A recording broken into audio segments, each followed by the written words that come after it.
the players. I do see we do have Ember Crash with Nether Shot. Tanker is going to play Cyrus. We do have Gloom on Dido. Cindermo is going to play Vietnam. Huka is going to go for Nubia. Looks like Cresfangs on Maori. We do have Tokugao on Lightstalker. Whoa, he's gonna play Pericles. Rebel is gonna go for Basil the second, and we do have Catherine de Medici over there being played by Ruin. By the looks of it, we do have the map being displayed to us. I do want to actually switch my screens over here so I can get the chats really quickly in order. The lovely man, good evening, sir, and welcome. I do see Daniel Dingo. Good enough my hair. Willkommen. I do also notice Natro. Good evening, sir, and welcome. Yeah, it's gonna be quite a game here. In the meantime, while I'm going through the I would say through the welcoming phase, give me a heading. Where are we going? Are we gonna take a look at Rebel with Basil II, or are we gonna take a look at Catherine de Medici? Magnificence. It's civilization time. Yes, sir. Good evening, sir, and YouTube over there. And of course, hello there, everybody. Born Onion, hello there, sir, and welcome. I did see the right. We're gonna go right. Natro, good evening, sir, and welcome. Muzrat, hello there, sir. Thank you so much for picking up that first promotion. Hi, Nick Dave, good morning, sir, and I'm glad to know you and the Beasley are okay over there. The Beasley did go through quite a night. I can imagine. I mean, I didn't really experience it, but oh my God, I can imagine. I've seen the pictures. We do have also a new follower, that Dio. Good evening, sir, and welcome. Hello, sir. Also, good evening, sir, and welcome. Also look up the mountain, the banana past the lake. Ooh, yeah, the banana past the lake over here it is gonna be one of those nuggets. The golden nuggets. Okay, so let's take a look at Rebel here. Find him on the map, see where he is and what is he gonna do. This is not Rebel, this is Nido.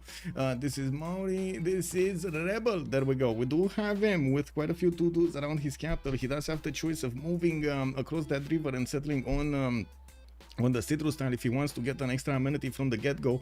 I would imagine he's actually gonna just settle in place and start moving his units momentarily. If there we go. We do have also Byzantium with a lot of rivers to the northeast and the southwest. I do want to mention before we're actually gonna get in and talk about everything here, I forgot. Oh my God, first of all, I do need to ban these because I don't know what they're doing here, but they need to go away. Give me a second so I can report first of all timeout, and second of all, oh my God, give me a second, this is gonna take a while. Yeah, there we go. I mean, if we don't do this, we don't actually get rid of them, right? So yeah, I mean, links, there we go. So and where is the ban? Where's the ban button? There we go. Boom, there we go. One down. Let's see the other one. Oh my God, this is really bad. Just putting a stop to my thing over here at the beginning. What is this? Okay.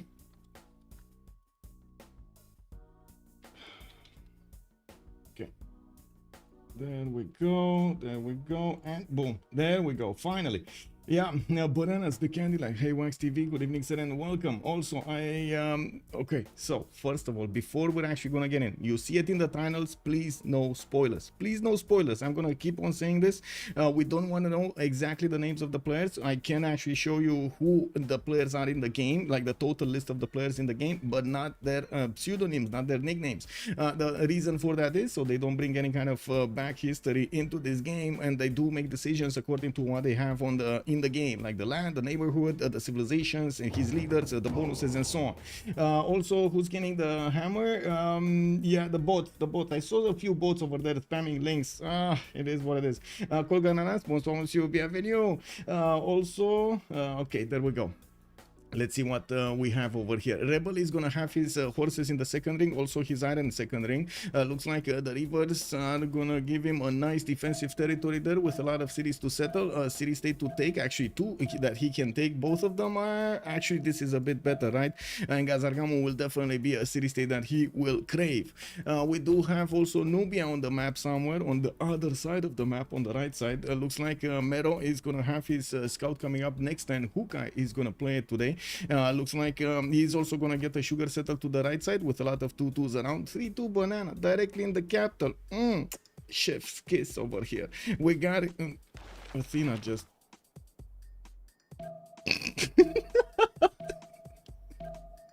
My God, man. My God, man. Anyway, it is what it is, boys. So we're gonna keep on going, even with an intruder over here pressing buttons. Why are you pressing buttons, Athena? Like, really? Really? Why are you pressing buttons? Anyway. It is what it is, sir. It is what it is. Kepor, good evening, sir, and welcome. Game is already going. Yes, we started. We're going. We are actually on time. We do have Mero benefiting from a horse tile in the capital city. I do see his iron tile is going to be second ring. We also have him with a lot of land to settle to the west side. That's going to be towards Dido. And I got to say, he will have two options to trade on the coast. It's one friendship game. And by the looks of it, he's going to have the south coast to trade with Dido, or the east coast to trade with Tokugawa. I think we know where this is going, right? I think, is anybody gonna think anybody's gonna make an alliance there with Tokugawa in a corner to trade on the coast? I don't know about that, man. Anyway, we do need to see, and mostly because Tokugawa doesn't like to send those external trade routes, right?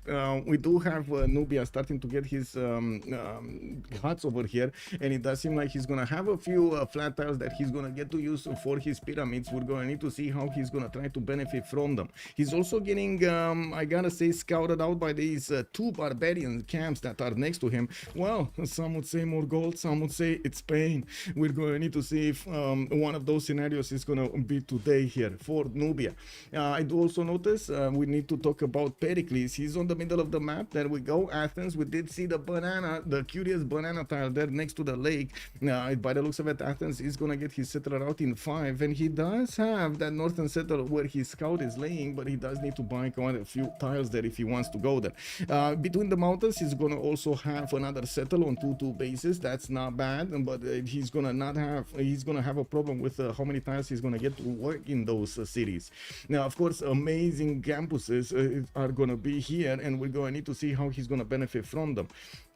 We do have also a barb camp to the right side, quite a few more bananas to improve and settle next to on the right side as well. As going to the west side, he's gonna go towards Constantinople, and of course we're gonna need to see how they're gonna make the friendships. Hello there, papas, good evening, sir, and welcome. Also, Tokugawa and Persia will ally each other and both be happy forever and ever. Yeah. Well, we do see Athens is also gonna benefit from a horde tile next to his capital. I do notice his iron tile is going to be in the second ring, and I'm pretty sure it's not going to be an issue. It looks like it's going to be relatively cheap to get to improve.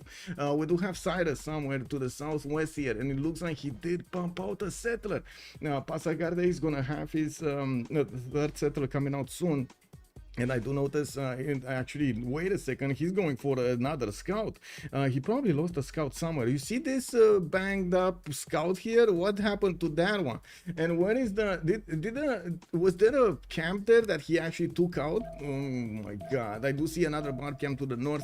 And we do see the Cyrusian, how to say, warrior is here. And I do notice a tanker is trying to move around it. He should not have visibility over the camp here. We do have Jerusalem actually stepping up to the table, and it looks like he might actually take it out with the help of Jerusalem. Okay, his settler is moving to the left. He's probably gonna go and settle the tobacco tile. That's an extra amenity from the beginning. He has a 3-1 base, and I do see he has another tobacco tile in the capital, giving him the extra faith per turn. Now we do have also horses in the first ring. His iron tile is gonna be second ring over here to the northwest, and yeah, there we go. We got quite a few gypsum tiles here for him to improve. And wait a second, okay, he definitely chose the better of these two. Lake Redba is also available for him to settle on the west side of Pasagade. That's gonna be Morera score, a little bit of gold, a little bit of culture. Now we do have him to the right side of to the right side he has France. To the left side, he's gonna have Coupe. We're gonna need to see also to the north. Doesn't look like he's actually gonna have a neighbor close to him and or an opponent. So he's gonna need to choose left or right. What is he gonna actually do over here? Or maybe he's gonna have peace. I do also notice Ruin did take a bit of a chance here, moving his settler through the flat tiles, going as quickly as possible to the west side with with his settler towards a barb. There was a camp probably because he does have promotion on his barb, and I'm pretty sure he will actually enrage the barb here. Let's actually see the barb. Yeah, there we go. You see the barb? He just attacked into the Francis warrior. Man, that guy was just chilling over there, and they didn't want him. Oh well. Greece really protected from the south. Yes, indeed. Let's actually go and take a look at Dido here and keep going on the list. We do have Tyre between the mountains to the south of Vietnam. He's gonna have a decent amount of coast to the right side and to the north. He's choosing to go towards the mountains here, and he's gonna have a stone tile to settle. Will have more freshwater pass? No, not really, unless he actually aqueducts a little bit later on. We do have him, of course, getting his half-cost customs. Anyway, the harbors are gonna be nice. And with another settler coming up in 6 turns here, it looks like he's working the 311 fish to try to grow faster. I do want to double check the... the music was a bit too loud. I'm so sorry about it. Didn't actually realize it's so loud. Philip, good evening, sir. Servus, good evening, sir, and welcome. Also, Colgananas, there is no issue on the south of Athens. No, I don't see an issue there. Or what are you referring to? Oh my god, Philip, yes indeed, Dave plays. Dave actually plays. We do have also Ranko Natrox. Good evening, sir, and welcome. The great motto, Tipila, between Passagarde and Paris over here. Well, we're actually gonna need to see how things are gonna evolve. A very fast pantheon, religious settlements on ruin.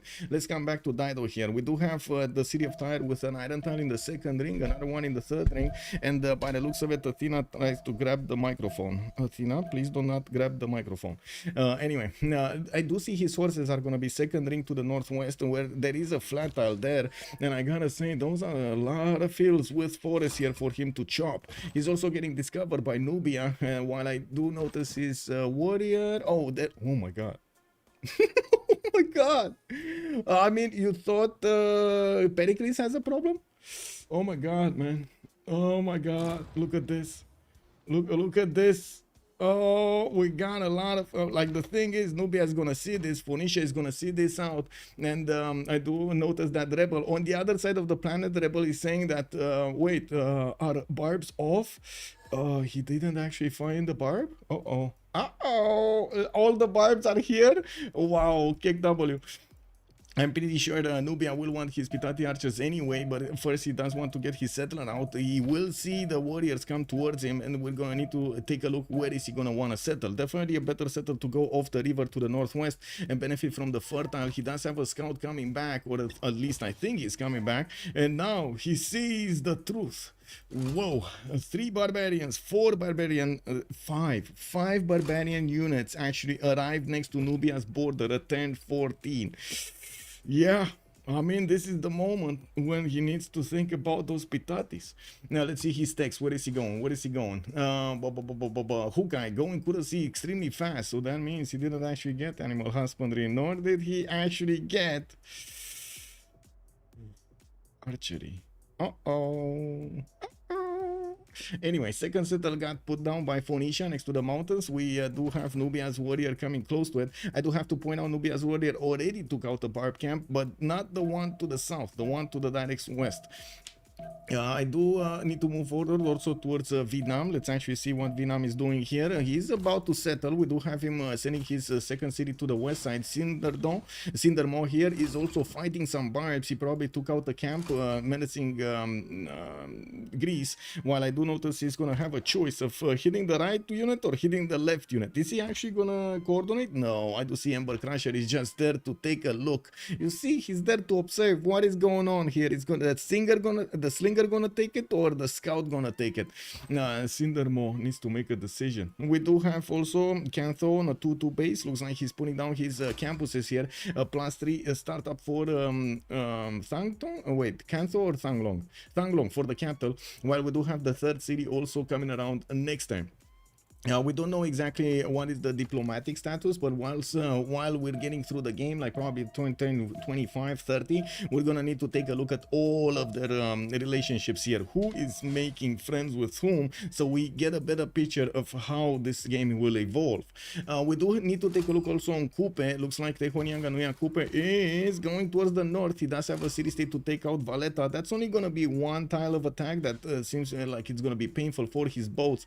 I'm pretty sure he's still gonna try it. We do have a settler coming up in 2 turns here from his capital. He did put Kawihia, and I do see he got God of the Sea as a Pantheon, already working a 4-3-1 fish with a 2-2-3 crab and another fish, a 3-2-1 this time. He did have the choice of settling on how to say gypsum tile there. He chose not to. We do have him also starting to move towards the right side here with his scouts, and to the south he's gonna have Pio Tahi to settle on. That big cap, very big cap. Yes, very big cap. And I see Hukai is making the comment that he has 5 barbs next to his cities. I do notice he did manage to get a warrior. He probably bought it, and of course we do see the barbs are menacingly coming next to him. He did not move off currency or craftsmanship, and I do notice he did manage to get a slinger out. He's probably going to put it on the 1-3 and keep on shooting down those units. I do have to say, barbs are not really the smartest AIs in the world. They're just going to see unit and going to start smacking into it. Not really the smartest one. And of course, if he does manage to get a strong city, he's going to manage to withstand that attack, and the barbs are just going to, you know, slowly die. Let's move forward here and take a look on the strategic resources of Vietnam. Iron in the second ring. I do see horses in the second ring as well. That's going to be fine. His city is moving towards the south here, actually towards Phoenicia, and that will deny a city from Phoenicia on this or next to this river. I'm pretty sure he can get another one here. It shouldn't be a problem to put it on the 1-1. Now we do have also Persia starting to scout around Vietnamese cities, while of course there is a slinger there to try to protect the settler. Hello, Nitro. Hello there, sir, and welcome. I love that barbs exist. Yeah, let's actually see what's going on here. Is the warrior is still alive? We do have Nubia getting those slingers to work, and he did manage to take out one of the warriors with the 2 slinger shots, while he's gonna take out the other one soon. Look at that, man. Look at that. That's how you deal with barbs here. Good thing we don't have any archers. Anyway, moving forward, let's actually see on Coupe's strategics. Iron in the second ring. We do have his horses in the second ring as well. Okay. Also, third city is moving on the right side. He's actually not going to put a city next to the coast, next to Pio Tahi. Wait, did he actually meet this? Yes, he did meet this. He just chose not to go there. They're having God of the Sea. Okay. Nader Shah on Ember. That's going to be to the northeast of Pericles here. Looks like he's going to get his third city soon. And I do notice he does have a builder coming up from Mashhad in 3 turns. His monument coming out from Susa also in 3 to give him the extra culture. While I do see he got scouted out by Greece here. Now we do also have one of his scouts going into the Corinth city of Pericles here to see what's going around there. His iron is going to be second ring. Also horses already in the border in the second ring. While we do have to see his land here, it looks like he's going to have a decent amount of territory, 7 to 10 cities quite easily, if he's not going to get blocked over here by Vietnam or Pericles, which I'm pretty sure Pericles is going to want to get a city here, right? Probably Oil Tile is going to want to get a city here. Okay, let's see. We do have Tokugawa, right side. Looks like we got Fukuoka and Tokyo settled. He has boats going out. He has Auckland in the north with 2 vectors of attack against that city center. That city looks doomed. I do see Lightstalker is starting to get another galley so he can finish the job on Auckland. I do have to point out Auckland is 20 strength. It's not that easy to take it down. We do have him, you know, casually building him a granary and getting him some farms here to make use of. No fishing boats. Tokyo will get an iron tile in the second ring of the capital. I do see his horses are also going to be second ring, while he does have some wine tiles of plantations. He's going to have to improve the reef fish soon. He's also going to have next to the border, next to the coast here, some of these reef styles, not reef fish, so he can get the extra GCC towards campuses, and I'm pretty sure they're gonna want as much as possible. Let's actually see what's going on. There we go. Nubia fixed the problem. Didn't even scratch something. Look at that. He's even further ahead than others. Whoa, look at that, man. In third place, and he took out the barbs. No problem over here. And that's gonna give him quite a few points of experience here, and that's gonna give him more points of era and more gold when he's gonna get to the barb spearman, the barb head, the chieftain. We do have his monuments coming around, and by the looks of it, in the tech side, he's still not moving off currency. He did this with just slingers and a warrior and a very brave scout. That is a very brave scout. Tell me, DJ, good evening, sir, and welcome. Why would he kill Auckland and not Suzette? A lot of the times the players do consider it is much more value from having an extra city than actually getting the value out of Auckland to give him the extra production on his boat. So for example, if we do just a little bit of a math, he has 1, 2, 3, 4, 5 resources, 6 resources that he could improve. That's right now, maybe another 2, let's say 8 resources that he's going to improve. I'm pretty sure the city of Auckland is going to be bigger than 8 points of production with food, with more points from the population, for example, culture, science, ability to get campuses, ability to get harbors, trade routes. It's just so much more value than just the zoos, especially in this situation when the city state is so so open to be taken. It's in a placement that it's going to be quite easy for him to take it out. You see, Mauri is trying to do the same thing here on Valletta. He just needs a few more boats to get that going. Let's actually take a look here on the last one. We do have Catherine de Medici, very close to Persia. We do see that he's going to get his 4th and 5th city out soon. Now, we did have him on a 3-1-1 base, and of course he did manage to get one of the first pantheons in the game, religious settlements. And I gotta say, he already starts to get some culture out of his improved resources here, the sheep tile, for example, and the horse, giving him that extra nice and juicy culture. 6 science, 11 culture already for Monsieur Ruin. We do have him going to the right side, where he's gonna have Pamukkale, very far away, by the way, from Dido. He can easily settle next to it and get the bonuses for adjacency. Unfortunately, one of the biggest tiles of Pamukkale is occupied by water. I mean, can you get water out of there? Maybe. Anyway, X Transition X also, hello there, sir. It's not given. He can keep it forever too. Free city is a free city, like Kolgananas is saying. Yeah, definitely. Looks like Paris is going to work on Magnus here, going in there in 2 turns while he's going to get his settlers out. He's also working on a builder from Ruan. Looking at his text, he's going for currency. He wants to get his commercials as quickly as possible. And I gotta say, he just switched off a settler here because he's probably planning of either chopping it out soon with one of the builder charges, or guess what? Try to put down the commercial as soon as possible. Get the trades going. Also, all triangles, thank you so much for the prime, and we got it basically going for 100 biddies. Thank you so much, sir. Much appreciated, sir. Now also, let's see. Okay, I did respond to everything. Yeah, okay. We do have also Vietnam coming in with a scout there. The Barb scout also from the north of France is trying to poke in. That has a little health. I don't think it's gonna do much easy. Looks like also there is some talk over here in the chat. I do wanna say who the players are first. So we do have in this game tonight, Dave, That Speaks, Napoleon, Ando, Papa Chillin, Hazagi, Rage Falcon, FKDN, and Broccoli playing tonight. Their names are anonymized. Please do not let us know who they are in the game. We do not want to know. We want to see them just make decisions without knowing who they're fighting. Let's actually take a look here on the map and take a look at all of their bonuses, pantheons, and whatever happens here. And we got Monstrat also throwing 100 biddies. Thank you so much, sir. Much appreciated. Getting close, 3 years. Time flies. Yes, indeed. Time indeed flies when you're having fun. Indeed. Bueno, good evening, sir, and welcome. Also, Japan saying he's boxed in. Whoa. Wait, really? He's boxed in? So, wait a second. Let me get this straight. Lightstalker, Fodor settles Nubia, almost mean distance from his capital, and he's also the one saying he's boxed in. How does that work? I don't know, man. Anyway, he's gonna get another boat. Looks like he's waiting to attack Auckland. Auckland did manage to get 4 warriors, putting a bit more strength on that garrison, while he is getting an archer out.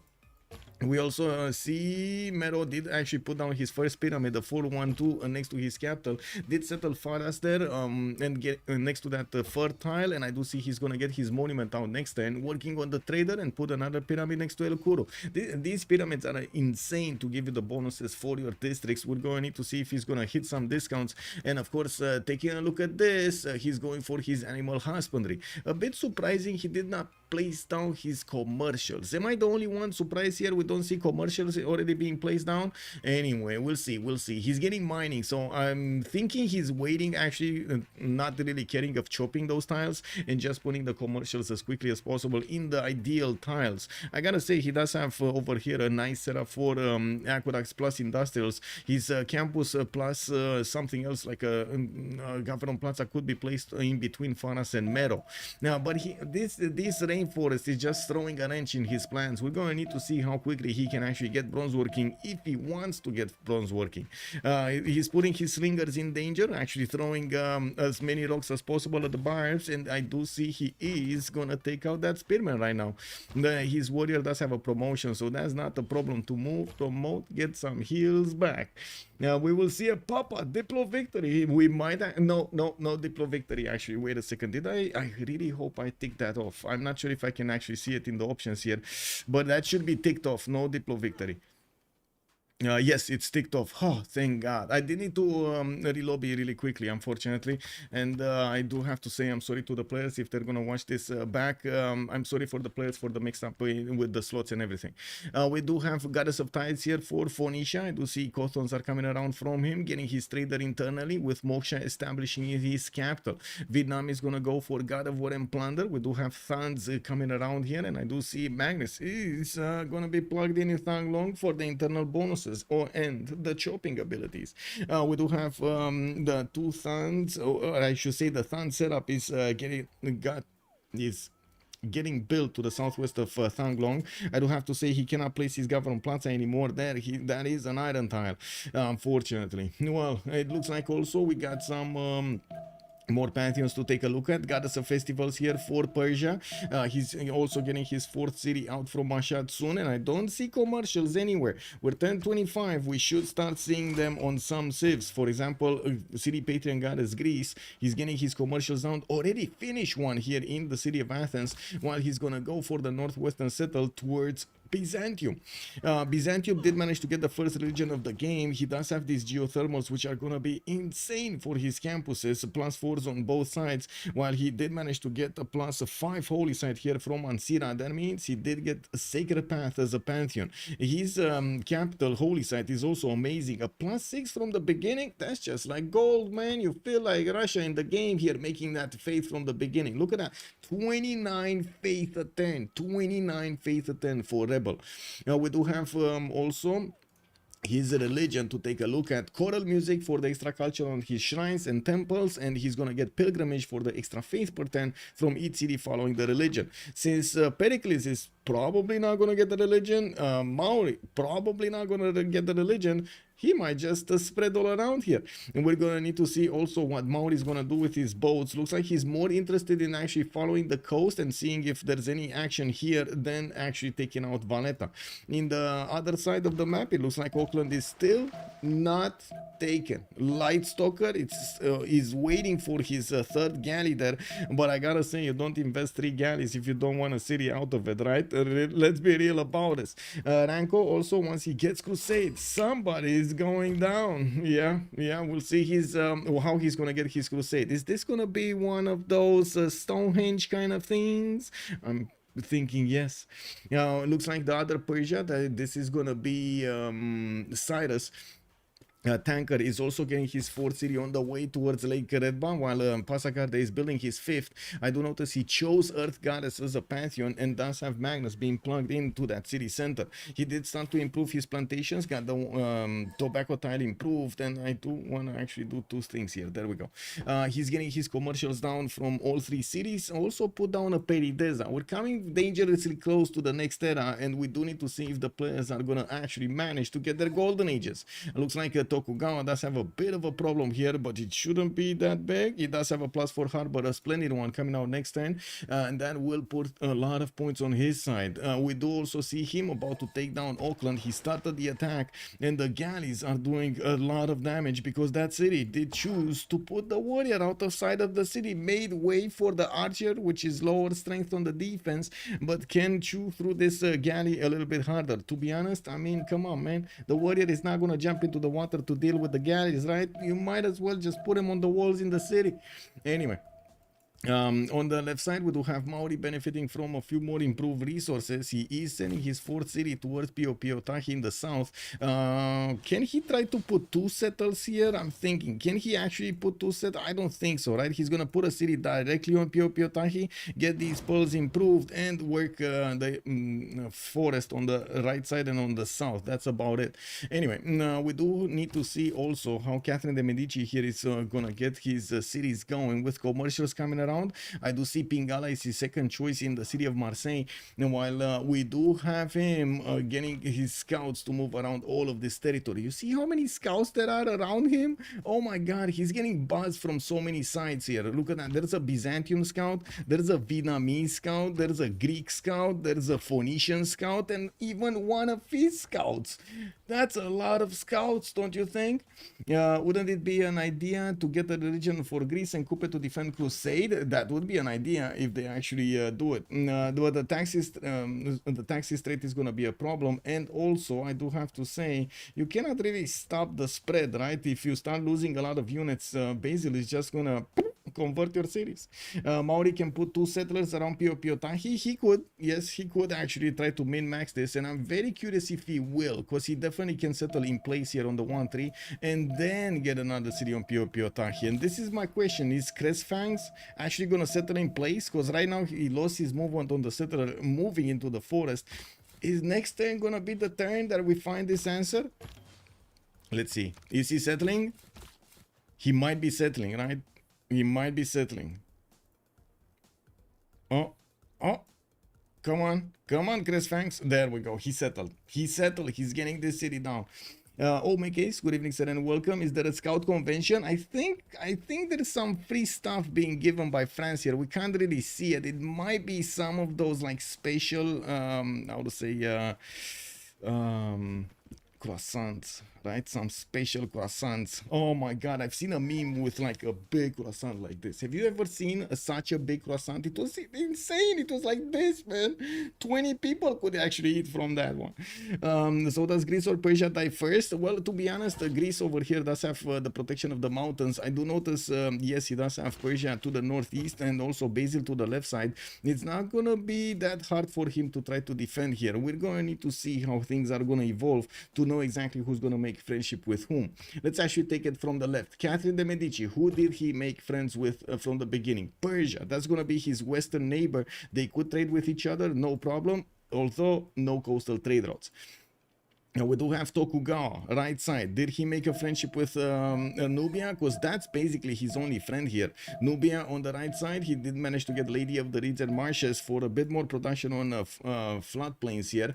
And I do see he did make a friendship with Nubia. So, okay, we got the 2 friends on the right. Let's actually see Nader Shah this time. Nader Shah is friendly with Vietnam. He's going to have the southeast neighbor as a friend here. Uh-oh. I see a disturbance in the force. Daido, let's see Daido. Because Daido doesn't have a friendship with Vietnam and he doesn't have a friendship with Nubia. Wait. He does have a friendship with Vietnam? Hello? Or is this... no, I don't think so, right? Let's see Daido. So Vietnam has a friendship with Nader Shah and Daido has a friendship with... We need to wait, give it a few moments here to update. I'm not sure exactly where the tick one is. Oh. Wait, what? Amanitore? Oh my god, man. He made friendship with both of them. Or no, he didn't. Did he? Daido made? What? What? So, wait. Oh, yeah, he does have friendship with both.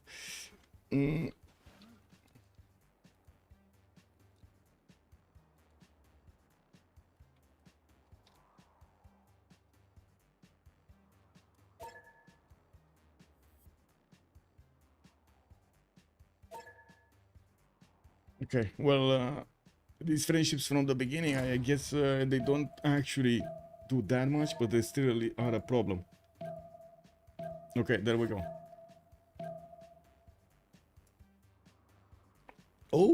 Oh, this beautiful pyramid here, a 5222 next to the city of Mero. We do have also the southwest cities here. Anyway, now we'll see how things evolve and who is gonna make a friendship. This would have, and this needs to stop. He needs to decide which one.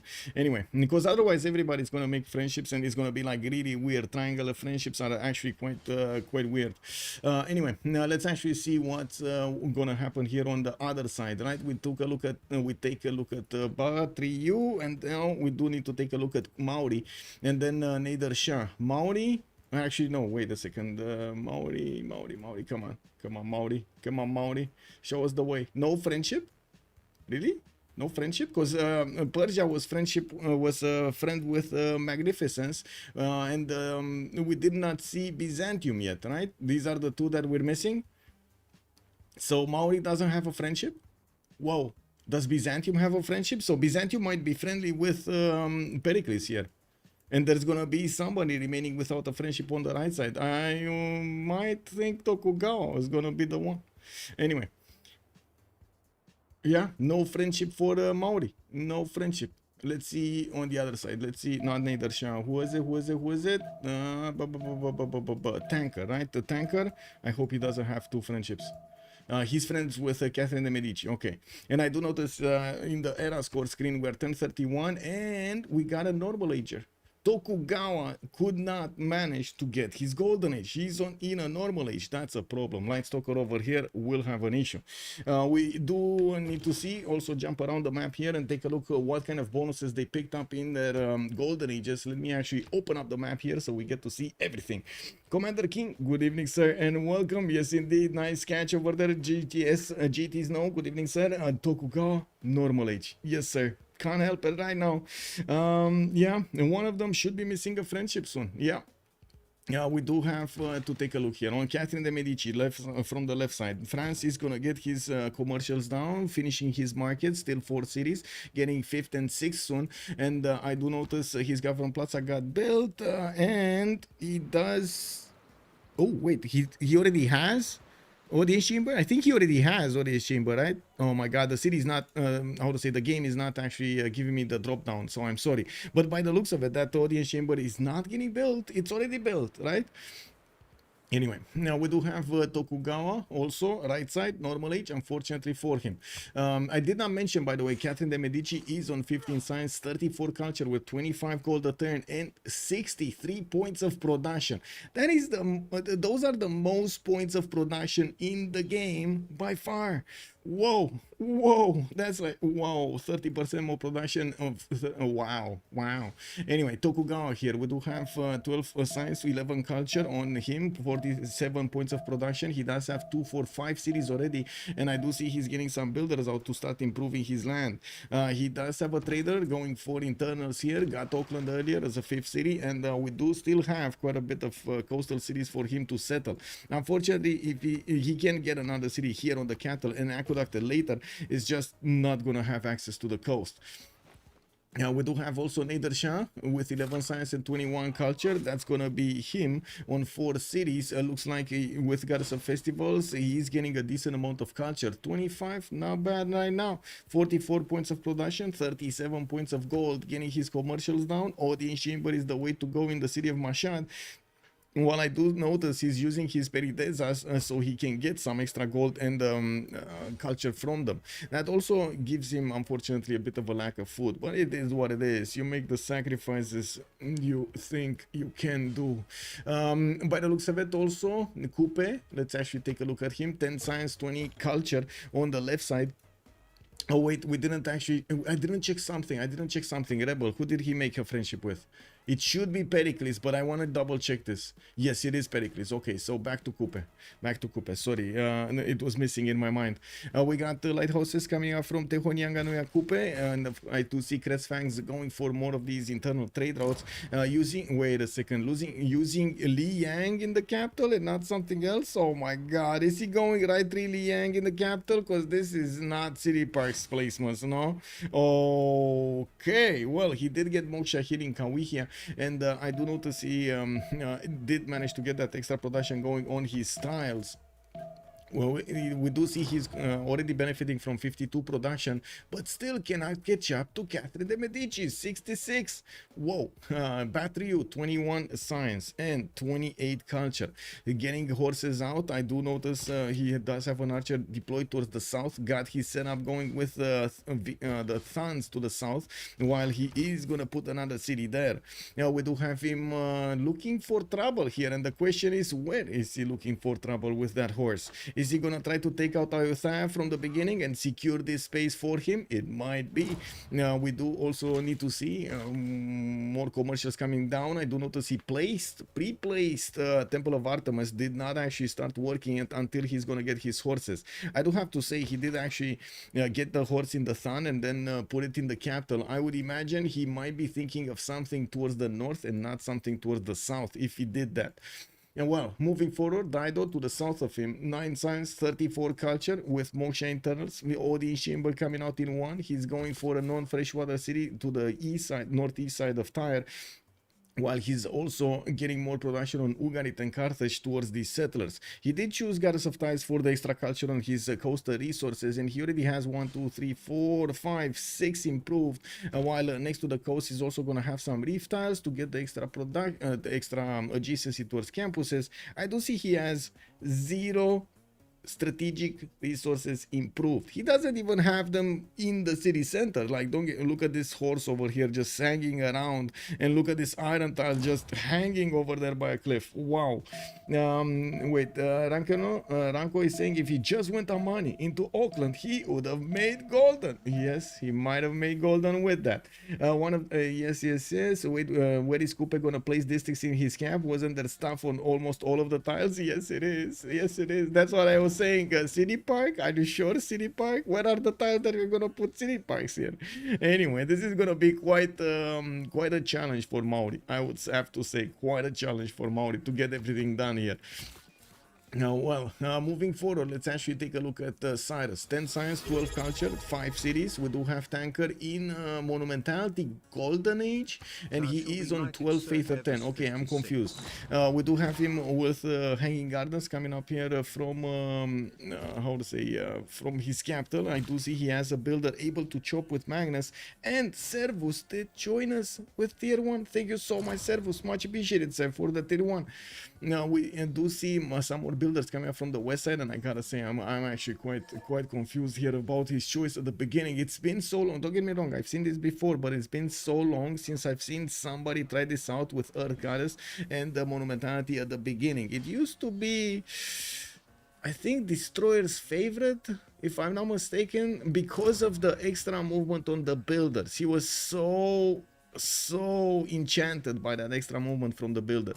Anyway, we do have the pyramids coming up from Tarsus, and I do notice Tanker is gonna start chopping some of his resources, and he's getting pillaged. The barbs are coming from the south to just take out his quarries here. Another Temple of Artemis has been placed. Looks like Mauri is trying to build it, and let me actually see Stonehenge coming up here. Also Hanging Gardens. Wait a second, who's gonna get Hanging Gardens? Because there are like 4 people trying to get Hanging Gardens. Oh my god, is Nubia gonna try to get it? No. Not here. Vietnam, no. Oh, Temple of Artemis is here. Okay. And here, nothing. Okay, so let's see. Is it finished? Start a building, build a theater square, start a building, start a building, building. Oh my god, man. Okay, well, by the looks of it, Byzantium going towards Engazargamu with a Monumentality Golden Age. She's on 55 faith a turn, and by the looks of it, he got his settler stolen. Engazargamu is I mean, MVP here. I mean, I don't know. Rebel here does have a problem. It looks like he found more rebellious people than him. We got the horse that needs to do his job here, and it looks like he chopped down Hanging Gardens. No mercy. Ansira took it away. You know, we did have it here, right? It looks like even with Magnus, Persia was just not fast enough on the clicks. Anyway, we do have an amphitheater coming up from Ansira. He's trying to also get Temple of Artemis in the capital, and he did manage to get down Stonehenge. That means he got a third belief in his religion here, Catholicism, and he went for crusade. Totally makes sense, right? Next to pilgrimage and choral music, crusade just fits right in. And we do have more theater square here in Antioch, and I gotta say, he needs to take this settler back before he's actually gonna take the city, because otherwise he's just gonna poof disappear. Does crusade work on city settler? No. Red card, Civ6 in. Yo. Yeah. Yeah, I do see Hawkeye. I do see Hawkeye is going. Sorry, Hawkeye is gonna get a friendship with Japan. That's quite interesting. Yeah, so wait a second. He's gonna leave Phoenicia over here out in the cold. Whoa, because Vietnam did have a friendship with somebody else, right? Vietnam has a friendship with Nedersha in the north, and he is, wow, benefiting from Hypatia right now, and looks like he's gonna get Temple of Artemis next time. This seems like a good start for the Cindermo. We do have Magnus over there able to chop. Looks like the builder does not have movement, so yeah, Magnus is just chilling, waiting for the things to happen. And Gazargamu is the destroyer of worlds. Anyway, Byzantium got his settler back. Now it's fine. He can actually move it back, settle in place on the 1-2 there, and get to work the truffle tiles. So find those pigs in the forest. We do have his other settlers also, his other warriors also going towards the city of Gazargamu's direct capital. We do have another horse being chopped from Asira, and it looks like Pingala is waiting 2 more turns to get in Antioch. I do have to say, he didn't have a builder ready on Constantinople, so that means that Temple of Artemis, poof, it's just gonna go away. We do have Adrianople also getting a settler here, a holy site, and I do need to see his faith per turn. He's on 56 faith a turn. That's by far the most faith in the game per turn. I do have to say, we did jump over Pericles and Nubia, and let's actually take a look at them. City Patrian Goddess for the 40% towards the first district in a city. Usually I gotta say, Greece, after he discovers Acropolis, usually does want to spam them out. We do have him going through the mountains here in Argos to the west side, and I do notice he's gonna get the audience chamber from the capital finish next turn. We do have him also with a pen brush and voice goldenish, 10 science, 22 culture, 36 gold at 10 with 51 points of production. But man, look at Catherine de Medici go, 95 points of production right now, 26 science and 40 culture. Oh my god, man, this is 38. Where are you going? Oh my god, can you imagine? This is like going 5th gear, or oh my god. Master Teco, hello there, sir. Did you tell already the player list? I can say again the player list. So we got Dave, we got Dan Speaks, we got Napoleon, we got Ando, we got Papa Chillin, we got Hazagi, Rage Rush, Falcon, Daniel, and Broccoli. We're gonna need to see who are gonna be the last remaining 3 players on the slots here. The top 3 will go through towards the finals, where we do have the players that won in the other qualifiers waiting for them, and of course Trinda, who did manage to win the first Rooster, the previous Rooster Cup, I mean.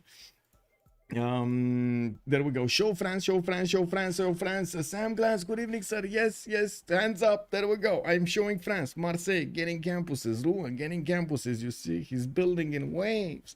We got some markets coming in from Paris and Bordeaux. Also, Lyon here is gonna get another commercial. Now I do have to say, he did not build that many builders here. Sent a few horses to take down Cahokia. Has still a lot of jobs available for him, while Governor Moksha is deployed in Rouen. He went for Magnus in the capital, and then Pingala in the city of Marseille. Now we do have him also placing down a campus here next to Pamukkale, and I do see still there are quite a few scouts around his territory. I don't know what they're doing, but they definitely are trying to figure out, smell this out, what is going on here in France.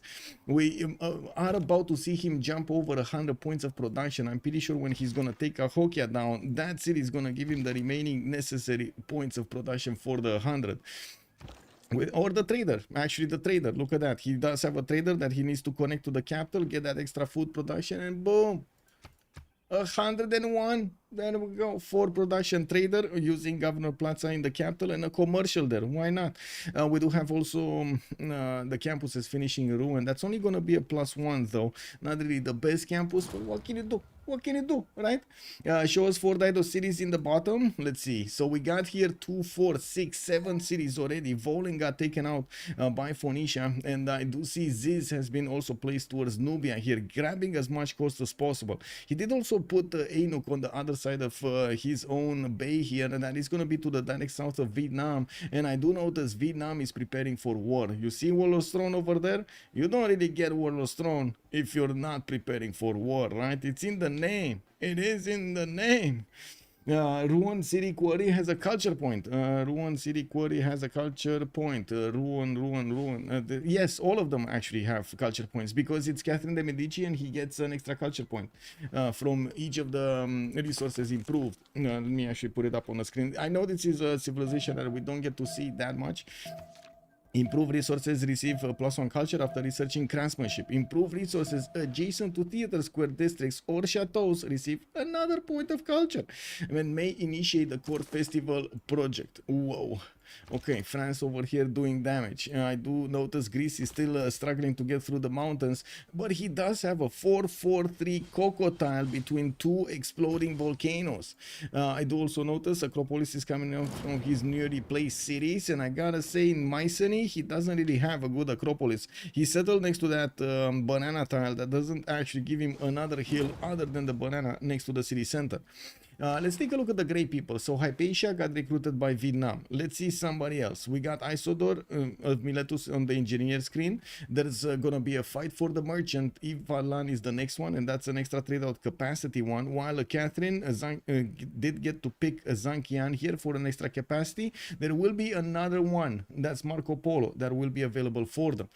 We do have Catherine here, not having that many points right now. He does need 75 to actually get this recruited, and he has only 19.4. He's making 8 per turn. Vietnam is 7. We got Nubia on 4, and Persia, Nader Shah is also on 4. Actually, that's Cyrus. Sorry, Persia, Red Persia is Cyrus. I do see Greece is making 4.6. The other Persian Nader Shah is making 5.7. I gotta say this is a bit confusing because usually I feel like the colors should be the other way around. Purple should actually be on Cyrus, and then Nader Shah should have the red one. But you know, it is what it is. And Sasu, Bosomus UMP Avenue. Also, I do see a lot of emotes here. Yes, the production difference is crazy. All 70 and France needing 110. Yes. It looks like he's doing something right. He's doing something very well. We do have him also getting his builders pre-built for his feudalism. We're going to need to see when he's going to start chopping everything here to put down his next districts. We did have more city-states being taken down, although I didn't get to see all of them. Let me see. So no city-state here getting bullied.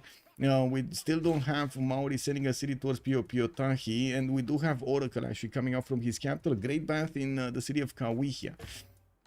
And Gazargamu has been taken down. Byzantium is going to benefit from another city, 246 right now, with the 7th one going towards somewhere the right side. I would imagine this is going to be a non-freshwater settle. He could put cities closer to the coast, even though I would imagine he does want to actually stay away from the coast if he can help it. Can you eat chicken? Basically, fried Rooster Day. Well, let's actually see what they're gonna do here, if they're gonna get a KFC or not. We do have granaries also coming around from Byzantium. In the capital, he went for audience chamber, not Warlord's Throne, to get that extra production towards his units down. Amanitore here, we didn't actually take a look on him. Etemenanki is going to get built in Kerma. That's a 2-3 base for him to use. He does have a Lady of the River Marshes to give him extra production points on these floodplain tiles and also on his marsh tiles. Right now he's on 246 cities, and he has a bit of placement here between the cities of Nagoya and Biruta towards the northwest to get another 2 at least. Could go coastal, although that would expose him to Japanese fleet here, and we're going to need to see if he's going to choose it or not. Also tougher than usually use soup. Oh, I see. Machiavelli is actually telling us something. And also tension. Good evening, sir, and welcome, Machiavelli. Good evening, sir, and welcome. I did not know that. Looking at the yields here, I do see still nobody's managing to get to the 100 points of production, while Catherine de Medici on 113 already. We do have him getting another wave of builders. Oh my god, that's gonna be so many jobs so quickly over here for him. 35 science, 56 culture. Looks like Rebel 190, Ruin is 190 on the point screen. We got Cindermo 176, Gloom on 173, Lightstalker on 168, Crestfangs 155 on the 6th slot. We also have some deals being done here between them, although nothing important right now. Now I'm a bit surprised we don't have more cities yet from Persia. He's still on 4. He's getting 3 more cities out, but he's just a bit late to the party here to get the expansions going. 19 science with 37 culture. He does have 64 gold a turn with 69 points of production. We do have him also probably very close to feudalism, so he's definitely going to want to move away this builder from finishing here, so he can get that with the +2 builder charges card. He's also going to put a city to stop the expansions of Greece towards the north, while I do notice Greece is starting to get horses out. Now, we don't really have any war declaration yet, although I would imagine it's gonna happen soon. We're gonna need to see who is gonna declare war on whom. I would have imagined actually Byzantium might want to get a city. Oh yeah, there we go, there we go. He's going south, not here, but in the south, toward between the mountains, a bit towards Greece. Whoa, this Greek city does have a problem. It did get placed down next to the spy style. It is growing quickly. I do see he's trying to get a commercial, but it's losing loyalty. And it looks like he really needs that extra population there to balance out the loyalty. There's a lot of pop next to him from Sparta, from Passacarde. And I do have to say, Colosseum is appearing on the map. We got Tanker trying to go for it. He did build the pyramids early, made quite a sacrifice to get that pyramids, get the pyramids and get the builder, and of course the extra builder charges on all of his builders. Tried to get the hanging gardens, couldn't manage to get it. Now this is gonna be quite an interesting bonus that he's gonna have. I'm actually curious if stream chat here is thinking this is gonna give him the win or not. Learn something new each and every day. Japan is allied with Nubia. Yes, Japan is allied with Nubia. He, you know, how to say, he can try to force his luck here and put it on the coast. I gotta say, top 3 go through. I'm gonna say it again. Top 3 go through. So, you know, if you need to get to the top 3 because you need to take out your ally in the game, that will probably be what needs to be done, right? Your grandparents never kept chickens. Despite living in a private house, I did not have chickens, no. I guess no, but it is what it is. Learn something new each and every day. Yeah, yep, indeed. We do have Pitati archers coming around here. And do see Magnus is also establishing in the city of Faras of Nubia, while Japan is still trying to get his man, I gotta say, he actually has such a good sim right here. 38 science, 43 culture. He's not even kidding. He didn't get a golden age. We got Light Stalker here with 79 points of production, with another city to place in between Tokyo and Osaka. And he's right now on 2, 4, 5. He's getting another 2 settlers out. One with will probably be placed on the freshwater, maybe, or he's trying to space them out to get as many as possible. We'll see. He does have Tokyo already 10 pop. He did try to build the Colosseum. Looks like it didn't go through, or did not try to build. I don't think he tried to build the Colosseum. He just placed down his entertainment complex, and that's it. Okay. Also, Diplo Quarter here in the city of Tokyo. What's the entertainment complex internal trade route bonus? And this is something that I don't remember. What's the food? Food. Domestic destination is food. Okay. Well, we do see him getting a great profit. He did get a holy site from Nagoya, and by the looks of it in the point screen, he's middle of the pack here, 179. Not that far away from the first ones, but I gotta point out, Rebel here somehow is getting more points than Catherine de Medici. What do we have here? Rebel, what are you doing? What is your secret? 21 science, 48 culture, getting campuses, and I do see Victor establishing in Engazargamu. Byzantium did keep those horses to just chill over there, while he does have also Jerusalem to get some envoys in and get those extra nice and juicy points of faith. Also, do Korea's cities, do like Korea take out cities in the last time to get the 3rd place? Exactly, right? And Samsung knows. We've seen it before, right? In the first qualifier. Also, Rafifi, bonsoir, monsieur, bienvenue. Tokugawa victory. Well, let's actually see how this is gonna go. Let me place first. I need to put a poll very quickly over here. Very quickly. I got a comment. on my YouTube. He told me I have a very annoying voice. Let me actually ask, do I sound annoying? It might happen, I don't know. I mean, you know, it is what it is. Yay or nay? Let's actually see. I'm getting judged over here by the stream. I'm getting judged by the stream. Let me actually sit in a honorable position over here. Judge me. Judge me, my fellow viewers. Judge me. Do I sound annoying? Let me see. Oh, what's going on? A yay and nay. Oh, there's quite a race going on. If I sound annoying or not, let's actually see. Is this, or wait, he made a very annoying comment. I mean, I don't know. You know, it's something for the stream over here.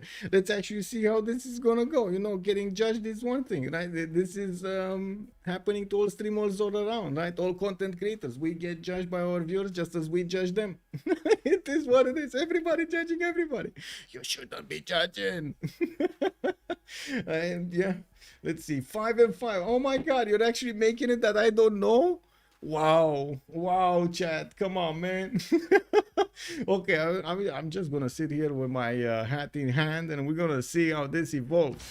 Vietnam did manage to get Zhang Heng, and by the looks of it, we do have Isodor still not actually acquired, but I did see Industrial Zone starting to appear. We do have City Parks also chosen by him to get into his placement, so he can get an extra amenity from them, while he is starting to get another city towards the right side. I do see chat is saying 6 and 6 right now. How are you coordinating so well, chat? Like, hello? 6 and 6. Also, by the way, YouTube, feel free to tell me I'm annoying or I'm not annoying, or I have a very nice voice, you know, to talk in the night over here. Or is it gonna be something like very, very nasty? I don't know. One of the two, man. One of the two. Wait, comment, red flag. Red card. No, whoa, man. I'm still in an honorable position. What do you mean? I'm showing respect over here to the viewers that are voting. Yay or nay? Just a few more seconds. It's 50-50. I don't know. It is what it is. We gotta have faith and keep on going. There's no other choice. Perfect. Thank you so much, sir. Kind words, Emily. Much appreciated. You should have seen Asmon Gold stream with 50,000 viewers, and even that chat managed to pull in perfect. Not once, but 3 times. Oh my god, man. It's something incredible.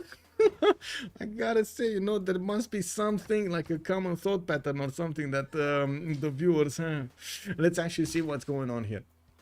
We do have Catherine de Medici, 42 science, 82 culture. Oh my. Starting to place his chateaus in such a way to get that extra culture around his toys over here, around the stone tiles. We do have Moksha also incredibly boosting that in that city center. I do also notice he's starting to get a few more amphitheaters down. And yeah, I do see more of these traders coming around. Did he manage to get? He did manage to get Marco Polo also. Persia, Ipfadland was actually recruited by Tanker. He didn't manage to get all 3 of them, just 2 of them. And remember, this guy, last slot, doesn't even matter. Getting exactly what he needs to. Now we do have commercials. From Nantes. Bordeaux is gonna get a settler in 3 turns. Yes, Liang is getting plugged in there to probably put an extra production point on those floodplain tiles on the northeast. We still don't have a war somewhere, but I gotta say, man, another, my god, 150 points of production here for Catherine de Medici with 165 points of food is incredible. And we do have, this is 1046, by the way. On the right side, Tokugawa is managing to start to spread his religion around. He did manage to establish Zen meditation for the 1 amenity in the city with a specialty district, and Defender of the Faith for the +3 combat strength on his defending units in the city centers. Now we do have also Japan needing to get a few more builders out. He definitely has a problem with the city count, but should come out of this. Yes, he did have a problem lacking the pen brush and voice bonuses or free inquiry, whatever floats his boat. but it looks like he did manage to do quite well regardless. 82 points of production, yes, a little bit lower than others, but now he's gonna start getting those extra settlers out and working those extra tiles. Now we do have him also with 43 science and 50 culture, not that bad at this point in time in a normal age. On Nether Shah, 31 and 47, looks like 100 points of production on 2, 4, 6, 7 cities. He did manage to expand, and I do see the first encampment from another nation that's not actually Vietnam coming around here. Susa did build one, is going for his barracks, while he still has a lot of chops available if he wants to get very fast units out. We do have also Greece managing to take out Cardiff. That's going to be 2, 4, 6, 7, 8 cities for him. Bandar Brunei on the left side is also getting seized by the Greek Empire, and I do notice the Greek Empire is middle of the pack here with 180 points. Cresfangs is 201 at the moment on Maori, still on 5 cities. He's building up his theater squares, getting the Maris in. Also did manage to build the Oracle, has some 4-3 banana tiles over there in the north, and oh my god, I'm thinking shawarma. Anyway, I do see quadrims in Engarawak, and by the looks of it, yeah, settlers coming out from that city center. Pio Tahi is going to be in the south, available for him to settle, but where settler? No settler. He wants to sit on this. Probably will need a lot more if he actually wants to be competitive here. Yeah, we do have Vietnam, 46 science, 67 culture. I do see he's on 46 gold, and I do also notice he's meeting the Phoenician horses next to his southern city of Hue. We do have Liang getting plugged in Hoi An. Liang is basically, you know, puddle jumping everywhere to get the city parks going, and we'll see what is he gonna choose. What is he gonna choose to go against? The northeast is keeps on expanding, trying to get more cities out of this territory. He did finish Temple of Artemis, and that Temple of Artemis is giving him a 1 and a 2 and a 3 and a 4 and a 5 amenities here in sorry, 3 probably in the capital. No, another one. He has another cattle tile here, and another one, another cattle tile here. Yeah, that's gonna be a lot of amenities for 3 cities worth, right? Well, looking on Dido, 32 science, 70 culture, we do have 126 gold at 10, and that's gonna be the most gold in the game. Already started hitting 7 pop on his other cities, and did actually try to put down the entertainment complex from Carthage. A bit too late to actually get the Colosseum down. Of course, we did see it on Tanker, which I gotta say made a big sacrifice to get this down. To get that extra amenity going. He's on 32 science, 43 culture, did not have time to get all of his settlers out, and did want to also use Liang city parks to puddle jump everywhere. Well, that actually keeps him low in the stats here, and we're going to see how he's gonna try to catch up, especially since he has next to him a monster. Look at this, 150 culture at 1048 with 49 science and 160 production and 100 gold. What do you want more? Incredible. Defender of Fate doesn't work on all the tiles of the cities. If the city is converted, yes, it does work. Is there a player list? I mean, I guess I can actually just give you the player list, but I don't want to display on the screen what I have. Let me see if it works. Yeah, there we go. This is the player list. Dave that speaks, Napoleon, Ando, Papa Chilling, Hazagi, Rage Rush, Falcon, Daniel, and that's FKDN, and Broccoli. We do have Byzantium also starting to get some more granaries. He put down his hippodromes, and I do see he's keeping them under construction. Usually we do see Byzantium tries to get as many of those heavy chariots, or I should say tagmas, as he can, especially since this is Basil II, and try to go and bop somebody. Now, is this going to be one of those games for Rebel, or is this going to be something else? Not sure yet. Also, with much pleasure, Paco Strong. Good evening, sir, and welcome. And we do have the monuments here from the north, Adrianople in 3 and coming out in 3 turns, while Nicopolis is going to get the builder out in 4. I do see Persia's warriors are looking at the Greek cities here, quite interesting. Let's actually see the friendships again. So I'm pretty sure Vietnam was friends with Persia, right? So Greece was friends with Basil II on the left side, right? I think that's how it went. Or did they actually make something else? So Wait, what? Greece, yeah, Greece is friends with Basil, so that means Persia is not a friend with him. So this is starting to be a hot border between them. We do have heavy chariots coming around, one of the immortals deployed, so he can get the era score points and also have some defensive capabilities. Now we do see also Greece is starting to put some horses on the right side while he tries to keep on going to get his cities out. I do see he's not really spamming out the Acropolises. _Rocco_ has joined the round table. Apore Rocco, thank you so much for the follow, sir, and welcome. Also, good evening, Regista. Look at the Persia land. Which Persia? Which Persia? Cyrus or neither Shakos? We got two Persias here. Also, I'm surprised to see France going towards Siratel squares. You generally prefer the wonders. Well, it looks like he's trying to get a lot of... Oh my god, this land just looked insane. Chateaus coming out everywhere. Tobacco tiles, just seeing the smoke up in the air.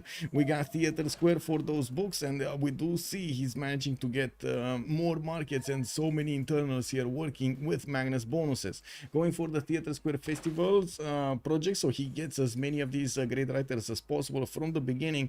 Usually it's very good to actually get the 30 pointers. There are 5 of them and you want all of them. Nader Shah, you want to take a look at Nader Shah? Sure. So this is the land of Nader Shah. 2, 4, 5, 6, 7 cities. We do have him with Aryabhat as a scientist. Abu is the next one. He's not gonna get it. He's trying to get encampment training projects in Susa. In 2 turns, it's one coming around. And I do see he has builders also, more builders coming out with feudalism bonuses. Now we do see heavy chariots, which brings me to question, where is he on the tech tree? He is education and mercenaries in one. I really don't think he actually has stirrups, so we're gonna probably see him try to get stirrups as well as trying to get the gold if he needs to start upgrading something. It's 59 science, 56 culture, Pembrush and voice, Magnus capital, Moksha second city, Pingala to the right side. He did also manage to get Haraiva next to the Eye of the Sahara to get a few more extra science points from that, but he's gonna lack the production there. It is what it is. Also, Rebel is saying, road so I can send missionaries so I can convert you. You make me a religion and we chillin'. So it looks like there is a bit of an aggressive, how to say, negotiation being done here. Byzantium is throwing a stick in the air, making Cresfangs. That's Cresfangs. That is making him make a religion so he can get his taxes straight. He's a simple man, that's what he says. Okay, well, I do see Byzantium did manage to acquire Hannibal Barca with Engazargamu's encampment. We do see him getting a few more hippodromes and he's deploying his horses toward the south. I gotta say, Mauri here does have the toas if he needs to, and I do notice his 2-turning audience chamber here from Tehonianga Noyakupe, trying to get a few more settlers in the water, and we'll see where is he gonna settle. There's no land here for him to settle. Does he actually want to get a city here? Oh my god, he didn't take Valletta, and it looks like he's gonna need to go so far away. And wait, he actually is letting Byzantium build a road to him? He's letting Byzantium build a road for him.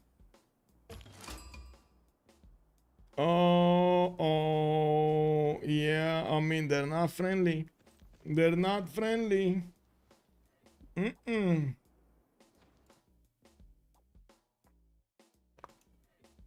Give me a second. I do wanna put up the prediction over here to see who's gonna win this. And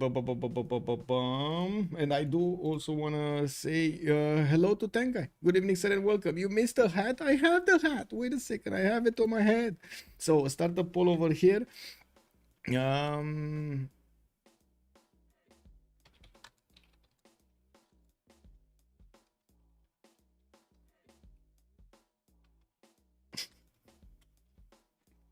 I'm putting a very, very suspicious poll in YouTube. Just saying, man. You might wanna ask you might wanna check one of the answers over there. A very suspicious question. I'm saying very suspicious. Also, let me actually ask over here what's going on the Twitch. Can you check the settle by Dido next to the French? Yes. KTY. He actually got next to Pamukkale here. Okay, slash prediction. Let's get this command going. Start a prediction for who will win. It's gonna take me a while to actually put everything down, but give me a second. So France, I'm just gonna put France because it's France. Japan, Persia, Nedershah, Nedershah, and the other one would be Maori. We got Vietnam. We do have Phoenicia. We do have Cyrus. It's gonna be Pericles. It's gonna be Nubia. It's gonna be Basil the second. Woo! Okay, 30-minute submission period. Let's see. 1, 2, 3. Remember, 1, 2, 3. You are voting for who's actually gonna win the game. Top 3 will go through to the finals tomorrow, 1800 GMT. Okay, there we go. We got France also putting a city to the northwest of KTY, getting to finish his theater squares and started to get a few coursers. What I should say, one courser for the extra garrison defense strength. You see how he's actually getting immediately the extra garrison defense strength? You know, sometimes you need to do what you need to do. I do want to also see what's going on here. Is there any kind of simmering war? It doesn't seem like we got a flame going. Majority of the units of Vietnam are deployed to take down La Venta, and I do see he did secure that city for himself. We do have Liang getting plugged in the northern cities to get him the city parks, and yeah, there's a heavy chariot, just one, waiting in Hue to get the stirrups upgrade. We do have also to take a look at the ERA score here, since we are 5 turns out from the next golden. Let's actually see what's going to happen here. Catherine de Medici needs 4 more points. Does have campus research projects, theater squares festival projects. I do see they already recruited the writers. Let's see. We got 1, 2 on France, 3 on France, 1 on Greece, and who's the 5th one? Do we have a 5th one? Kick. 4. Am I blind? I think it's 5, but I'm blind. Yeah, it's the first one was actually Byzantium. There we go. I moved over it. So it's 3 on France, 1 on Greece, 1 on Byzantium. Yeah, we do have also Isodor of Miletus available for Vietnam, for Nisha, whoever's going to get the projects going. I'm pretty sure they want to get a very, very quick religion there. Who did manage to get the generals? Because I see they already got picked off. All of them. Vietnam got 1, Hannibal Barca on Byzantium. Looks like Vietnam got a second one, Trung Trak, and where's the 4th? That's an admiral, general. There we go. Vietnam got 3 of them. Okay, I mean that's a lot of them actually. What did Vietnam go for? Didn't he go city pay? No, God of War and Plunder. There we go. God of War and Plunder for his extra points. He's getting extra points for the merchants, but not extra points for the generals, because the Thans don't generate any. The Thans are actually quite a weird. Well, not weird. It's good, but it's different than the encampment. He does get the +2 culture for each adjacent district, and it's cheaper to build. Doesn't require a population point. That's very important.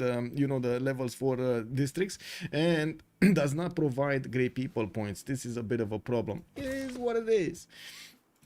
Now we do have also the general being deployed to the right side. It looks like he's gonna need to actually take a look at Japan. We do see the army of builders of Japan here, just gaining as many of these tiles as chopped as possible, and we're gonna need to see if Lightstalker is actually gonna catch up to everybody. He's still half middle of the pack here. Rebel leading the way with 323. We got Ruin on 313, Cindermo 300 points, and then the next level 276, 273, 268, 252, 249 points over here for them. Cindermo definitely needs to actually get some action going here. Now we do see Coupe. That's oh, wait a second, sorry. So Catherine de Medici got his golden age. Tokugawa did get his golden age this time around. We do have Nedershah needing 1 more point. He should be able to get it, right? 1 point shouldn't be that hard to do. Pretty sure. We do have also Coupe getting his golden age, 47, 57, 53. Batrio is 4 points off. He's gonna probably get a Voichen here, to be honest. Or yeah, he definitely can get one.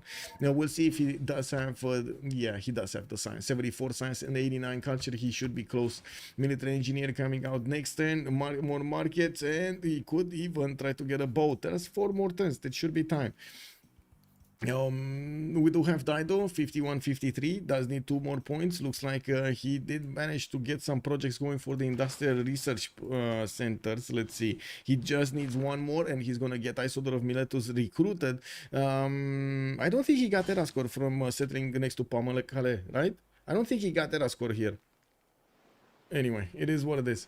I do see Cyrus also with that Monumentality Golden Age. He's 4650, and I gotta point out that right now he's only on 43 science with 58 culture. Actually has a problem because Byzantium is coming next to him, and it looks like the Tagmas are real. Byzantium's squad, death squad over here of horses with Hannibal Barca as a general are going exactly like in real life. They're going across the lands here to fight an enemy that they don't know. Let's actually see what's going to happen in the Persian territory. Tanker immediately retreating towards Jerusalem, sees the Tagma from the right side, and then boom, war has been declared. Daniel moving in to Jerusalem to pillage that state and take it down. He's not seeing the settler. It's behind the forest. This settler is not exposed to the elements. We do see the builder being taken and the settler has been exposed. The city of Jerusalem is getting attacked, and yeah, looks like Rebel is not even caring. His horses are getting taken, they're taking damage. Okay, well, that's an interesting development, because I gotta say, if Persia falls on the left side, that's gonna be one ally that France is not gonna have, and somehow he's gonna need to defend this on the left side. What's the continent split here? Do we have guard potential? We do have guard wait a second, we got guard potential until the cities of Byzantium in the north. Can you imagine? He can just wipe off clean the left of the map here. Easy peasy. And I gotta say, you know, there is something else that I need to mention. Dido lost his friendship, right, with Nubia. Dido can actually replace Persia if he dies and Catherine doesn't have a friend. He can just ask, and Dido will say yes. YouTube poll is yeah, super sus, yeah. Salty Capybara, welcome, ma'am. Hello there. I see you came to see Hazagi. I see how it is. Now I need to figure out what Civ I have to cheer for. Well, I mean, you know, I'm sure you can cheer for Hazagi in your soul over there. Just start to scream Hazagi over here. Lukang, hello there, sir, and welcome. Persia and Basil at war. Yes, war has started. We do have Jerusalem being taken down. You do see Rebel is bringing more Tagmas to the fight, and he does have a settler that he's probably gonna... why is this settler still here? I was thinking, wait, Ruin, Tanker, One Alliance? I don't think so, Mr. Tanker. Rip, Dido, ally? I think Ruin just realized what's going on here. And... it is what it is. Wait, Rebel, I have offer for you. I make taxes in Jerusalem, I go for somebody else. And then Byzantium says, no, I'm just gonna take your cities. Parsa did get settled, and I do see Tanker is grabbing that newfound builder, 6-charge builder that will just allow him to improve so much. We do have Jerusalem being taken out. His horses are moving to the south. Spearmen are getting out of the cities of Persia to try to put some defense here. Parsa is not gonna live for long. Is there a possibility for this horse to actually go here? No, that actually lost its movement when it moved into the forest. Anyway, we do have some heavy chariots from Persia also coming around, and I gotta say, I don't think I finished the list. Dido, 1 point off. We got Tanker here, 50-50. We got Pericles, 54-50. He's getting his golden age, and looks like he is also putting a few more units to the northeast. While I gotta say, we do have more units also from Cyrus. Yeah, well, from Nadershah, I mean, from Nadershah. They're not really getting clumped up anywhere. He does have like 3 of these pre-built heavy chariots. I do believe this is more for defensive purposes than offensive purposes at the moment. We'll see if he changes his mind. We do have also Pericles. Did you see that? Amanitore 53-51. Amanitore on... Oh my god. I think I know where this is going. Where is he? Next turn. It's gonna happen next turn, boys. We got Abu with the squad here, with the boys.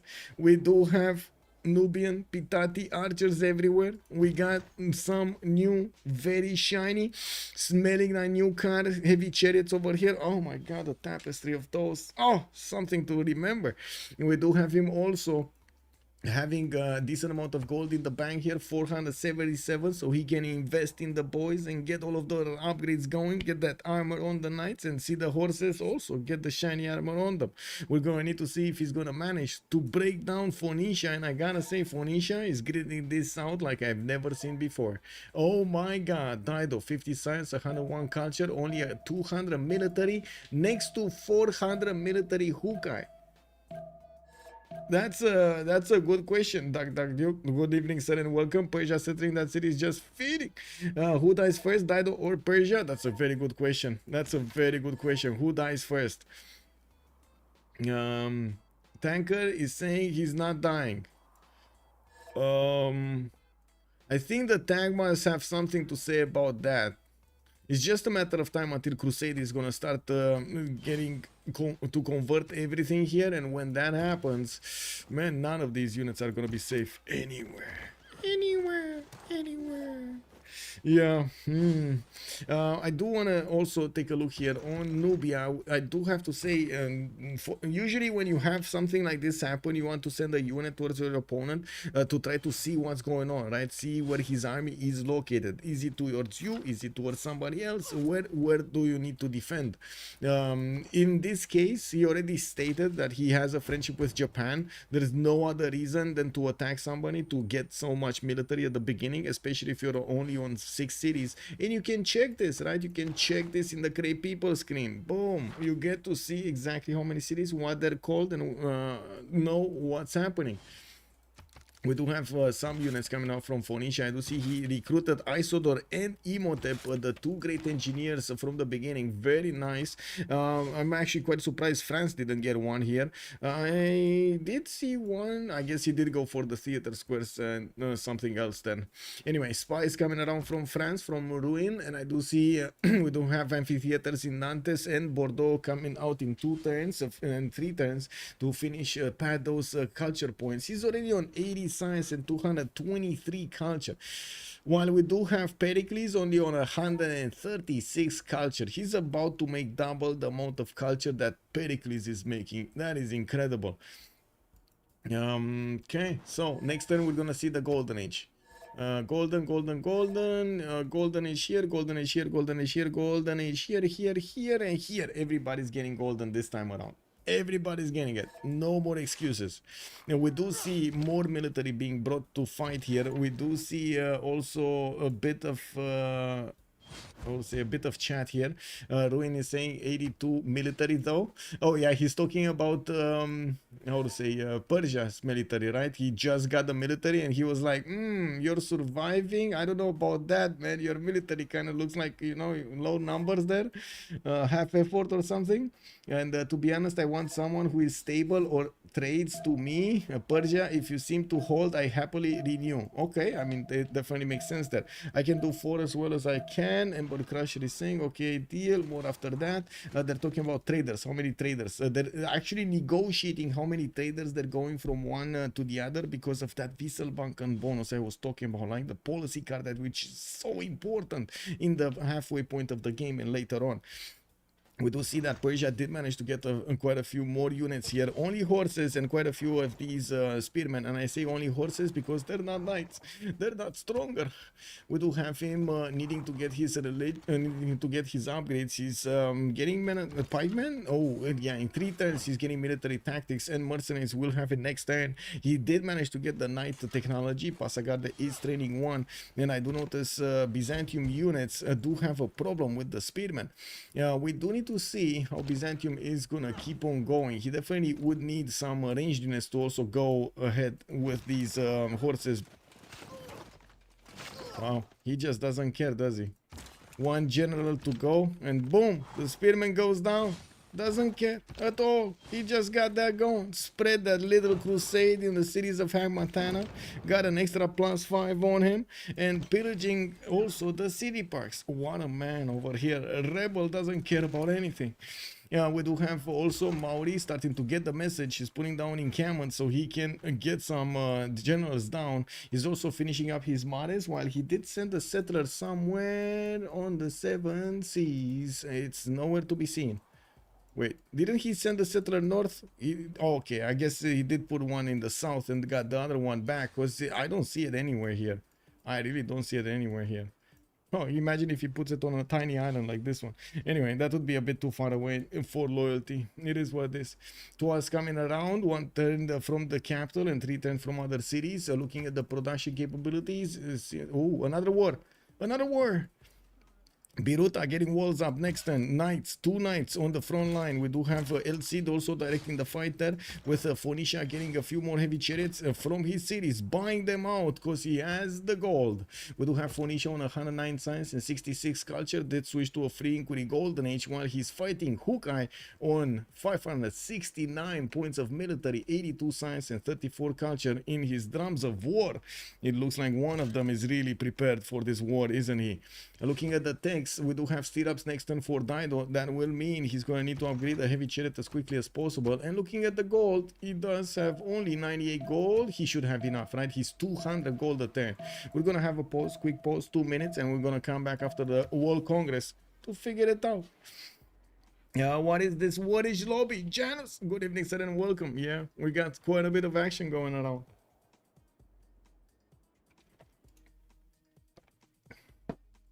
Okay, just gonna do the do the conga. Let's see, this next 2 minutes and we're coming back.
Okay. Oh, we're faster than 2 minutes over here. And it does seem like the war is raging. We do have Nubia getting around Biruta. And by the looks of it, we do have knights already coming around from Phoenicia. I do have to say the production does look good here. 184 points for Dido.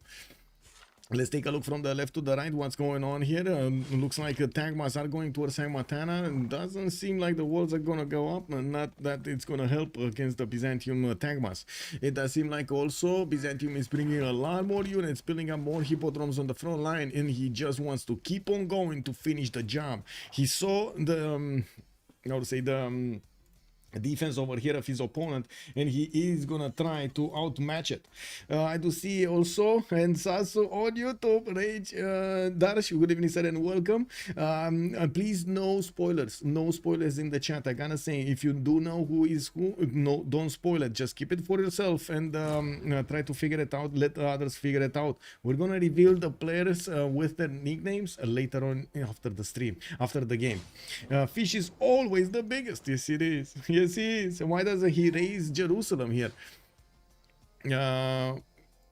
Wait, what? Well, why would he raise Jerusalem? It's just how to say? It's just a free tagma for him and save space. And actually wanted the same as walls. Yeah, he want. I mean, you know, he thought of it. Doesn't really work here, no. Also, Janus, do we know what the toes are for? The toes are for? No, we don't know yet what the toes are for, but they might be to, you know, try to take some of the Persian cities, because Maori didn't have a friend.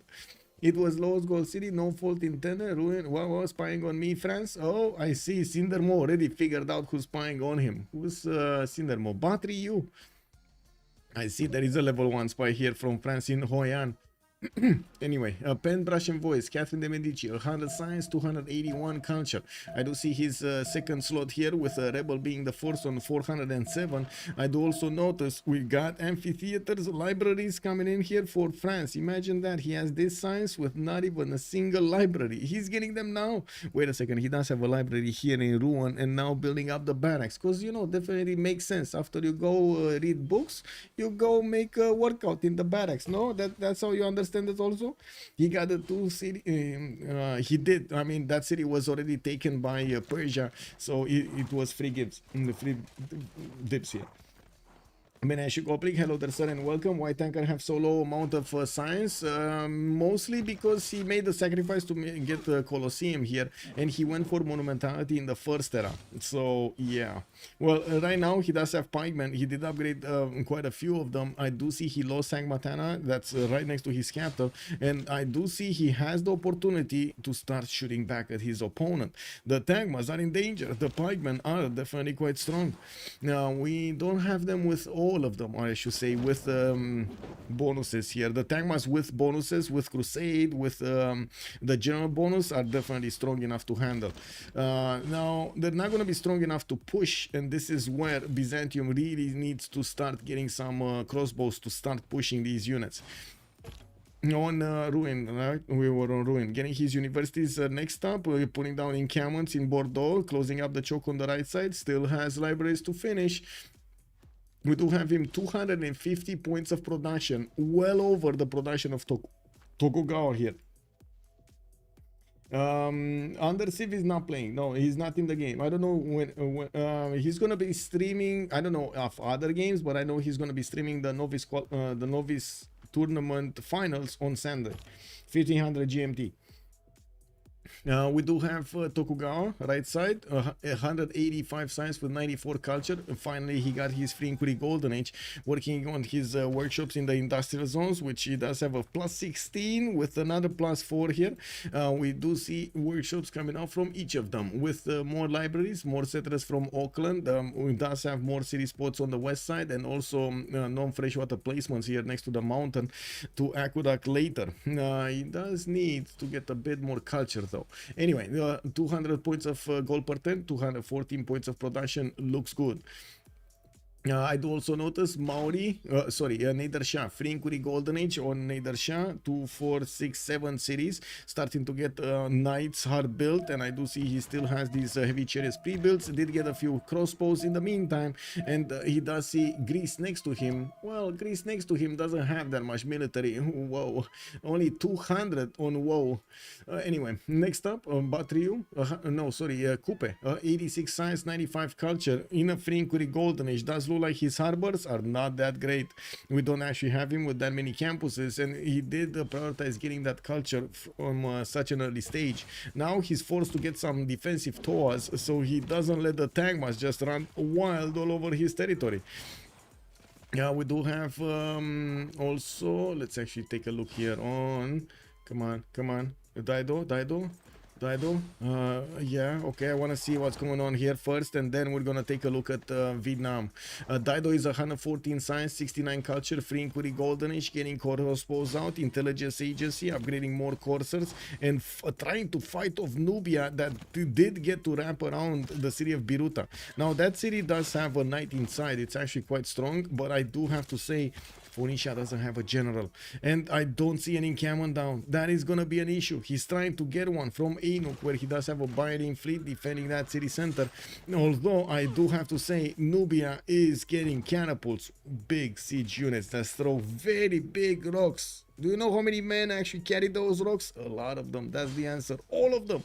And now the city is gonna be like, yes, shoot me. Now let's actually see if he does manage to actually get the city walls down. Victor is establishing next turn, putting more defense on that. We might actually see Daido here try to put his no, he doesn't have it yet. I think instead of limes he should be using the other one, right? The extra defense, the bastions, for the +6 defense strength.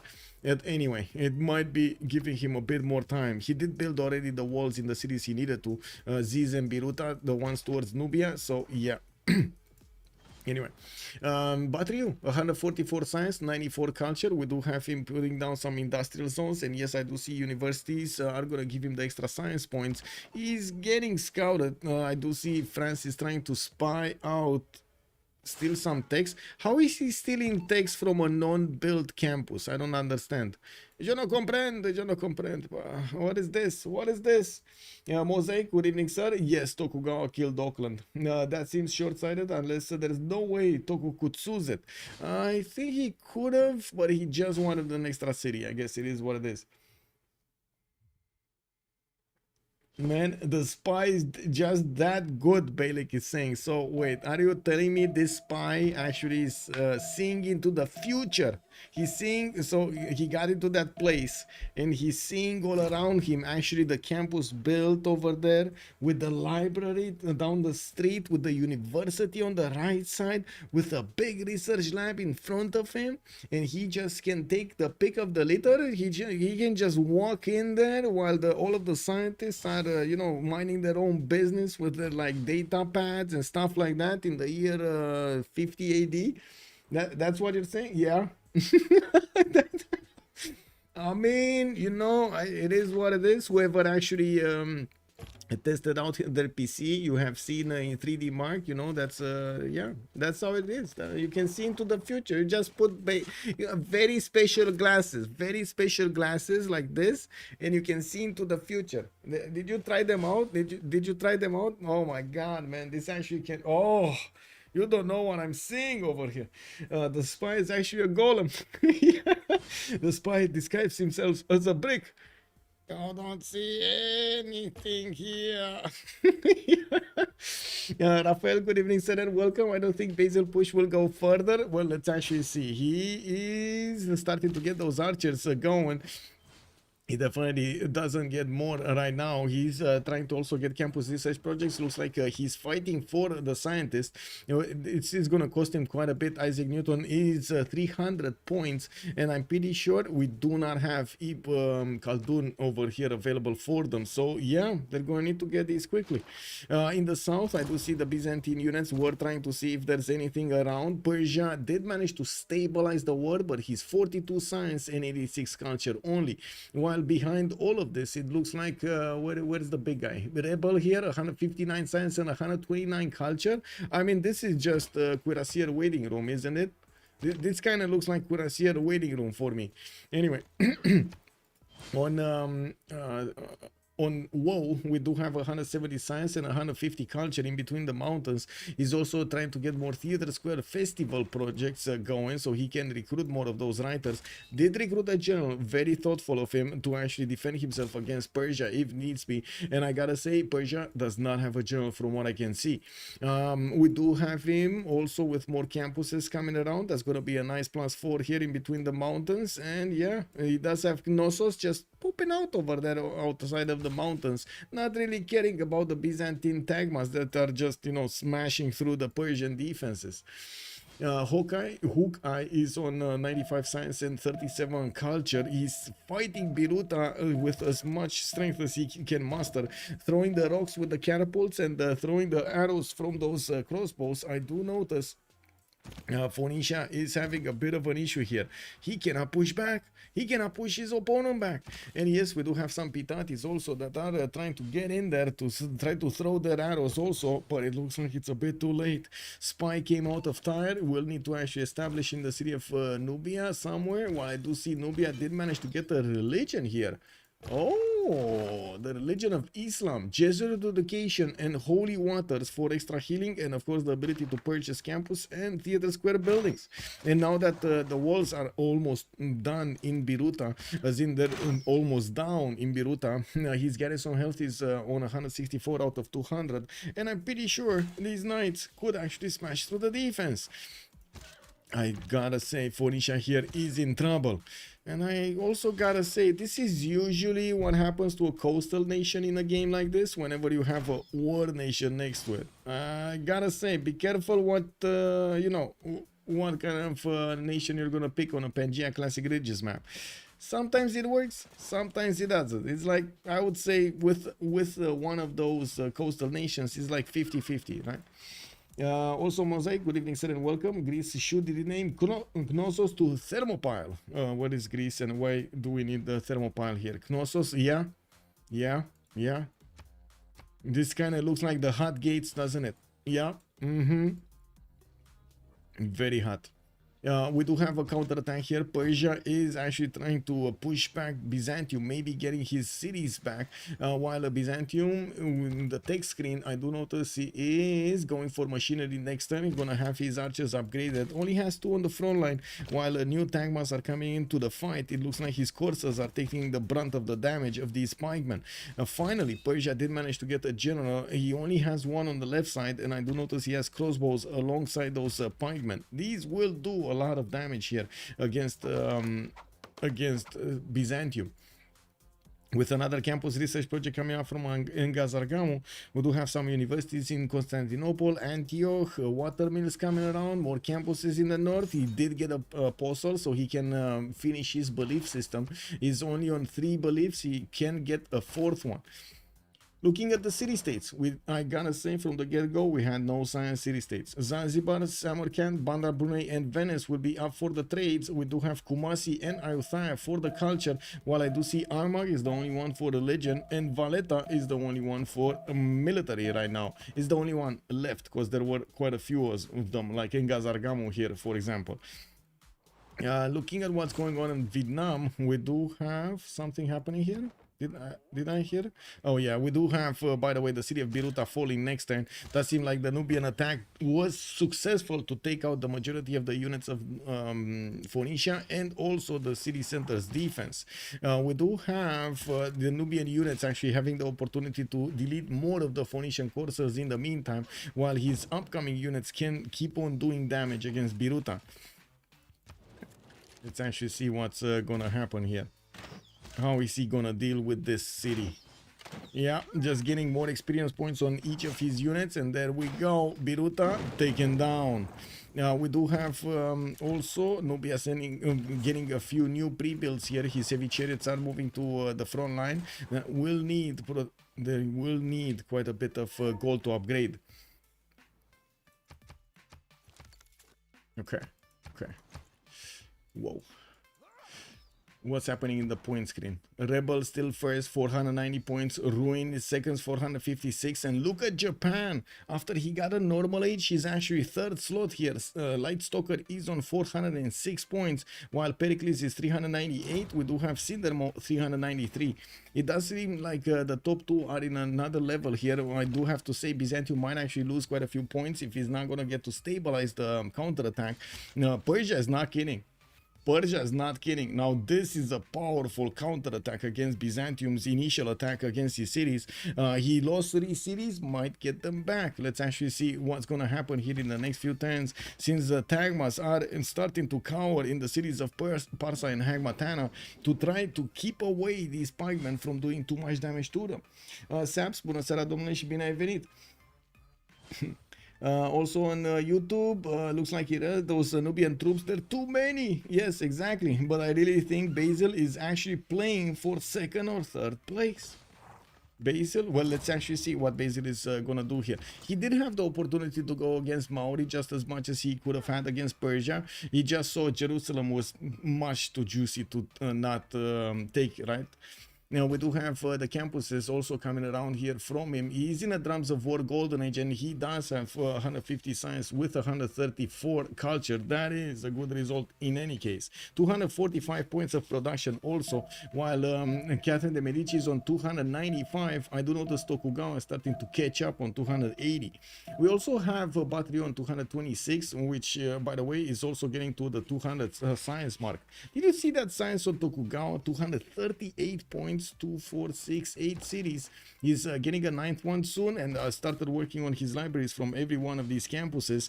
Also getting commercial hub investments. Byzantium is making the projects for Newton. It really wants the free university and library, not to mention the extra 2 science points for his universities. Since there is no science city state in the game, that will be a very important great person. We do have also some more shipyards coming around from Japan, which will help him pad his numbers here for production points.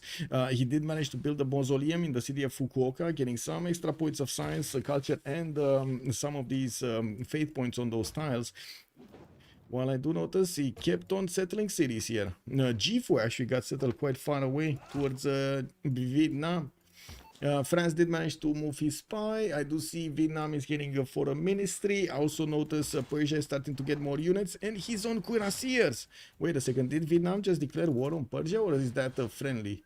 They were friendly, right? Weren't they friendly? Persia with Vietnam, they were friendly, so that's why they can actually. Okay, never mind. They should be friendly. Let's see. They should be friendly here.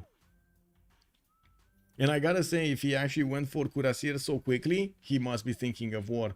I don't think there's, yeah, there we go, military alliance, military. He does have an alliance between them. They're not allowed to make military alliance, by the way. It's one alliance. That's it. Also, that Dio, Bloodthirsty lobby, yeah. Golden, good evening, sir, and welcome. People seem to get more aggressive when they don't know who they are attacking. Yeah, who knew? Japan and France, free sim seem dangerous. Yeah. But I gotta say, he's getting so much science right now in production, and we're gonna need to see if he's gonna start pumping out units also. He has an insane protective mountain range from the north, from Pericles, not to mention on the right side he has Dido, which Dido already is fighting somebody and kind of dying to him. And then on the left side, Byzantium is also fighting Persia, his ally, that's also kind of not doing much here.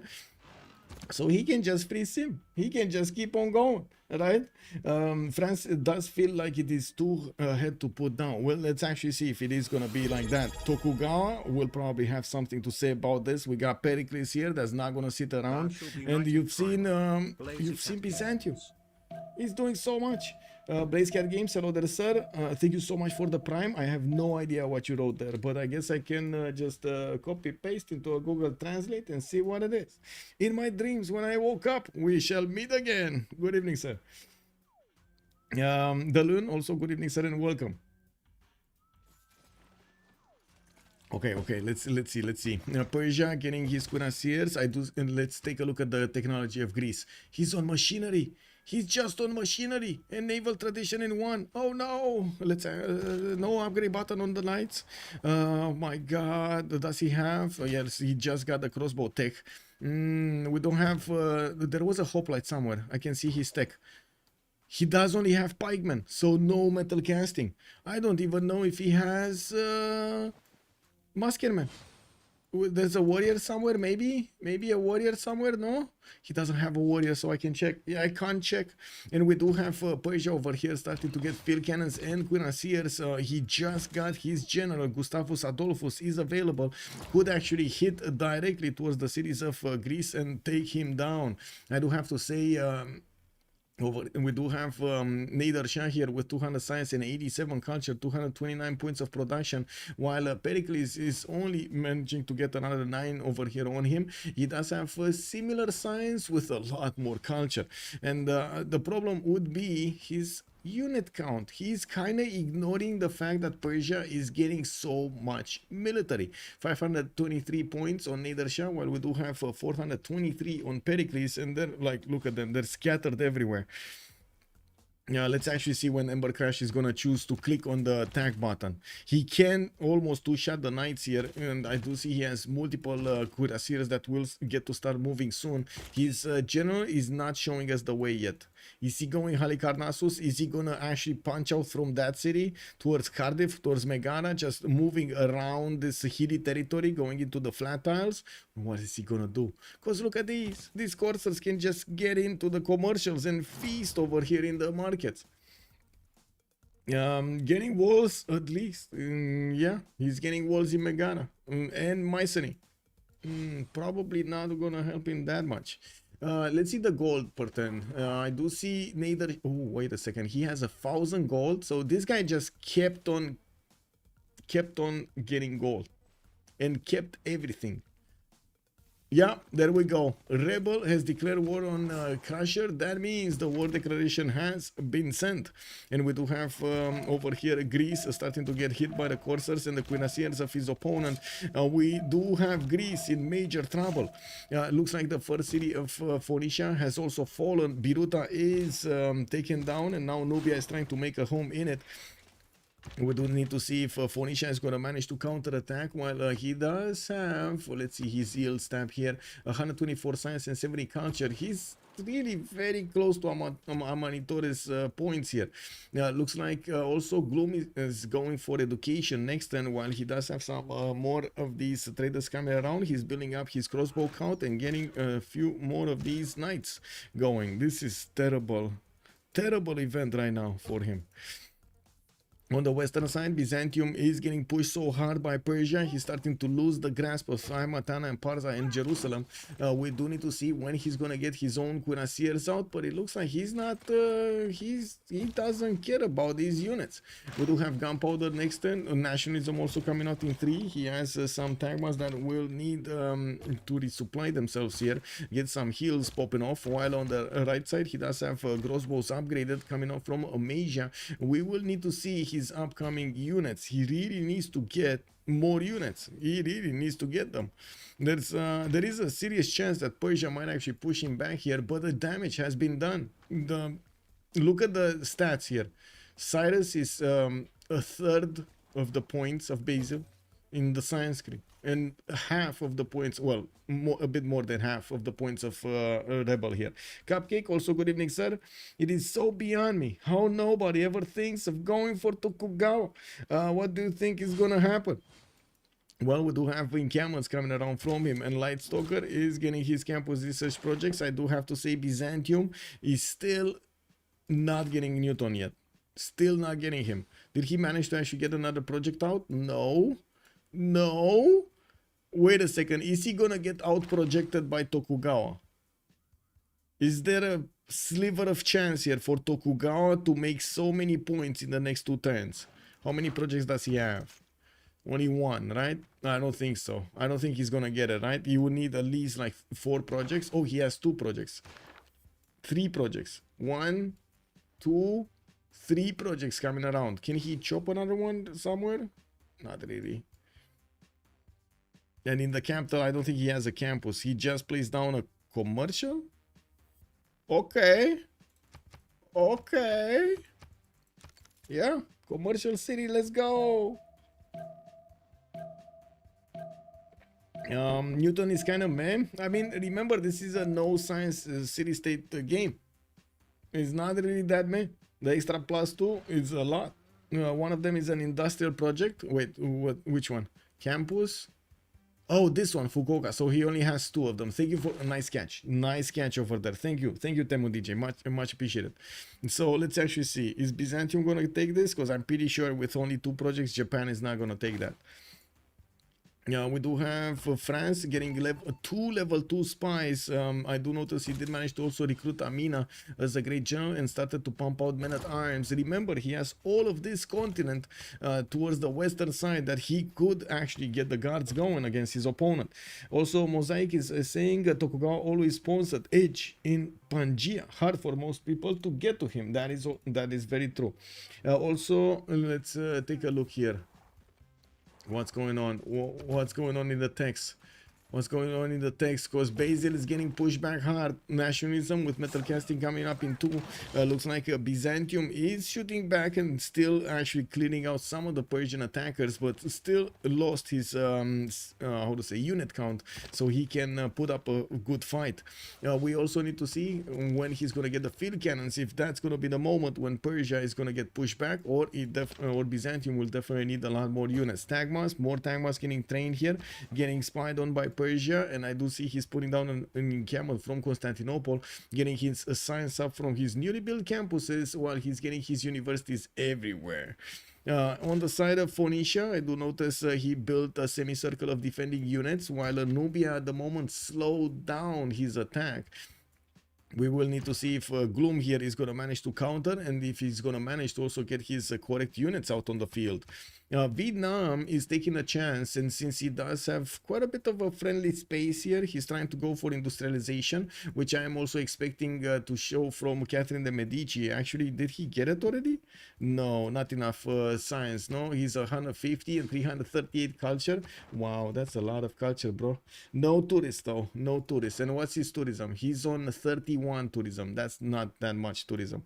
We got some zoos coming in, and I do see he's he keeps on building many times. He keeps on building these. Can you imagine if he gets a tunnel in the north and just bops on the Greek cities? Just one taps them. Anyway, it looks like the Persian campaign is ongoing into the Greek cities. Nader Shah here is managing to get his field cannons in range of the city centers of Greece, and you do see how much damage they can do even to the walls. These field cannons are stronger than the defenses of the Greek cities. Greece is also getting ballistics of his own next turn, so we will probably see him need to upgrade a few field cannons, and of course he does have only Timur. That's not actually going to help him out in this case. Unfortunately, the production capabilities of the Greek Empire are not that great, 227, and you do see his cities are finding it very hard to actually hard build the units that he needs to put onto the field. Usually you do want to have quite a few pre-builds so you can upgrade them with the gold and use that gold instead of the production. Later on the units do become very expensive, and it's going to be hard for you to replace them if you lost them. We do have some piking shots here getting upgraded, and these guys will have enough strength to defend the cuirassiers, but the field cannons are gonna eat them alive. Look at this field cannon, just two-shotting the piking shot like it's butter, nothing. Timur works on PNS, but on piking shots, yes, on piking shots it does work, yes, but it doesn't work on field cannons. That's the issue. Timur is only gonna give bonuses to Renaissance and medieval units. Parsa is about to be retaken. Looks like Byzantium is going to lose his acquired city here from Persia. Persia did very well to come back into this.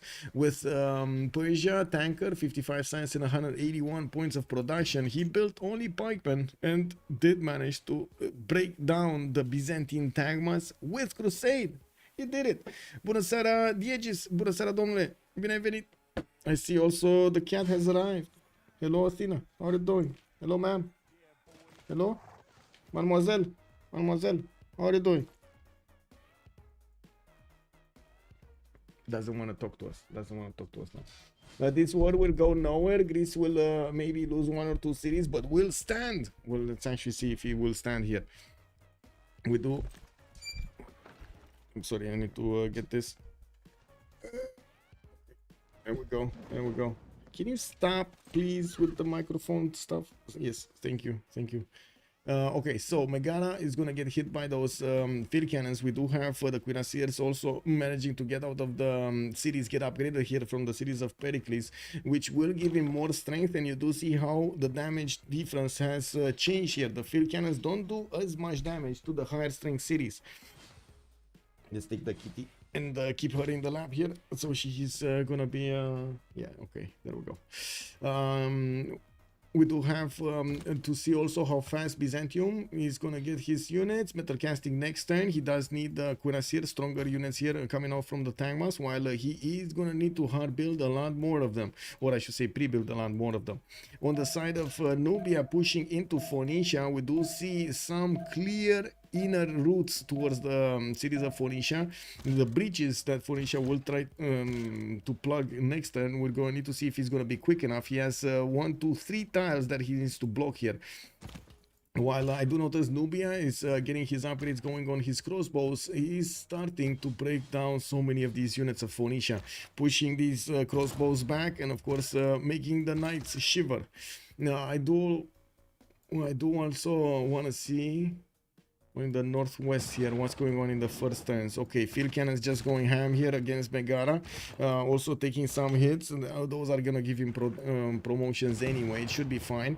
I do have to say Ember Crusher is gonna try to get quite a few pillages going, and well, by the looks of it, whoa, it's getting hit by the Greek units, and not enough units to push quickly. And you do see, of course, with the walls coming out from Greece, he did manage to withstand quite a bit of damage here. He might not even lose a single city. Does anybody here think that Pericles is gonna lose a city? Because right now I don't think so. I mean, it doesn't look like, all three attackers failed, erased themselves into and their opponents. Well, I wouldn't really say Byzantium erased himself. Like, he's still 200 science and 150 culture. He did manage to slow down a potential opponent of his, Persia, with units that he mostly got for free. You gotta remember, the Tangmas are really coming out for free from his cities, right? From his hippodromes. Now, we do have him needing to get more, for sure. We do have him needing to actually keep on going, for sure. But this is invaluable for the game, right?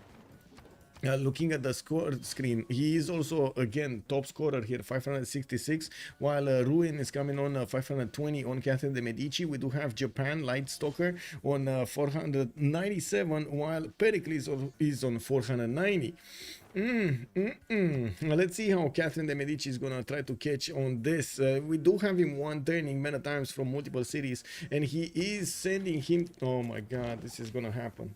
This is actually gonna happen. He's gonna bob Greece.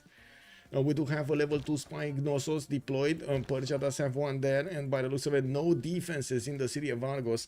There are multiple men-at-arms corps being deployed towards the north that will be available to go through the mountain tunnel with the level 2 spy, and I do have to say that is not the same continent, that won't give the Guard Imperials the extra points of damage, but still, that's still gonna be very good, very good. Agree, both Nubia and Persia are irreling. Nubia and Persia, as in this Persia and Nubia, yes. Nader Shah, it does seem like he didn't have enough strength to push into the Greek cities, into the Greek armies fast enough, and I'm so sorry, but a lot of heads. But I know something I shouldn't, so I doubt they will attack each other. Wow, Cupcake Man. Wow, Asbestos Amoeba. Good evening, sir. The bombards have shown up. Where? Oh yeah, the first bombard here is on the battlefield attacking the city of Megara. Let's see if that's actually gonna switch the result of the war here. I do see Ember Crusher could actually try to get his pillage going, but he wasn't fast enough. He couldn't get his pillage going. Now, the bombard did go in. Megara is ripe for the taking. He just needs to get his cuirassiers around it. But where cuirassiers? There are no more cuirassiers. No more cuirassiers. With field cannon strength walls and his own units, fast units, Greece is managing to tear apart the Persian army invading his territory. We do have a pike and shot also deployed. Looks like Ember Crush is managing to get quite a few pillages. 1, 2, 3, 4... and 5, 6 pillages. Okay, not bad, but only 3 of them were actually gold pillages. I don't see another one here. And looking at Byzantium, Hagmatana, he's losing his crossbows. Those would be field cannons in a few turns, so definitely he needs to actually keep them alive. He's bringing new Tagmas to the battlefield here from his cities. While I do notice he's also getting some art museums in his city centers. We didn't really talk about Maori. Maori did manage to get a few caravels out, and by the looks of it, Maori is on 112 science and 109 culture. Okay. This is a totally different result than we've seen Maori play other times. Athena. Oh my god, she's jumping everywhere. And what happened to the scientists? Good question. Thank you for reminding me. We got Ibn Khaldun picked up by France, and it looks like Isaac Newton did get indeed picked up by Basil II. There wasn't really anybody challenging that, but Ibn Khaldun on France is amazing, by the way. On Catherine de Medici over here, getting that extra bonus. He's on +3 happiness level right now, and I would imagine he should have Zanzibar. That is, there we go, Sus by Ruin with our money. We do have him also trading over here. He's on 9, he's on 8 envoys in here. 8 envoys, and yeah, there we go.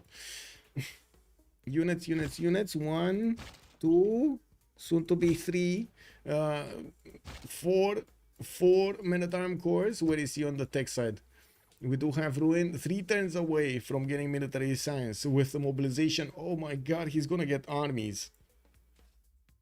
Oh my god, he's gonna one-tap these cities, man. This is gonna be painful. This is gonna be painful even for us to watch. Valletta is on 5. Yeah, how long to fascism? Not long. Not long in this, with this tempo, not long at all. Oh my god, what's going on here? Ave Machiavelli tried negotiating the white peace. Wait, Emperor Persia should have retreated right as he saw Greece upgrade the cuirassiers. Yeah, true. Yeah, that technology over here on Greece did manage to help him defend quite nicely against his opponent, even though he didn't have a lot of pre-builds. His field cannons did manage to put to shame the attackers, and right now, well, let's actually see if he's gonna survive here. We do have 2 of these cuirassiers, only one can attack, and he's not gonna do enough damage. Yeah, the other one is just too far away. We do have the city of Mycenae also getting attacked here by bombards with more of cuirassiers. One just died though, and the military engineer is building the pathways. And that's one thing that I didn't see here. Oh, there we go. He did manage to get the military engineer. I didn't see the military engineer, and this is incredible. He's actually being left to get all of those, and oh my god, look at the armies, man. Look at the armies getting set up here. 2 armies, 3 armies are gonna bop the cities of Greece. Oh my god, how is the continent looking for France? Like this. So he has a border on Calais on the right side, then he has a border. Oh my god, look at this. He can even chop like half of the Byzantine lands here. Yes, yes, yes, yes, yes, yes, yes. Tokuri new Hukai Nubia is actually asking over here Japan if he's gonna get attacked. Looks like Japan did use Filippo Brunelleschi to get Forbidden City. Very good use of that. And of course, I do want to take a look at his yield stab here. We do have him on 355 science and 152 culture. Looks like Tokugawa is gonna keep his 3rd place here, or one of the top 3 for quite a while. We're gonna need to see if anybody's gonna challenge that, especially since we do have quite a few warring nations on the screen here. Yes, really? You want some love right now? She wants it right now, really? Like, you couldn't find another moment? Oh my god, man, this cat is incredible. Yeah, I think making those units into armies was totally not worth. Well, I think it's for the memes as well as for our entertainment here, and not only for the damage that is being done to Argos, right? 3 Guard Imperial armies with a level 2 spy, with a tunnel going into Greece. I mean, you cannot make this up, man. You cannot make this up. It would have been so much better for Nubia to keep the friendship with Daido instead of Tokugawa. I think so. I think so. What are you doing here? Hello. Yes, yes. We are watching game. You want to watch game? No? No game? Doesn't want to watch game. It is what it is. France basically has a mountain range wall around his whole territory. Yes, that deal. Also, he's gonna try to punch out, right, with his tunnel. He just needs to get it done.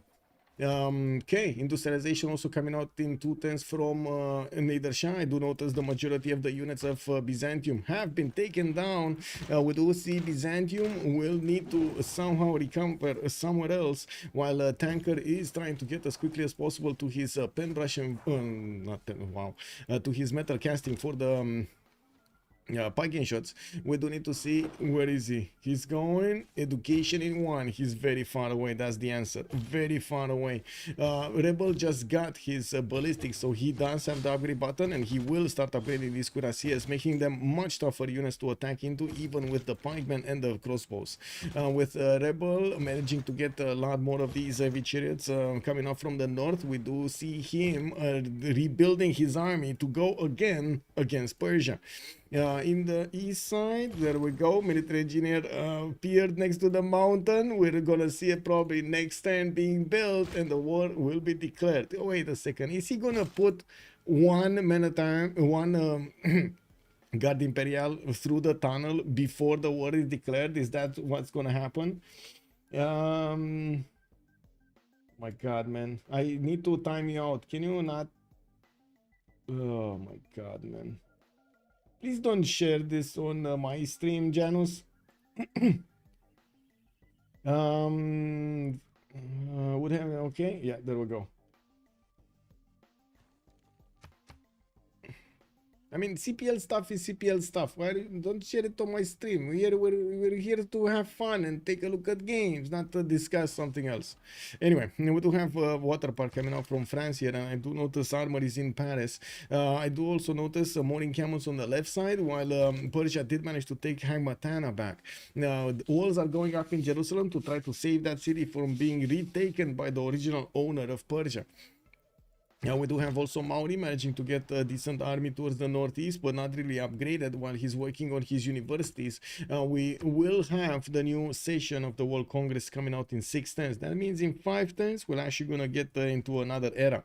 And we do have already electronics factories coming in from Japan. He's getting his Alhambra going, and he did already get Forbidden City. Man, oh man, if he's getting, how to say, Potala Palace, and then... you know, casually also building, what's the 4th one? Big Ben. Woo, that's gonna be so much more on Japan. Basically like an extra government. They have backfired badly for Byzantium. They did. I mean, it did try, but I guess it was what it was, right? He did try to push as hard as possible, but then got stopped by Persia. Very good defense here from Tanker. I gotta admit, very good defense. He did manage to actually withstand the initial attack of Byzantium, and yes, he lost 3 cities, but then he got them back, or at least 2 of them. We're gonna see if he's gonna get the 3rd one. Yeah, now these pikeman cores can do enough damage against the cuirassiers here if they do get next to them. So the fact that Persia did manage to get nationalism, very good. Byzantium though doesn't have enough units to core them up, and of course you do see that Persia has so many of them. It's incredible. The field cannons though will have a field day here to actually attack into these. If only there would have been a lot more. Machiavelli, how far is the parking shots? He's just finished education. I don't know. That's the answer. I don't know. He shouldn't be that far away though. No, fascism in 3 or 4, yeah. Rebel just asked renew from Pericles, and I do notice Pericles did lose the city of Megara, by the way. Mycenae is also getting torn down here. It looks like Ember Crusher is just slowly going through the Greek defenses and taking them down, tearing them apart. While France did manage to get the upgrade button on Guard Imperial. He does have 2200 gold in the bank, while he's making 214 a turn. We do need to see him plug in the half cost card so he can upgrade these a little bit easier. And I do see 1, 2, 3, 4, 5. Oh my god, what's the damage on this? So it's 85 base. 85 base damage, boys, from this Guard Imperial army. It's 97 on attack against Gnossos and 60. Heck W, 2 tapping the city of Argos like it's nothing. Recipe to go for top 3 quiet naval simming and wonder spam. Well, tension, you say that, but that's not what happened here to Dido, is it? Oh my god, look at that. That's not really what happened here to Dido, is it? So somebody watched the first qualifier game. Japan is cosplaying the England Lizzie. I mean, in that qualifier game, we only had a single naval, if I remember correctly, Elizabeth, right? This time around, we had like 3 of them. Japan with Dido and with Coupe on the left side. While, of course, Dido is the one that spawned next to Nubia. And Nubia didn't really have where to go. So he started going against Dido to take down his cities. Okay, let's see the tunnel. Let's see the tunnel. France, you can do it. He has the build improvement. Mountain tunnel. We'll see it. Okay. Walls are going up next turn. Persia does have a problem attacking into Jerusalem with his units. He takes a lot of damage. And we will probably see more of these field cannons show up to fight for Byzantium. We do see new encampments also being placed down. Military engineers to get the pathways going. He definitely needs to get a faster path, and you do see he's running out of road here. The good thing is he does have some flat tiles to make use of. Now we do need to take a look here though. This is very, very nasty. Very nasty. I mean, the Pericles doesn't even know what's gonna hit him. That's the nasty part. I mean, Lizzie got all the card wonders. Oh yeah, yeah, Saldoris, that is true. That is true. But that's why I'm. That's also one of the reasons I was saying he should get Potala and Big Ben. We'll see. Morning Camels being placed down. Looks like builders. He's getting his setup going for his industrial zones. A bit weird placement, but sure, it is what it is.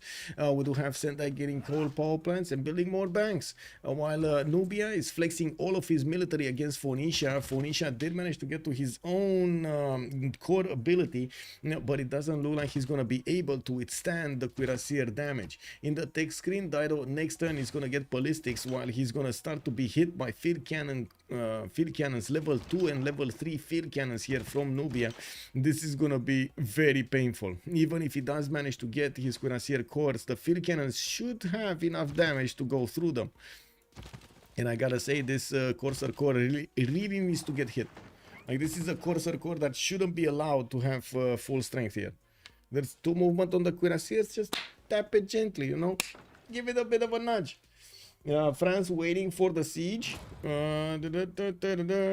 got calves coming in to go and pillage. I don't see any siege units. I don't think he cares about siege units because he has his siege tower. He has a siege tower there, and he built a tunnel. It's just a matter of moving the units on the other side. I think he wants to get them last second here. Amina is also there. Amina cannot move this turn. It will require. Yeah, there we go. Oh, you know, just casually popping a guard imperial. What would you do? What would you do if this would happen to you? Like, casually seeing you're protected by the mountains, then, you know, weird hole comes out of the mountain and poof, a head of a guard imperial comes out and you're like, hello. Hello. 200 IQ move. Yes, indeed. Looks like the surprise backdoor is real. Felix Phoenix, good evening, sir. Very nice levels on all Nubian units. Yes, he did manage to get Terracotta Army. One of the reasons he did get at least 1 promotion on each of these.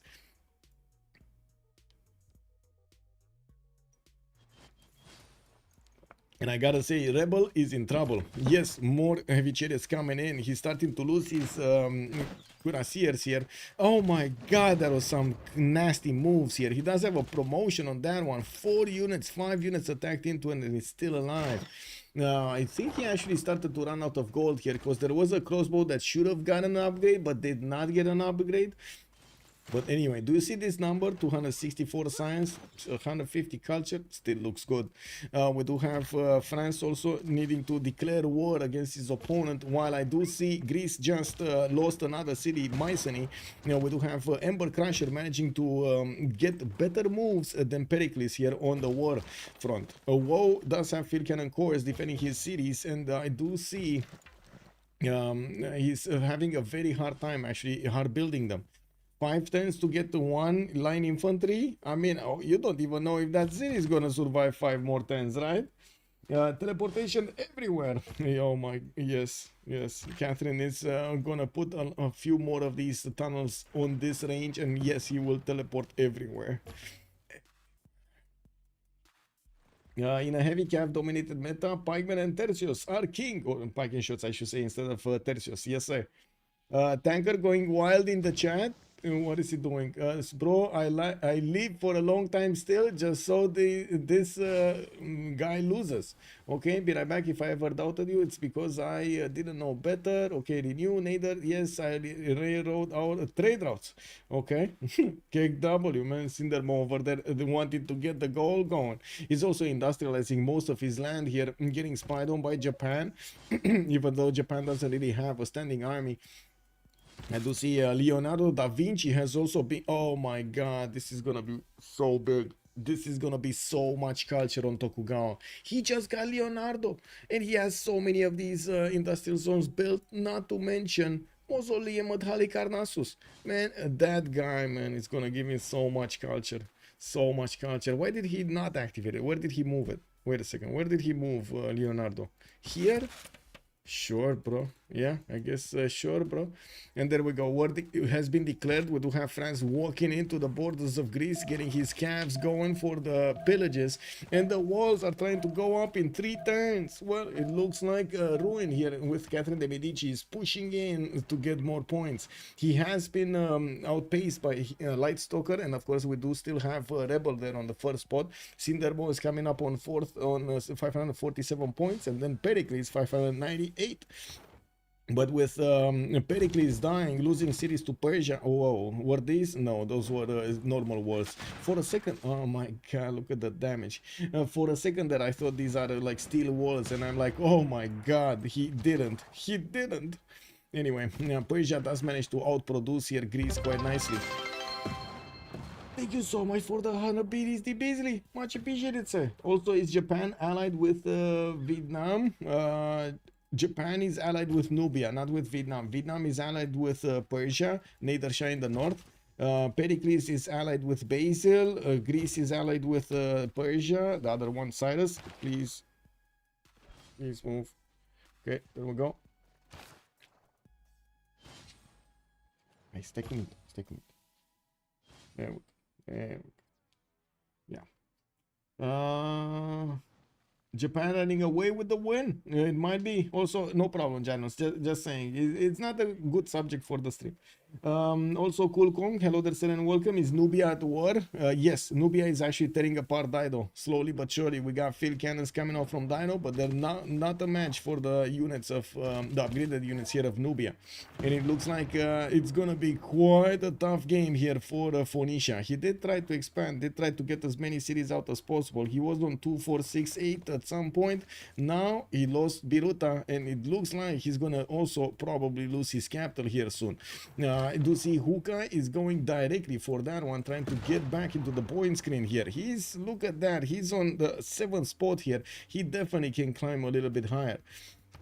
Now we do have in the era score, I do have to say Catherine de Medici is going to hit his 3rd golden age. I do see Light Stalker is going to get golden age, yes. Nader Shah is going dark.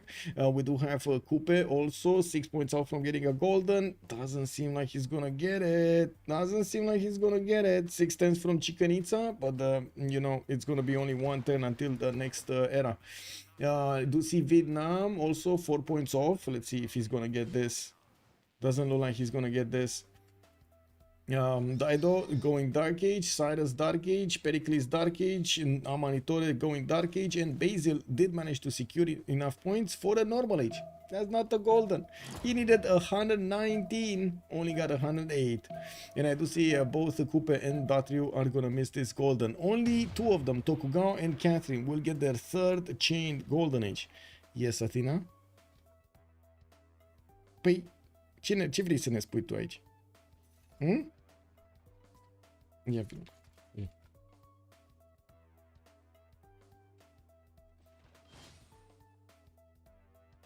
Okay, well, we did jump into the new era. I do see Jerusalem is getting hit by those units of Persia. We do have the walls being taken down. Athena is fighting to the death over here, a napkin, and yeah, tearing it down. Yeah, there we go. Yeah, there we go. Yeah. Oh yes. Oh my god, you can't see her, right? Oh my god, she's staying out of the. Look what she did to the napkin. It's like you see a monster, you know, like in Jurassic Park. You see that. Just one of those paws coming in. Yeah, there we go. Come on, Athena. Look. I make room. Come on. Yes, you want the napkin? Yes. yes. Tear it down. Yes. Anyway, there we go. You can have what you can do whatever you want. There we go. And I need to press Y because these don't have the yield stab anymore. Come on. Go somewhere else. Okay. No, she wants to stay here and rip it apart next to the microphone. Toku missed the 1st golden age, so only France. That's true. Sorry, Temu DJ makes a good point over here. Toku did miss his 1st golden age and he only got a 2nd. Oh my god, wait a second. Steel walls? No, that's just normal walls going up. Is it gonna matter though? I don't think so. No, what are you doing? Athena, that's my mic. It's my wire. Not that. You can take this, not that. Oh my god, Athena. I give her stuff to actually play with, and she wants to eat my wire from the mouse. Really? Anyway, oh, glitch. Good evening, sir. National gives scores. Yes. Mobilization gives. Sorry, which civic is fascism? That's. Wait a second. I don't remember the name, but it's over here. Totalitarianism. Totalitarianism, actually.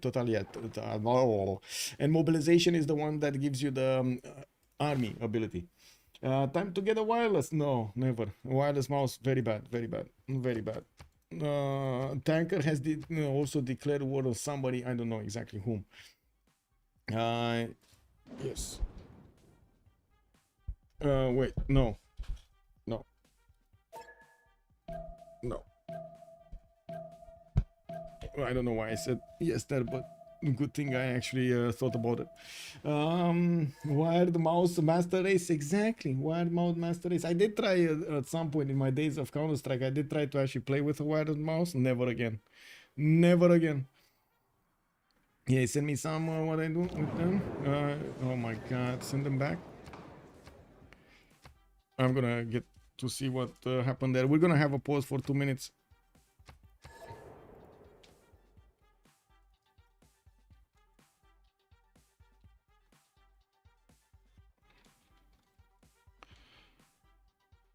I don't think it's gonna matter that much, but I guess it does. So we'll see. We'll see after the game what we need to do. Can't really do something right now. Anyway, we're gonna have 2 minutes as a pause, and let me actually go to the bathroom really quickly.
Oh man, no pressure, no pressure.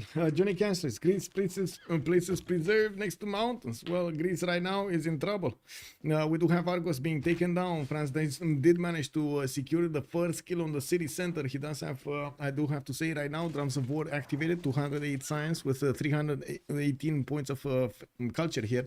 I do see Catherine does also benefit from, what's his production per turn? Yields? 411 points of production. I don't think he even industrialized. No, he is not industrialized yet.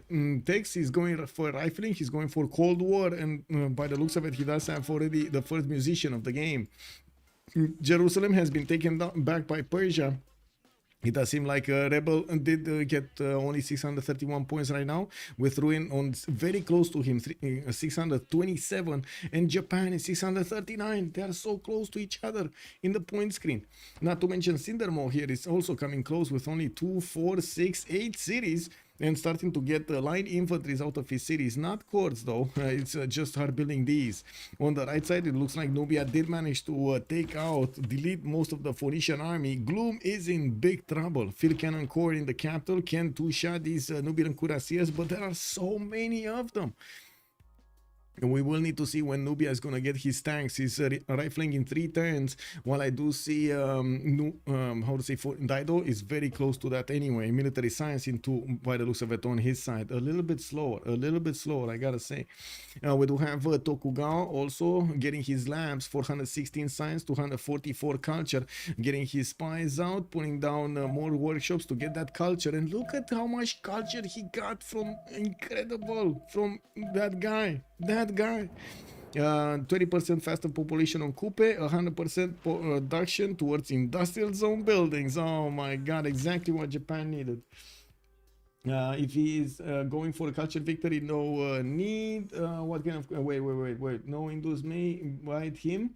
He's saying that he over here France doesn't have industrial zones. Well, I mean, he does, or no industrialization. I do not see any industrial zone. No, I actually don't see a single industrial zone here for France. He's just doing what he needs to be doing without them. Dude, I don't know, this guy is some pro. yeah. I mean, by the looks of it, he's doing extremely well, isn't he? Not really going for that meta. Pelikanov is also saying it's part of why there was this huge outcry against Microsoft when the 360 had wireless controllers as the default controller. Lots of people saw it as a gimmick that was going to mess up reaction times. Yes. How 442 production? Plus 3 series Ip Khaldun, with a lot of them are improved. What can I say? I don't know. He does have 442 production. Other than this, other than what I see on the screen, what can I tell you? 87 points of production just in the city of Paris, improving more of these tiles, or I guess he's re-improving the floodplains that got flooded here in Marseille. Keiko Beaver, good evening, sir. I did hear that wireless is kind of good these days, but let me not take the chance. I still like wired stuff, you know. Good evening, sir. Full yellow spawn, that's also true. Full, well, not really true, because he has some grassland tiles, but it is a majority plain spawn over here. And he did fix his food situation with all of these farms to get his city's population higher. He's gonna 2-tap this city also. Knossos has no chance over here to withstand the Guard Imperial army, while the other army is going towards Athens. His calves are going ahead of the Guard Imperial so they can start to pillage the tiles before he's taking the cities. He's on fascism. Oh my god, he's on fascism. These units are 103 strength against the cities of Athens that's just defending with 71. And I think Persia only is gonna take Cardiff and that's it. I don't think he's gonna want to fight France here. His Cuirassier Corps, by the way, Persia's top military, top unit, is dying. Like literally dying, attacking into Guard Imperial armies. That's not gonna work, is it? My chateaus don't do that. Some wheat, some chateau, and here we go. Yeah, some people are just built different. Kick W. Anyway, Cuirassier Corps from ruin. We got banks in Nantes, and I do see more Cuirassier armies coming out from Paris here and Marseille. Well, Marseille is gonna just get a normal one. 2 turns for also Chichen Itza to finish in Mauri's territory. That is gonna give him a boost of production and culture. Not gonna lie, that's gonna be good. Building Petra also for a few more points, but unfortunately, I don't think that's gonna put him where he wants to be. Especially after Nader Shah did manage to take 4 cities. He's gonna take 4 cities away from Greece and gonna ramp up in the points. We do need to see Sindermo also try to do something with his military here. He should be careful about the eastern side. I would imagine Vietnam should actually be careful about Japan's upcoming stage of the game, when we're gonna start to see aerodromes being placed down, and of course Japan will get an air force. This is gonna be a problem for Vietnam. This is gonna be a problem. Let's actually see. We got Persia also walking in, did declare war on Greece. Looks like the +6 intel over here on France's units are allowing him to do so much damage to Knossos, and not to mention pillaging, able to pillage all of the, oh my god, shining the city of Athens like it's butter. Also getting a lot of culture from taking out the units of Greece here. Woe is down to 2 cities, and it looks like he's gonna be the first one to get out of this game. Buka, take them back then. Oh yeah, okay.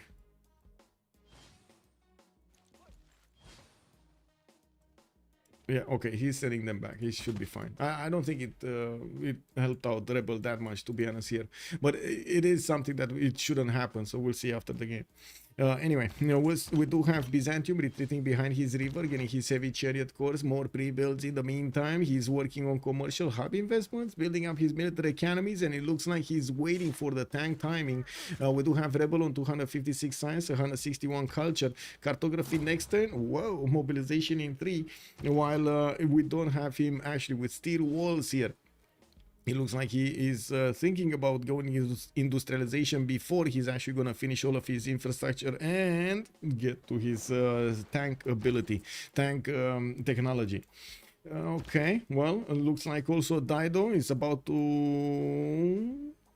Actually, he's not about to do anything. Dido, he did manage to get 150 strength cities on some of them fortifications, and I do see 3 of them. The main core ones, Tyre, Carthage, and Ugarit, will benefit from the 150 fortification strength. This is going to make it so much more tougher for these field cannons to attack into them. You see, they stopped doing damage, right? The second that wall went up, they stopped doing damage.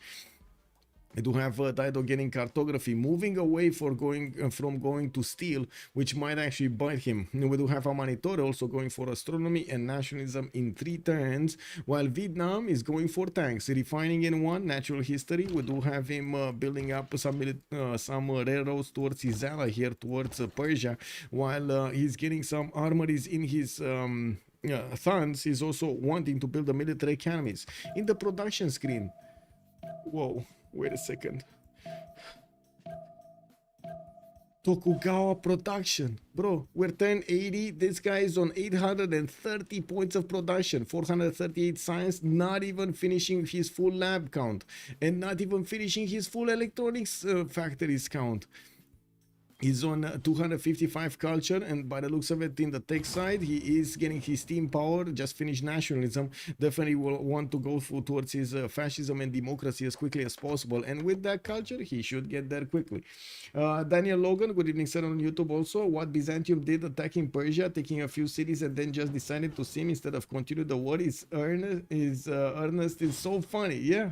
I mean, he knew that he's not going to push more than that, but the damage has been done, right? You do see how much it actually hurt the tanker with 135 cents and 118 culture. He is alive, yes, he's gonna still be kicking, and there might be a possibility for him to actually attack into Maori at some point. We'll see if that actually happens. In the meantime, there's no other target for Byzantium, and we'll see what kind of timing Byzantium is going to choose to go against Persia. I would bet on tanks, but maybe somebody else will bet on something else. I do also see Greece is about to lose the city of Knossos to the French Garde Imperiale, while Pharsalos is also about to go down here. We do have the siege tower that needs to move 1 more tile, so these Garde Imperiales do the full damage against the city's strength. Persia's military is meeting the French military on the front line, but this is just not gonna go well. Look at the damage, man. This Garde Imperiale 112 defending behind the river. He's on 30 strength, 30 city strength though. You're talking Japan. Yeah, he never built a stronger unit than medieval or classical one actually. Yeah, and he's getting his aerodromes down. He just needs to like click a button and upgrade the unit basically, if he had one. Oh my god, he doesn't even have a samurai. Kick W, man. Not even a unit, not even a cannibal. What am I talking about here? A single cannibal. Can you imagine if just, you know, for 1 turn, Maori just takes off to like 2 cities over here on the coast? This would be so funny. Anyway, I do see Phoenicia is going to have this city to stay safe for a while. We're going to need to see if he's also going to allow Nubia to take over his city centers. It does seem like with the field cannons coming in, field cannon courts in each of his cities and getting a few more defensive ranged units there, he should be good to go. He should be fine. This could backfire for Japan. Not a fan. It could, but it also could give him the win. He has a caravel on Maori coast for early. Wait, he does? Oh, he has a galley, not a caravel. I do see caravels from Maori here. Oh, it's starting to come out. Not that many. He has like 4 of them, and one of them is actually next to the coast of Japan, wasn't it? No. Yeah, I mean, it's halfway there through the Arctic Ocean. He shouldn't have been seeing the coast of Japan, but I can check if he has visibility here. Just give me a second so we can get through this. Maori, Kupe. Yeah, he did see all of the coast of Japan. He sees the city strength also of Japan, so he knows we don't have caravels from him. By the way, Chichen Itza did finish over here on Maori's side. We do have culture points coming around from all of these tiles, and of course from the rainforest tiles, and he does have a decent amount of production also with that bonus. Look at the banana, 341 with a 251, also rainforest tile next to his city. Anyway, Farasolos about to be taken down. This is going to be a 2-shot for these Guard Imperials, and that's going to be the first Civ taken out from the game. GG, well played, WoW. Let's actually be ready to unlock the screens here. There we go. So 9 players remain. First player got taken out at 1082. Persia still alive and kicking. Got a big empire. 2, 4, 6, 8, 10, 12 cities to count. Tanker here is starting to add more points of science and culture on his side. He's getting more muskets in the meantime. And I do see him wanting to build his library count, getting University of Sankor in Tarsus, and getting more universities from Taxila. Is it Taxila or Tashila? Well, how do you pronounce this? Is it a Chinese X or is it Latin X? Which one is this? Also, Duck is saying Japan has so much production, it doesn't even matter. Yeah, that's true. He has an insane amount of production. He has a, yeah, is it okay now Pericles reveal? No, after the stream. Because you can say, I would say, you can take him out from the remaining players, right? From the other ones. It is what it is. Exactly, by the process of elimination. There we go. Sadville, good evening, sir, and welcome. Also, Lucan, good evening. It's just a normal X. Yeah, okay, thank you. Just a normal X. Now, we do need to see if France is going to keep on going. He does need to keep adding points to his empire. He's on 743. Did manage to get more than Japan and more than Basil in the meantime. He has a strong military going towards the north and keeps building them. Not to mention he has multiple, at least level 2 spies. I did see a level 3 somewhere. While he's building up his cav count, we will probably see him try to get some of those helicopters going. It's not close though to get helicopters. Vietnam trying to build the Oxford University from the city of Hoi An, also getting his banks up to get more gold per turn. He's right now on 127 only, can't really upkeep an army, and the same problem on Catherine, right? He is on 70 gold a turn, but it's not like he can easily upkeep and keep on upgrading his army. He's got lucky with so many pillages here, he doesn't care. 2300 gold points in the bank, man. This guy has a big safe at his home. Look at that many gold points there. Incredible. He should just continue into Byzantium. Yeah, let's actually see if France is gonna do something. Is he gonna continue? Wait. Sindermo declared war on Ruin. We do have France declaring war on Ember, Crusher. Whoa. So that means also, wait, Byzantium? No, who is it? Byzantium, right? Byzantium was his ally, so I think he declared war on Byzantium as well. And like on Rebel. Let me actually take a quick peek here. Now, we do have the Guard Imperials that will do massive amounts of damage against the Persian army. Doesn't seem like they're evenly matched at all. Yes, so he's at war with Basil, he's at war with Vietnam, and he's at war with Nader Shah. Man, this guy is at war with everybody. Sindermo is saying he's not gonna pillage. That would be Vietnam. And why is he saying that he's not gonna pillage? Where does he have units? I don't see any unit anywhere from him. Oh, this one. He pushed out the Voichen. The Voichen was actually scouting through the lands of France, and he got pushed out when the war has been declared, and their alliance reset, basically, or I should say their status reset in the diplomacy. Byzantium getting tagged armies here. He's on 270 science, 160 culture versus Cyrus is 150, 160. We do have steel walls coming out next turn, and now it looks like he's on a straight line to get the tanks. We do need to see a lot more pre-builds. He's getting military engineers to keep building up the pathways here. He did manage to secure a road towards Trebizond and also build pathways across this. No, he didn't. He's gonna get a bridge here soon, right? He's gonna definitely connect Trebizond to the other side of the river there. That's fine. We do have him also finishing most of his military academies, and he can pump out directly those armies and of course the cores from his cities. Man, these field cannons barely scratch the Guard Imperials. France's units are unbeatable right now. They're insane. Insane. Whoa. Whoa. That's why they're on the way. Wait, Basil was the ally? Yes. Vietnam is allied with Nader. Yes, he's allied with Nader, and that's why when he declared war on Nader Shah, Vietnam reacted, and of course Byzantium over. Wait. Byzantium was at war because of Pericles, right? Pericles was at war with Rebel. Okay, there we go. We figured it out, Cupcake. Took us long, but we did. How does the continents look like for Nader Shah? Well, does it matter though? Because the French units can do damage regardless of the continent. Like these are way out of the tech abilities of Nader Shah. Even if he is on 224 science, unless he actually gets tanks next turn, this defense is just not gonna work, is it? Yeah, it's just not gonna work.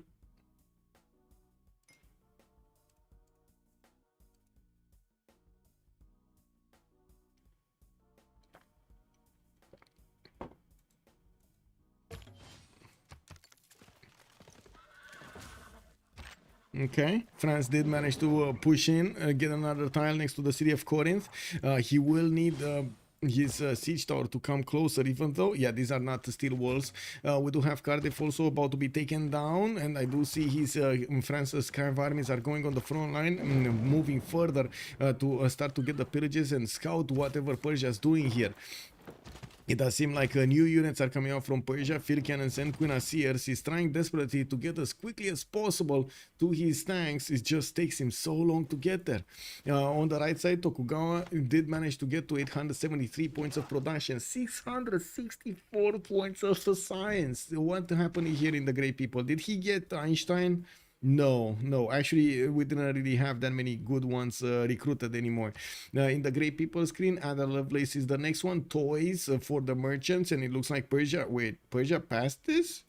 Or did no, actually the other Persia took John Jacob Astor, and I think right now Tanker needs to pick John Spilsbury. That's actually gonna help him. Nice. He's not taking it though. Kick W, man. We're gonna also need to see who's gonna get Mary Catherine Goddard for the extra diplomatic visibility against opponents, and we do need to see who's gonna start picking up the generals. You do see modern atomic generals are available, so let's actually see who picked up the other ones. Dandara got picked up by Nubia, Hukai. Napoleon got picked up by Byzantium, Rani by Persia, by Ember Crusher, Nader Shah Persia, and Jose de San Martin has been picked up by France. And I gotta say, every time I see this name, I'm thinking of Fluffy. Does anybody have that problem in their brain? Every time you actually see Martin somewhere, you're actually remembering flying Fluffy saying Martin. It's just there. I don't know. I heard it so many times. It's just in my mind. You know? Busy with 999 units, but a spy in one. Oh my god, my nose is itching so hard. Anyway.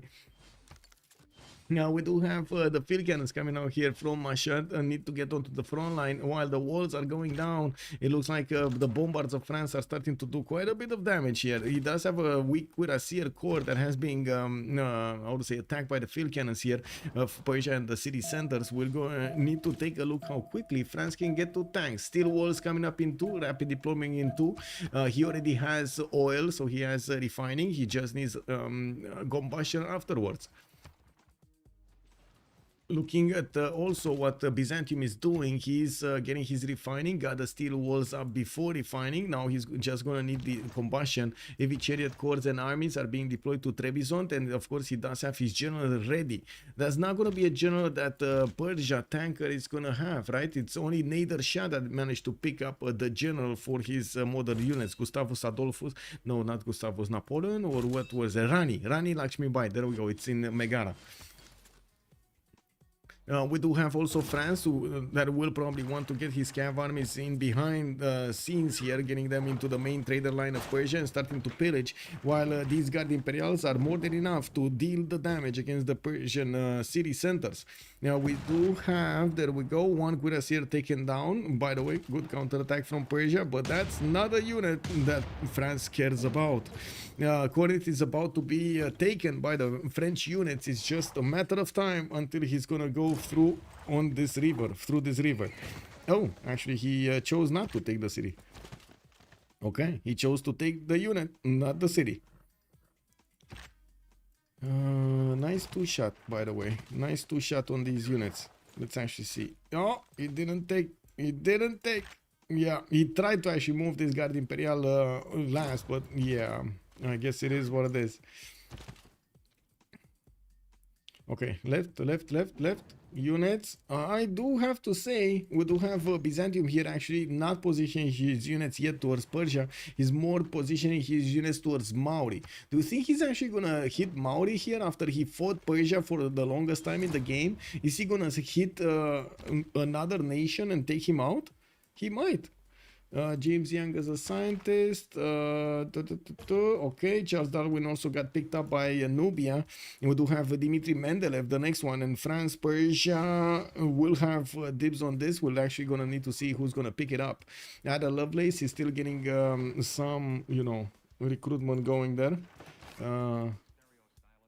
Wait, can I say courting? Is this a correct word if I use court? They're getting courted there if they're getting points towards them or projects. Is that a correct English word, or is courting only used on when you're talking about females? I have no idea, so I'm asking. Please let me know. I'm gonna have an incapable player kicked in. Well, I don't know. I wouldn't really say incapable player, but Cupcake, come on, man. I mean, you do what you have to do here in the game. Wouldn't he just open himself up to a Persian counter? He would, and he wouldn't, as in he should have steel walls, so Persia will have major problems attacking into any one of his cities. It's a dated use, but courting can be used to mean gaining someone's allegiance. So yeah, okay, there we go. Yeah, I was thinking of courting. Yeah, it is correct, but it also has a connotation for romantic relationships. I see. Thank you for the explanations. Also, UCLA Phil, good evening, sir, and welcome. Courting to gain a favor from someone. RAB, good evening, sir, and welcome. So yeah, it seems like there are quite a few great people here getting courted for benefits. We do have John Rockefeller, the next one, and I do see, well, they're not gonna race for this one, would they? Yeah, they're definitely not gonna do that. Now, on Catherine de Medici, we did have only 139 tourism. I'm pretty sure he just wants to go to war here and keep on chewing, getting points from the cities that others have built. He's on 826 points, just so, how to say, 60 points, 66 points ahead of Light Stalker, 70-60, while Rebel is on 675. We do have France managing to get into the mine line of Persia to pillage all of these tiles, and of course he is also seeing the traders, the naked traders just moving around everywhere. And we do have, there we go, him directly targeting the traders, immediately getting so much gold, It doesn't even matter that he's on 24 gold a turn, because he's getting so many pillages. He's on 3,000 gold in the bank. You know that safe I was talking about earlier? It's just getting bigger. I don't know how, but it's getting bigger. Megara has been taken. Halicarnassus has been taken. Corinth is also gonna be taken here, and then Mycenae is gonna be next. There we go, taking it down. Ruin is also trying to get to combustion in 3 turns, while he's gonna follow it up with the text towards helicopters. We're gonna see him go and take synthetic materials with plastics. There we go, plastics first, synthetic materials next, and of course we're gonna need to see when he's gonna start putting down his. Is he ever gonna get industrial zones? Wait. Are we gonna have somebody win the game without a single industrial zone? Oh my god, I should get a prediction going on this. I can't get the second prediction going. Daniel is also saying, I think that the way you are using court is very accurate for the end that the game is in current. Yeah, for the era that the game is currently in. Yeah, by the looks of it. France is basically going, how dare you counter Greece anywhere? That was my job. Yeah.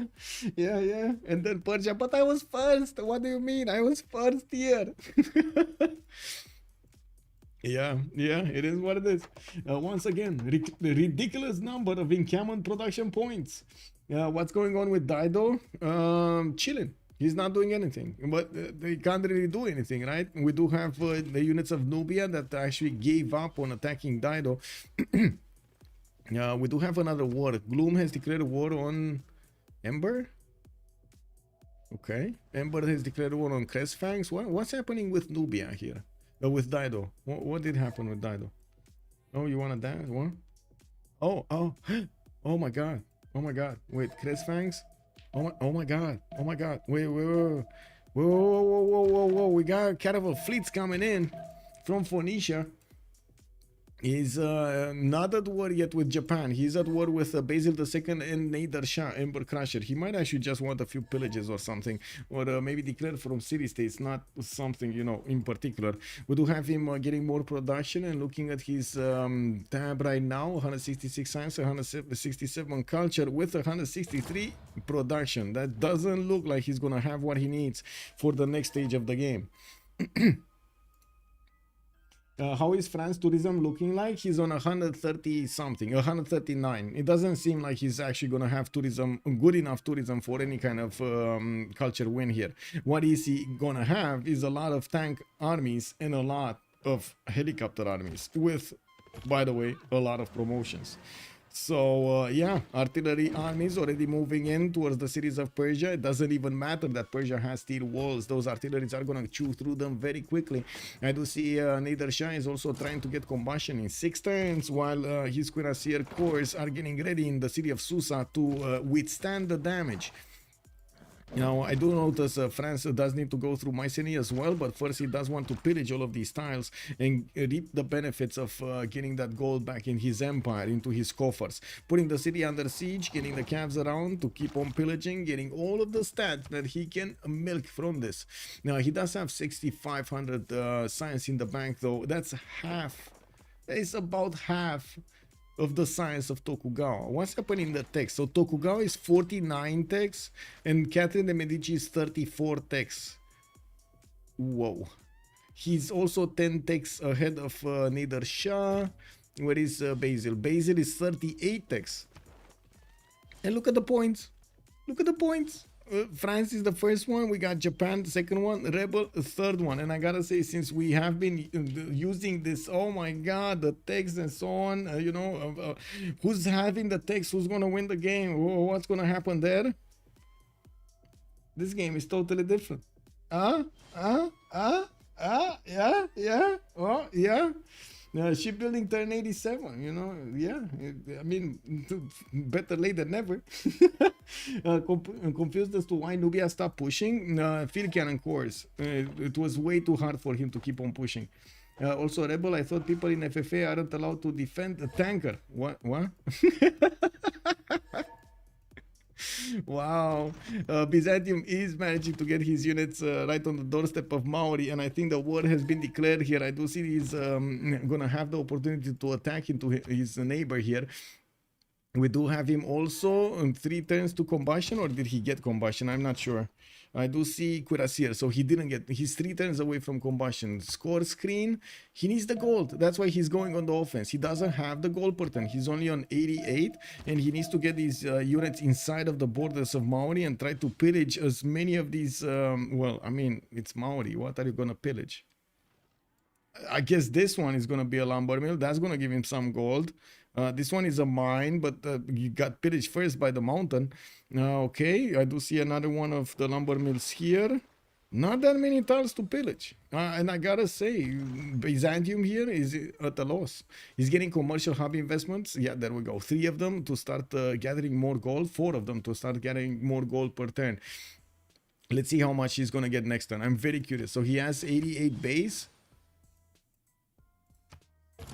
99. Okay, well, he just got 88. Not much kick.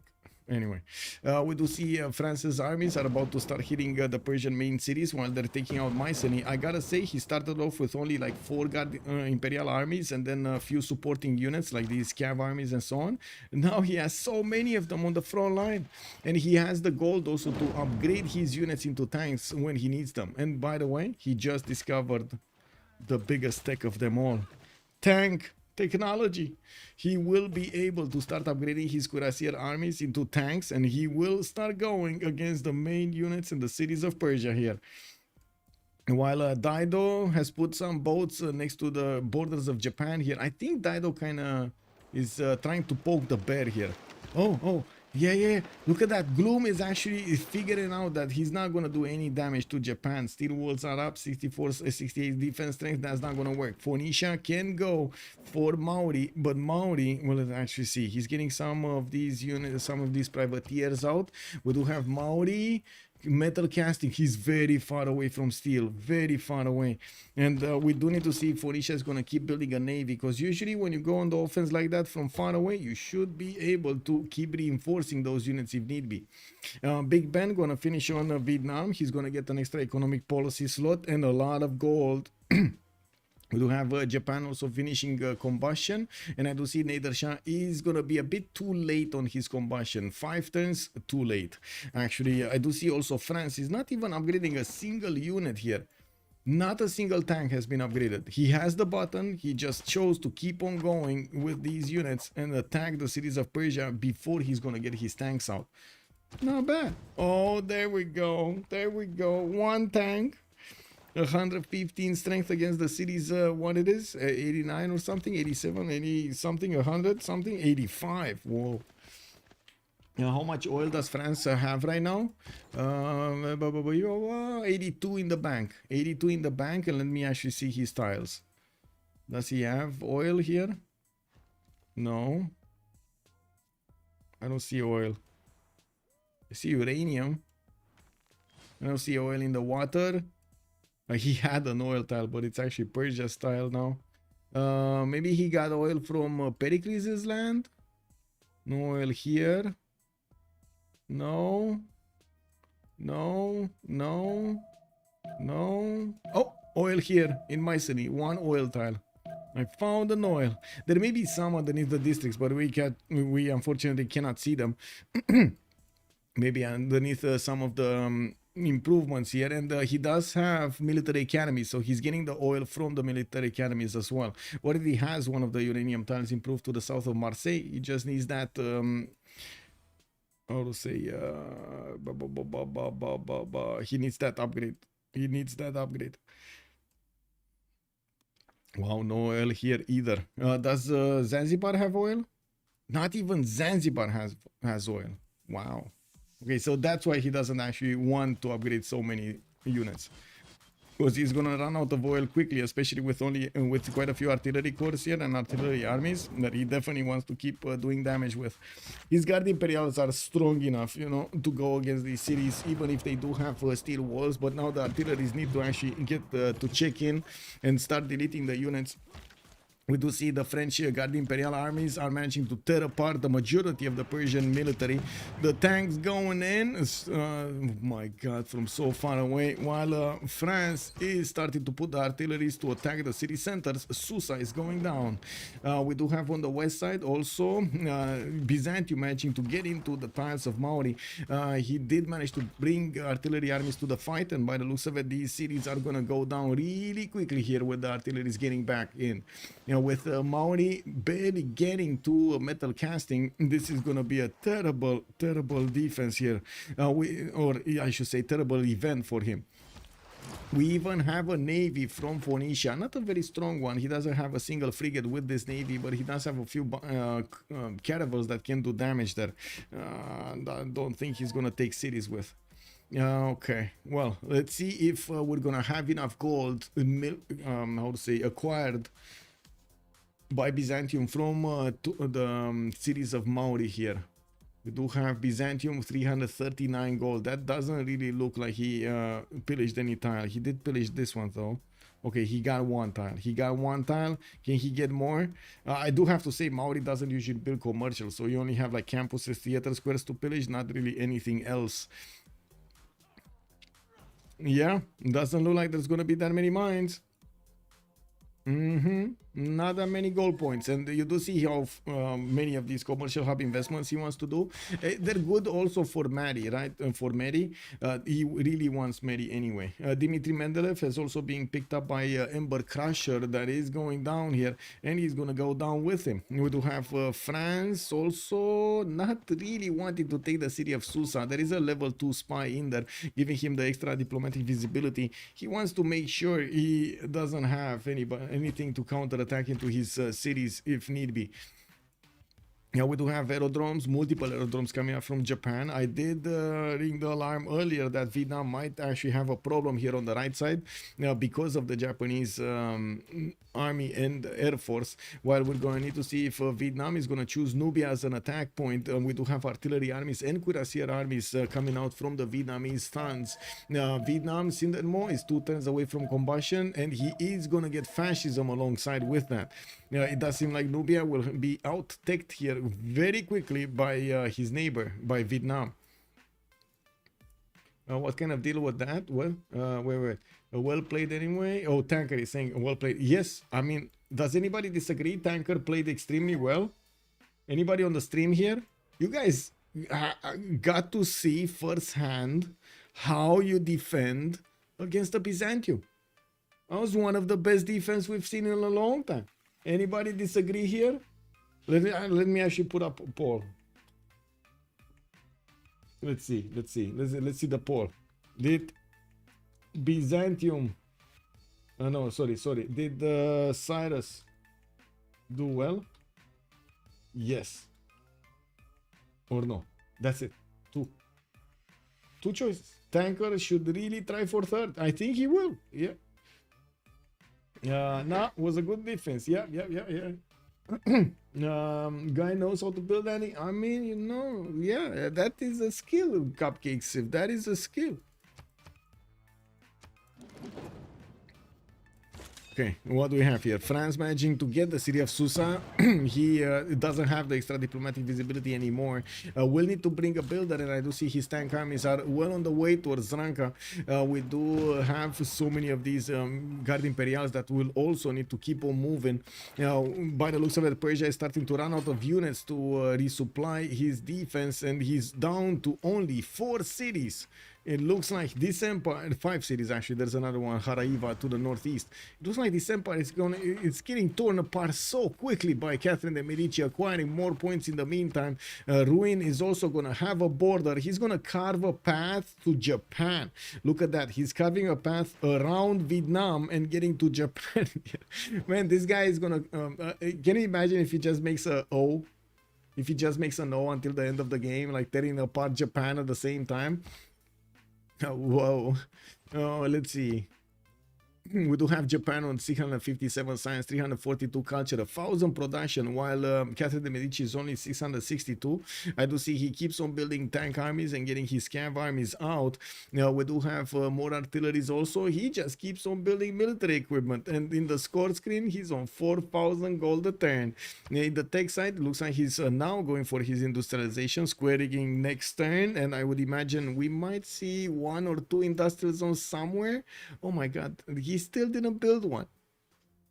He still didn't build one. Is it common? Rosio, good evening, sir, and welcome. Oh my god, man. Okay, Cyrus did very well. There we go. Stream chat agrees. Let me actually put up another poll here. Is France showing us the way?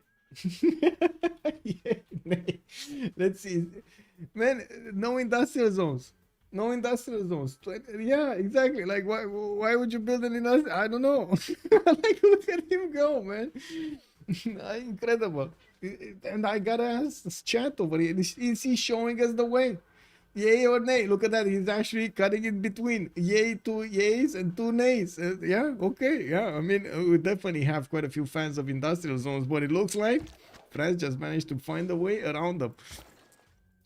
Now we do have commercial hub investments here in the northern city. Byzantium did get to upgrade his tanks. He's gonna take the first city of Mauri and upgrade in his territory.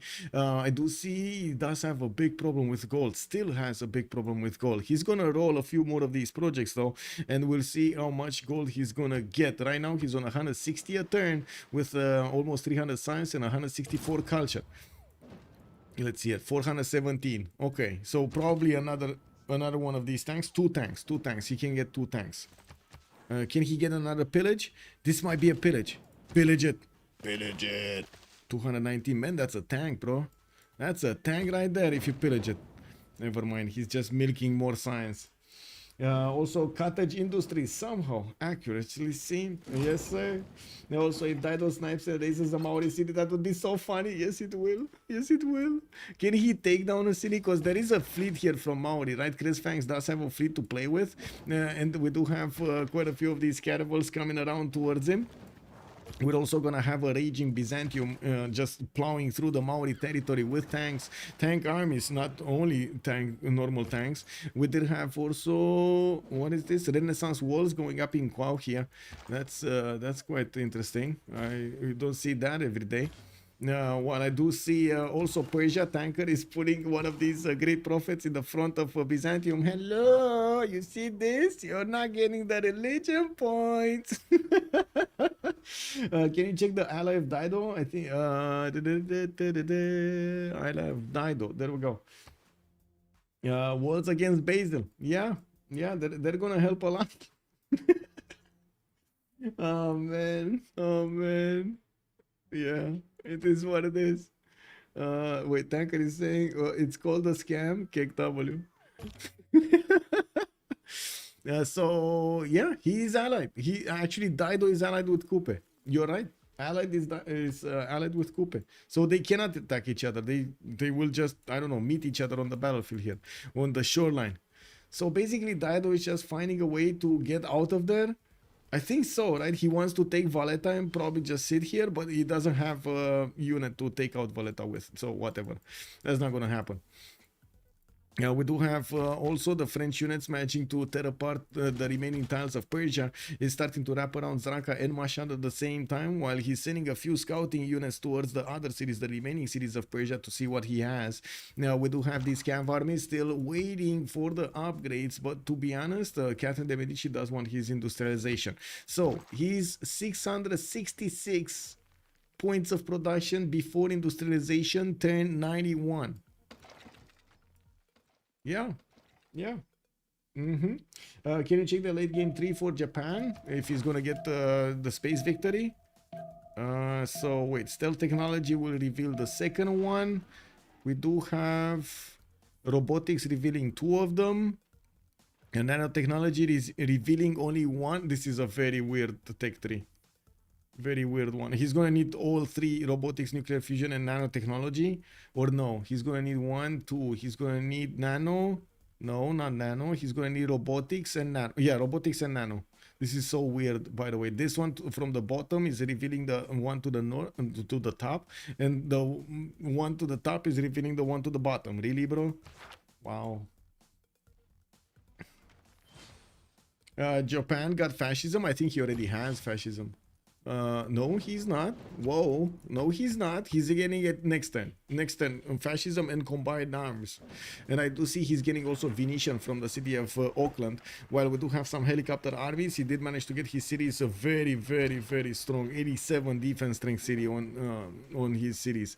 He did manage to get to tank technology, helicopter armies coming in, and we might actually see him try to chew through Byzantium here, or at least, Vietnam, not Byzantium, Vietnam, or at least try to fend off attacks because Nubia is getting attacked, right? He got declared on.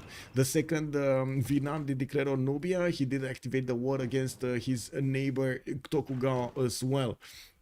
So let's take a look at Sindermo. What does he have? War up against both, right? It should be war against both of them.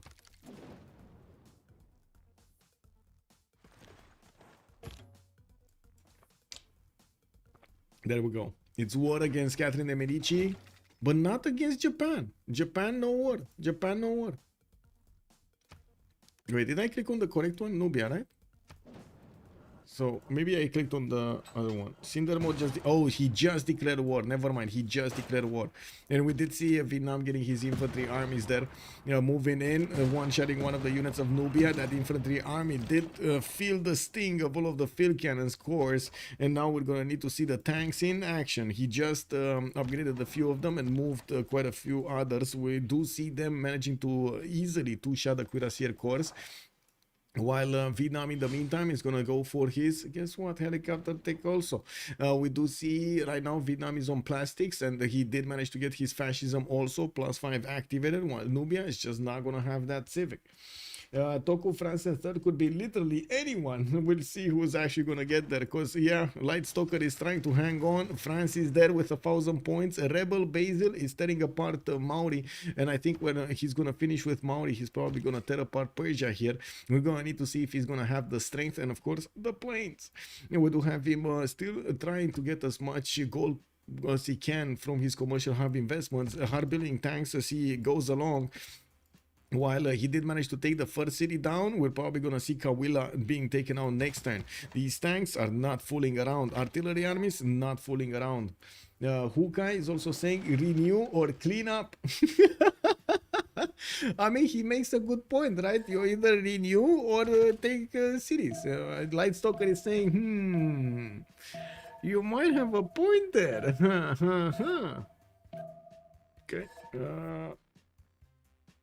Break requested for next turn, end of turn.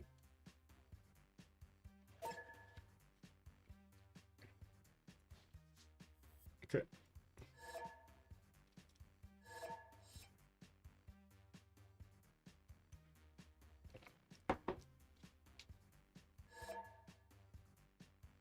Rebel is saying he needs a friend. Yeah, on the left side. I mean, he lost Pericles, right? So he doesn't have a friend. And Maori did make a friendship with Phoenicia before. So yeah. I need to remember to put the pause though. Because I'm definitely gonna get distracted by all of the other things happening on the map here, what the boys are doing, and I'm gonna like I hope I'm not gonna forget to actually put the pause. Mashat about to be torn down here. France is managing to get through. Looks like Zranka is also losing its walls. Ispahan, Gordian, and Haraiva are already getting pillaged. We do have the French tanks getting in very deep into the Persian territory. Looks like Zranka is about to be taken down. Yeah, it should be one shot here. Yeah, we do have Vietnamese units coming from the south. Tank army is getting hard built here, while Vietnam is pushing through Nubia. It does seem like he is managing to tear apart the Nubian army. No surprise though, no tanks here on Nubia. It's gonna be a problem. Not to mention no fascism. That extra +5 is insane. There we go. Vietnam just having a tank army that just received so many hits. France, I'm playing for third. Like Light Soccer, aren't we all playing for third? Wow. wow. France, I'm playing for third. Yeah, Tanker, I'm just praying. What happened to the tiny island? Which tiny island? Wait, this one? Got settled by Maori. Chris Fangs is getting a safety settle. Oh my god, he's actually gonna get a safety settle. He might survive this. The onslaught of Byzantium against his original cities might allow all of these people will go and find a new place in Kayapoi. He has a farm. He has crabs there. He has fish there. It's everything they need. Thandorius, Japan got a friend. Vietnam, it looks. Yeah, I mean, he needs to find a friend. Whoa, another war declaration has been sent. Man, there are wars everywhere. Right now, I think if I like keep on looking, everybody's at war with somebody, right? There's no peace anywhere. Still, Ruin is on 1,000 points. Let me actually see the countdown. Okay, we got 30 seconds. Sindermo made peace. Okay, Sindermo made peace with France. Zanzibar is being kept by Ruin. Samarkand on Gloom. Okay, and 23 seconds to go. We're gonna have a pause for 10 minutes here. And we're gonna come back to see the conclusion.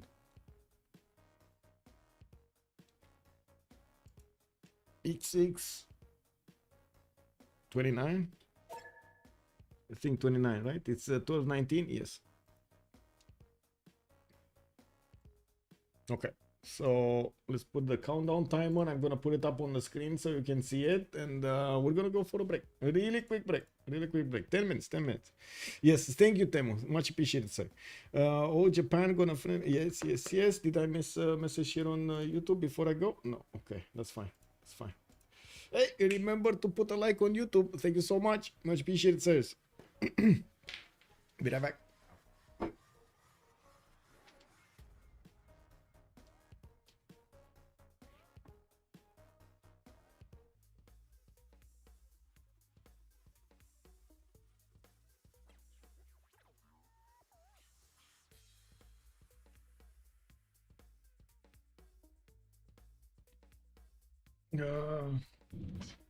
Okay, let me put this.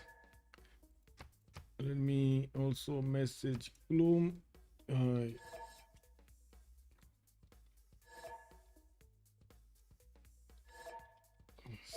Okay.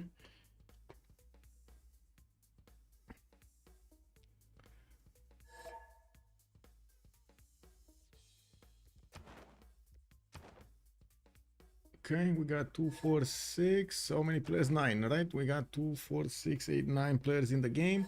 2, 4, 6, 7. Okay, we need 2 pluses. 2 more pluses. Yep. Okay, we're coming back. We're coming back.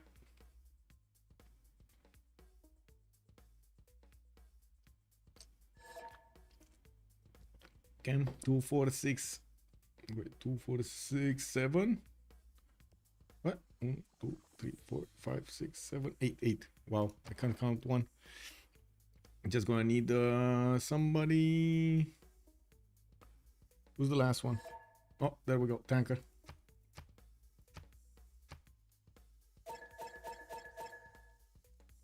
Okay, there we go. 10 more seconds until the end of the turn, and we are turn 93 going into 94 right now with France coming back to see what's going on here. We do have France tearing apart the Empire of Persia down to only 3 cities. Persia is down to only 3 cities, while France has so many. He's also finally getting an industrial zone down. A +3 in the capital, which will definitely try to build one of those factories and the coal power plant quickly.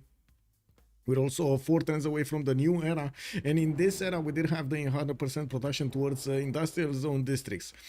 Coal power plants also starting to come out from Byzantium. Sorry, Byzantium is tearing apart Mauri. It got 2 of his cities and is moving for more. With the parking shot cords starting to show up from Mauri on the defense, we're going to need to see if Byzantium is going to tear a path through them anyway. We definitely have the tank army is much stronger than the parking shots here. Even with the garrison commander, it doesn't look like the corps are going to manage to withstand the Byzantine attacks. With the tanks also starting to get as many pillages as they can. They will manage to tear apart almost one-shotting most of the units here of Mauri. We do have Persia just sitting around defending his cities. I do see him managing to get to 233 science and 187 culture. He's moving up in the world, actually. I do see Hukai over here is going to be going down. Nubia does seem like he's getting attacked by Vietnam with a bit too strong of a force than he can handle. And we're going to need to see if Japan is actually going to try to get into the action here. We do have, yes, Japan actually choosing to declare war, guess what, on his long-standing ally, Nubia. We do have helicopter armies coming out from the cities of Lightstalker with Gustav Eiffel in his capital. He's getting war department, and he did get fascism, so he's gonna get the building that will get him that heal whenever he takes out an opposing unit, which is gonna be amazing, especially at this point in the game. We did have also Mauri managing to get a safe settle here from Phoenicia, or I should say on the Phoenician island, and while I do see France. Okay, is he gonna put more than one industrial zone? Is France, do you think France is going to put more than one industrial zone? I don't think so. Japan backstab, yeah. I mean, it's not really a backstab because kind of Nubia told him, like, you either refriend or you clean up, and, well, Japan chose to clean up, basically. We're going to need to see how he's going to do when he's going to meet also the French army on the battlefield, and also if the French army does want to do something. I do have to say, something very important here. You see, Catherine de Medici does have the science and does have the culture. In the tech side, he's going economics, he's going social media. He definitely has what he needs. It's just a matter of time until he gets GDRs. And with that much gold, with 8,200 points of gold in the bank, he's just gonna straight up buy 2 or 3 of them, and it might actually even chew his way through the Japanese defenses if Japan is not going to be ready for this. We did see earlier Tokugawa actually did discover his destroyer technology. I forgot how it's called, but combined arms. He could go towards nuclear fission. He could go lasers. We're going to need to see how quickly he can actually get this so he can get to robotics. Of course, same thing can be said about Catherine. It's going to take a while until he actually gets through those techs to get to to get to GDRs. He's rebuilding the universities, prioritizing getting the universities back up in the campuses. He did actually pillage as much as he could from his opponent. In the total tab, he's still very far away, still half of the science that Tokugawa acquired through the game, and of course not even close when it comes to actual text discovered. Japan is on 55, while Catherine de Medici is on 43. This army, though, it's very big. It's very big. And at the moment, well, Japan does have some helicopter armies to play with. He has some biplanes here and there, and I'm pretty sure he's going to get fighters in the meantime. It's just a matter of time. He did deploy his army towards the south, and he's going to start to pillage most of the territory here of Nubia before Nubia is going to fall to Vietnam. And looking at Vietnam, he could have had an opportunity to take out some Phoenician cities. He's preparing himself with cav armies for his upcoming, next time he's going to get his synthetic materials for his helicopters. And I do see 3-4 of these cav armies came out of his industrial zones this turn. He has 2 more in the build queues. Hue and Cantho are going to build another wave. Ispahan has been taken down. Only 2 cities remain here for Ember Crusher, Gordian and Haraiva. Under siege, Gordian is under siege. We do have the spy walked in, and of course giving him that extra diplomatic visibility that he really needs to keep pushing against his opponent. On the left side, we do have Byzantium able to take down the Maori capital's defenses, while he's also going to work on Kapiti. You can see how fast he's doing the damage against these walls, even if they are Renaissance walls. Basil the second here, you know, it's Basil the second. You can see that. Thank you, the timer. Yeah, there we go. I took it off. Thank you for reminding me. Oh my god, I clicked on too many buttons. Again, 1 second. I did it. Click. There we go.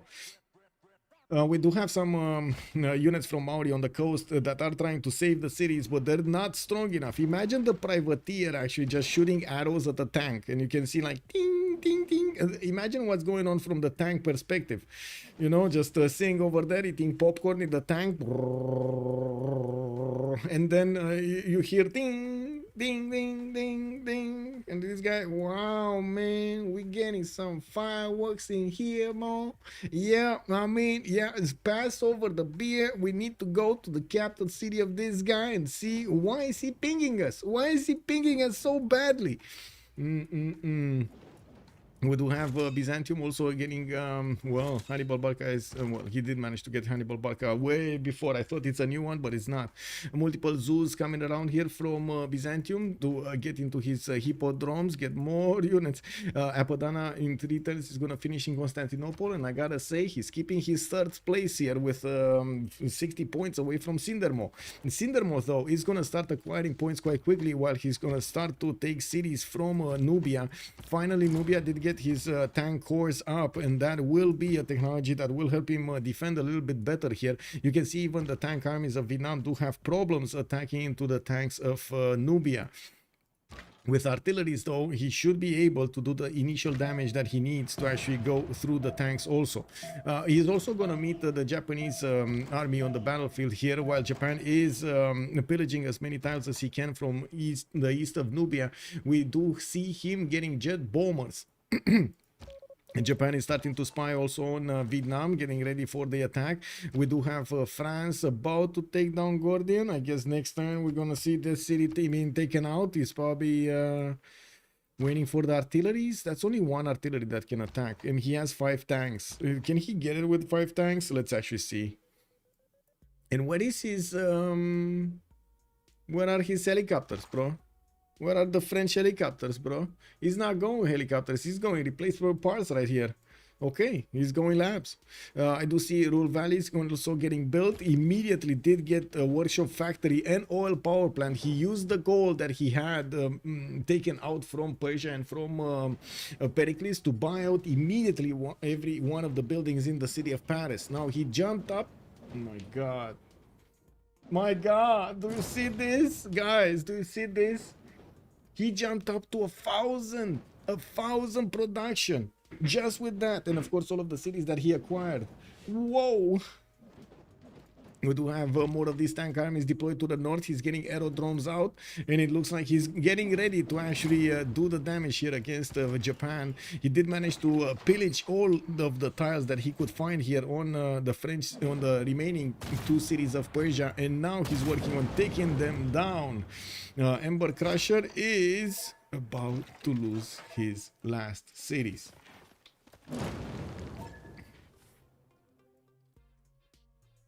There we go. There we go. GG, well played. We do have another player defeated in the game. We're down to 8 players in the game. Maori, Nubia, we got Persia, Cyrus, we got Dido, Cindermo, we got Rebel, Light Stalker, and Ruin on the first place there. We have on the other side also the other Persia here needing to actually do something, or maybe not. We do see that he's just watching how Byzantium is tearing apart the cities of Maori. Slowly but surely, we do have another 2 cities being acquired by Rebel. In next turn, we're going to have also the next era. Catherine de Medici is gonna keep his golden age. We do have Tokugawa getting his golden age, Kupe not getting golden age, in normal age. Batryu is gonna get his golden, Daido not getting golden. Cyrus is 10 points off. I do see Amanitore is also 8 points off, while Basil II did get his golden. Basil over here getting back into a golden is gonna be nice. Probably we're gonna be probably he's gonna want to choose between 2 arms to keep on in the damage, although I gotta say he already does enough damage. The gold is kind of an issue on his empire. We do have him on 41 gold a turn here. Biruta is hard to take by the looks of it. Vietnam is finding it very hard to actually take the cities away from Nubia. While Nubia cannot counterattack, he can definitely sit still and try to defend here, and Vietnam will definitely need some more artillery if he wants to take these cities quick enough. That's the problem. He's not taking them quick enough. You've seen how efficient this whole war was over here from France, just building up the momentum against his opponents. Well, now this looks like a different game. We do have the Vietnamese helicopter army starting to come around, and yes, they will do a bit more damage against the tanks here, but not enough to break them down. From the right side, the Japanese helicopters are not really all of them armed up. There are 3 of them to the south of Mero, just pillaging his government plaza and the tiles of Nubia, while another 3 are coming in. He did build a few more of these camps, but got shot back, and as you can see, he's now getting destroyers out. From destroyer armadas coming out from a lot of cities here. He's these destroyers are also going to have some anti-air defense, so he can use them to put them in the city and defend against nukes and other plane attacks. We're going to need to see if we're going to have actually planes, jet bombers being bought. Again, France, military engineer, put down airstrip, buy jet bombers at home, put them on the front line, and boom, delete cities from Japan. We're going, especially these inner cities. While Japan is also getting his own jet bombers, let's actually see if he's going to manage to actually withstand a potential attack from Catherine de Medici. Ruin is 1249 points after he did manage to take out 2 nations of the game here with Catherine de Medici. And I gotta say, in the yield tab, we do have him on 10,079 points, or sorry, 1,079 points, while Tokugawa is 1,138. The science is half of Tokugawa, and I do see he has definitely a lot more culture. Heartbeat of Steam this time, while Tokugawa did not choose something yet, Maori did not, Batryu did go for 2 arms, Basil II went for 2 arms as well, so he does want to get the points much faster here. And we're also coming up to the turn 100. We're going to have a pause for 2 minutes so they can get through the Congress. And of course, we're going to need to see if Phoenicia is going to manage to actually survive the onslaught. We do have ironclad armadas being upgraded in the borders of Mauri. And at the moment, we don't know if he's actually going to try to get these cities back or not. Man, if only he actually were the Maori here. You would have lost those cities anyway, right? If you would have gotten there. Japan production from 9 cities. Yes, true. Japan backstab like in 19. Yeah, nothing. I mean, I wouldn't really say that. It is what it is.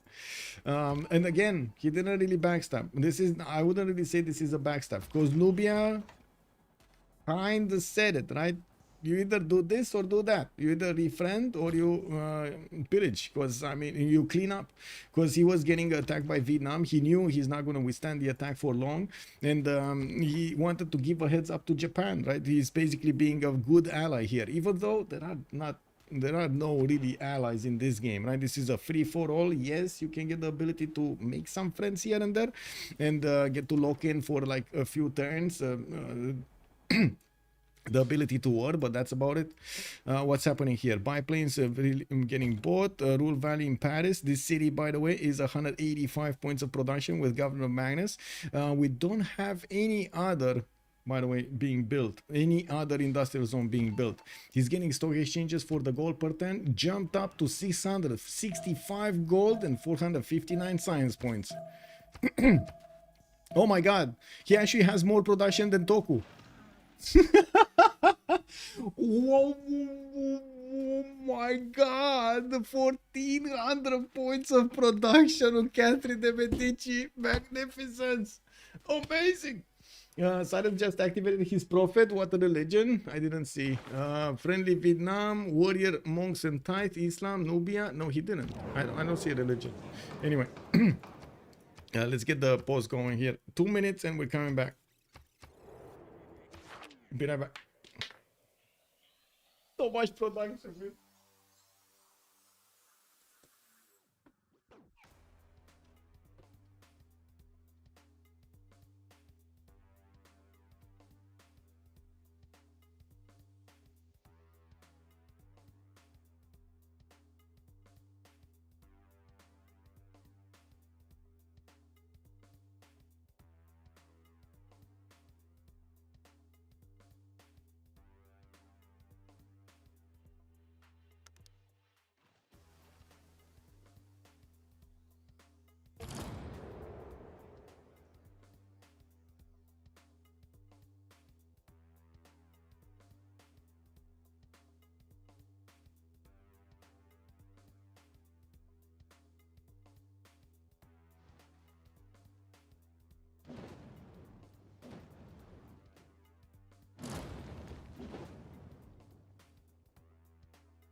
Oh, wait a second, that was fast. That was really fast, Congress. Oh my god, man. Man cannot step out and not see the Congress through. Well, next time Rule Valley gonna finish here in Paris, giving him more production on each of these mines, and of course the 20% in the city center. While we do have Kasam Ibrim already getting placed under siege by the Vietnamese helicopter armies, and of course the tanks, the artilleries are getting in range to start chewing through the wall defense, and there is only one of them, so it's gonna take some time to actually get the damage done. We do have also the helicopters of Japan just slowly pillaging every one of these tiles. And I do see Vietnam is getting hit by multiple tanks here, not managing. Whoa, This helicopter army actually is alive. It's alive! And of course there is a helicopter here that could take out the tank horde's major health here. There is no ability to get the promotion going, and I would imagine Vietnam is gonna take that chance. Now we do have the destroyers actually in armadas going towards the cities of Phoenicia. Does seem like he's gonna try to wrap around. Take out Maori, Cresfangs, and take out Phoenicia. These destroyer armadas are extremely strong. 125 strength cities, strength units against the cities of Phoenicia, which I gotta say at the moment they don't have steel walls. Next turn they will. So unless he actually does bring some unit to deal the damage from afar, like a missile cruiser armada, for example, that's not gonna easily happen. We do have Manhattan Project also coming around in 210s from Tokyo, and I gotta say, Catherine de Medici, 500 science, is just getting labs. Chemistry coming out next turn. He has so many campuses that he can build them, and with his production, he should build them quickly. He's on 1,500 points of production. Is this Vietcong? Not Medici. Okay. Wait, Cyrus just activated. I don't think he oh. Yeah, no, or at least I don't see a religion here. I don't know what you think you saw, but this prophet is still here. This prophet is still here. He didn't activate it. We do have Byzantium breaking down Maori. Is down to 2 cities. We're probably going to see the last one being taken out also. But Kupe does have steel walls in 2. Oh, wait a second. He might actually lose his science here. And that might be a bit too hard for him to handle to get the last turn. He's on 46 science right now, and he's going to lose Ngarawahia next turn. Otatarapa is going to remain alive there. So maybe he's going to get enough science to get it.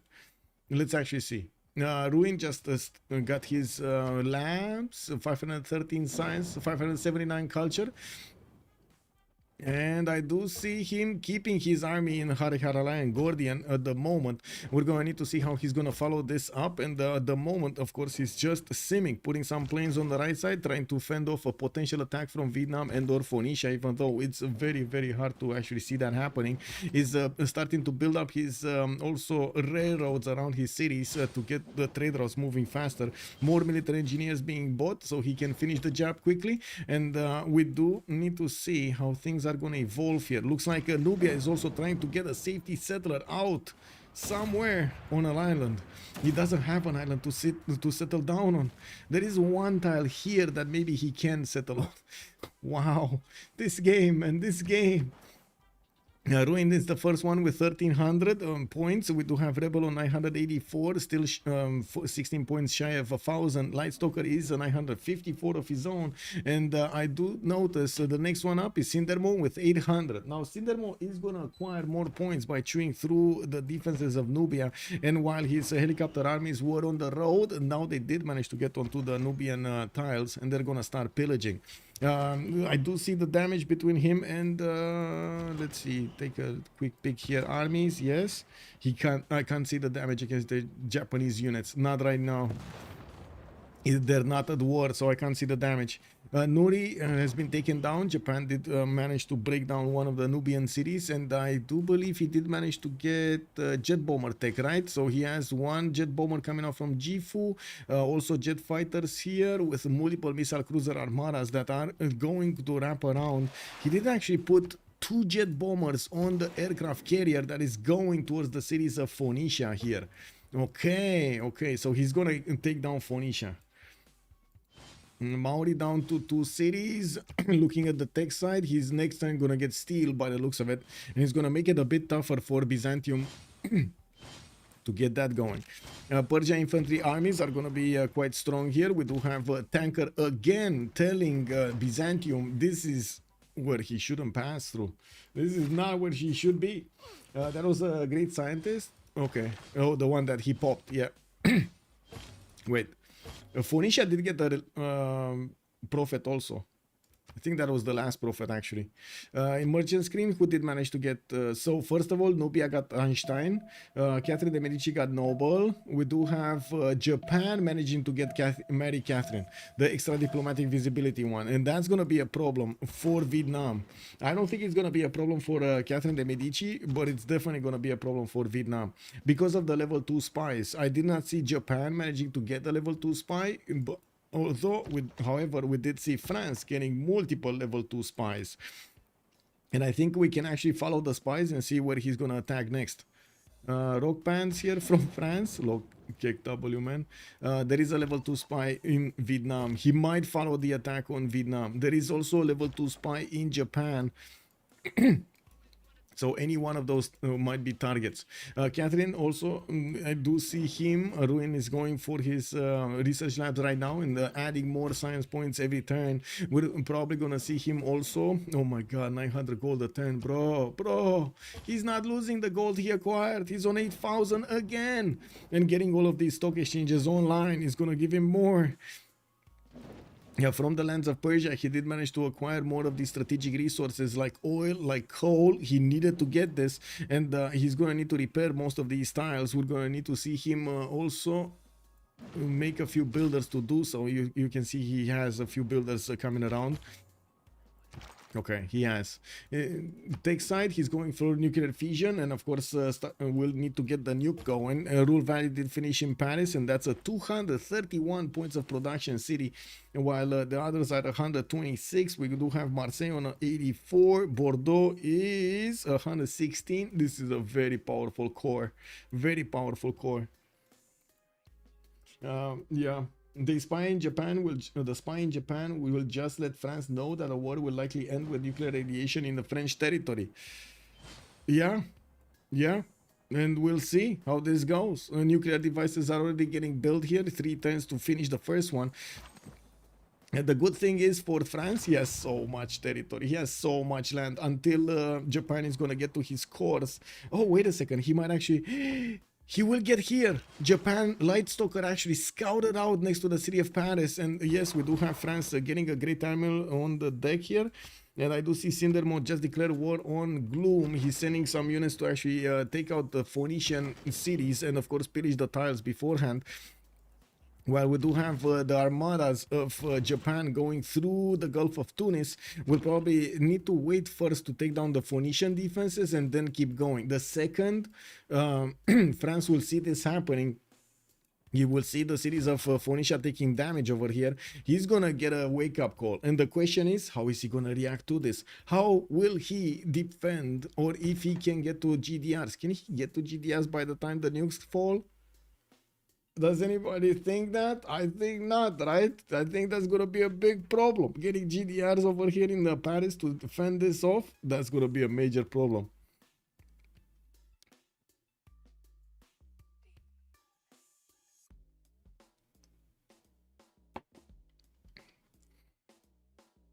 Well, let's actually see. Swords in ruin. Research labs. Okay, 525 science. Still not a big boost as we were thinking. But he did manage to get to 10,000 science points acquired. Tokugawa is still very far ahead of him. Very far ahead of him. With the armies of Vietnam also managing to see Japanese units right now on the battlefield of Nubia. I do see Kasar Ibrim has been taken out by the Sindermo units. While the Japanese jet bombers are going to start doing damage directly to the cities of Nubia to take them out quickly. We do have missile cruiser armadas also immediately deployed towards the south, while the destroyers are opening up the way here towards the Phoenician cities. Okay, let's see production here and what's going on. Takes Catherine de Medici, next turn nuclear fission. He should actually get it like 3 turns, 4 turns. Manhattan project in the city of Paris. Yeah, but next turn, not this turn. What did happen here? I think he just bought something in Paris. Did he just buy a sewer or something? I think he just bought a sewer. Anyway, that's a 25 pop city, by the way. That could be leveled in an instant by just a nuke that's coming out in 2 turns. The problem is he's not going to get there quick enough, right? Japan is not going to get there to apply that power quick enough to the lands of France. He might actually need to stop by and do the damage against the Vietnamese units to try to take these out. So it's going to be much easier for him to deal with this land army. Rebel has declared war on tanker. We do have again Byzantium going towards Persia, and this time around he's going with tanks against these infantries of tanker. We do have from the north also more tank armies being deployed to go against the cities of Persia. That, by the way, Basil did take once more back in the day, but now, well, this seems like it's gonna be heavier. The tanks are definitely gonna have an advantage. We do have Rebel getting his replaceable parts, getting more gold per turn, getting tank armies and helicopter armies to hard build from his cities, while he's still working on the Maori cities, remaining cities. There are 2 more cities in the south here, Wakarawarewa and Otatarapa. Let's actually see. Is Japan just gonna move around Maori? I think so, right? He's at the borders of Phoenicia. Phoenicia, let's see. Where are these going? Guessing this Coupe guy didn't defend. I mean, he tried, but yeah, couldn't really defend. Looks like the jet bombers of Japan are taking out the captured city of Nubia, while I do see also El Kuru is getting hit by these missile cruiser armadas. Nuclear bombs are getting quickly finished here in the lands of Japan. Yeah. And Chris Fangs is making a good point. Kind of hard with all of the wall meters, yeah. The wall melters, yeah. These units of Byzantium right now are insane. Very strong, very strong.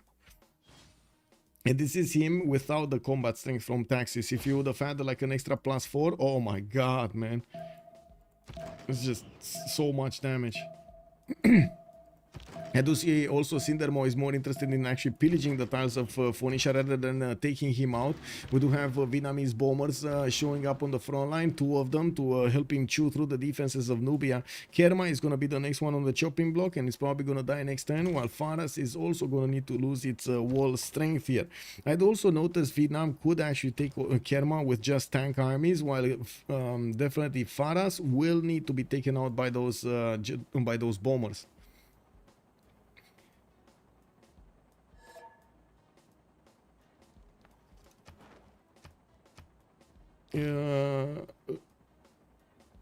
Lightstalker is asking, it's basically France or Basil. What is he asking actually? What is he asking? What do you mean it's only basically France or what?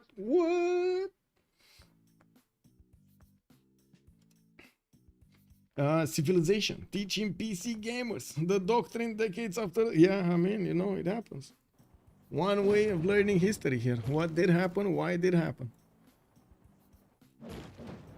We do have, I do notice Byzantium modern armor armies. Well, that's definitely going to be a tough unit to get a great general for.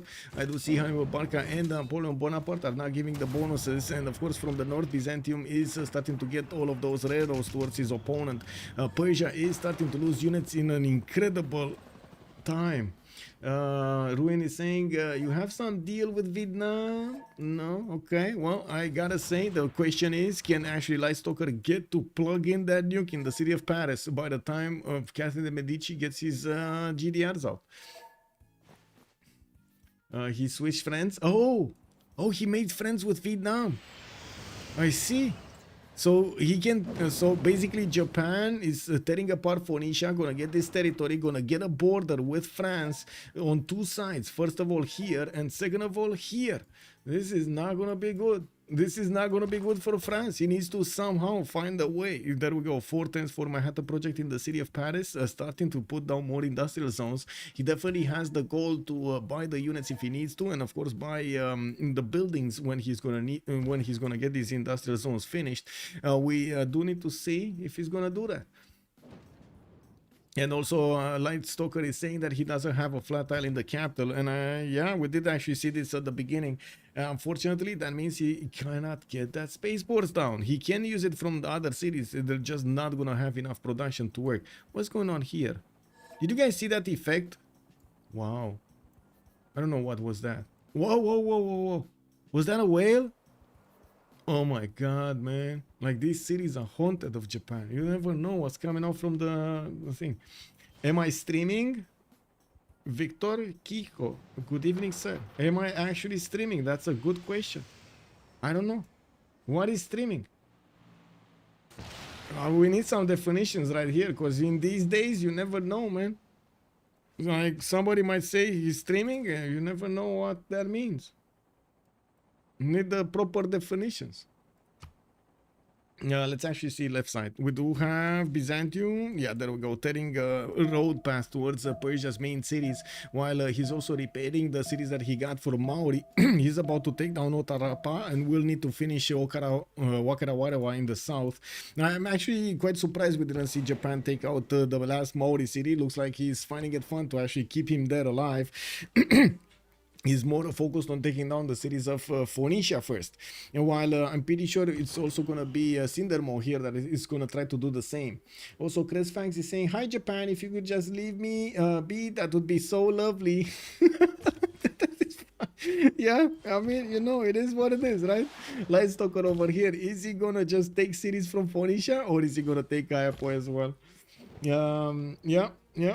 I think the question is asking if you are an active player. No, I'm not active player. I'm actually commenting. I'm looking, observe. How to say? I'm commenting on the game, on what's going on the on the moves of the players, and also the strategies, and also answering questions over here from chat if there are any.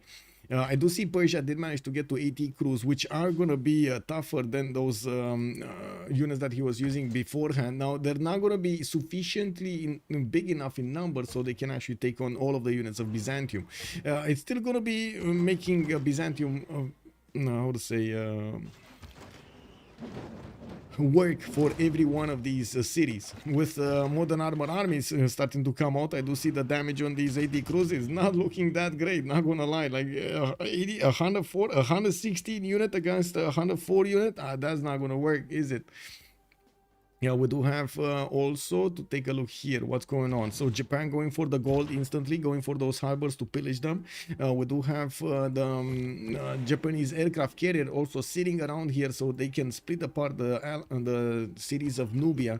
I think Nubia does only have one city, right? Samarkand. He took Samarkand. That's it. Oh my god, I can't say this name. Kek W. I'm sorry. I'm sorry, YouTube. I can't say this name. Yes, Athena. Yes, come around. Yes. Oh my god, man. Yes. Okay. Stage. Okay. Does it sound like something? What? It's a vain hope at this point. Lassie Serpel also, good evening, sir, and welcome. Why does Maori want to stay in? Why not? Yeah, Kitty just came in and went out. Teenagers these days, man. Teenagers. This is what it is.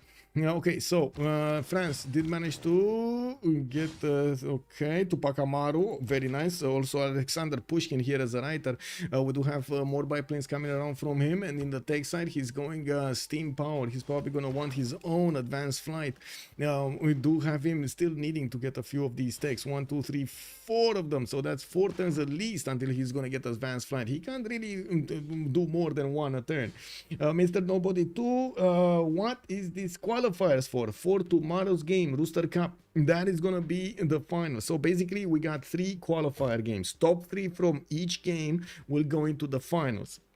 We do already have 7 players known, with the winner of the last Rooster Cup. Tomorrow in the finals at 1800 GMT, we're gonna see these players fight against each other. The winners of all of these qualifiers will go and gonna meet up in a single game, and we're gonna need to see who's gonna get the first one, on the first slot over here in the game. We do have another war declaration. Gloom this time did declare war on Cresfangs. It looks like he might take out Maori beforehand.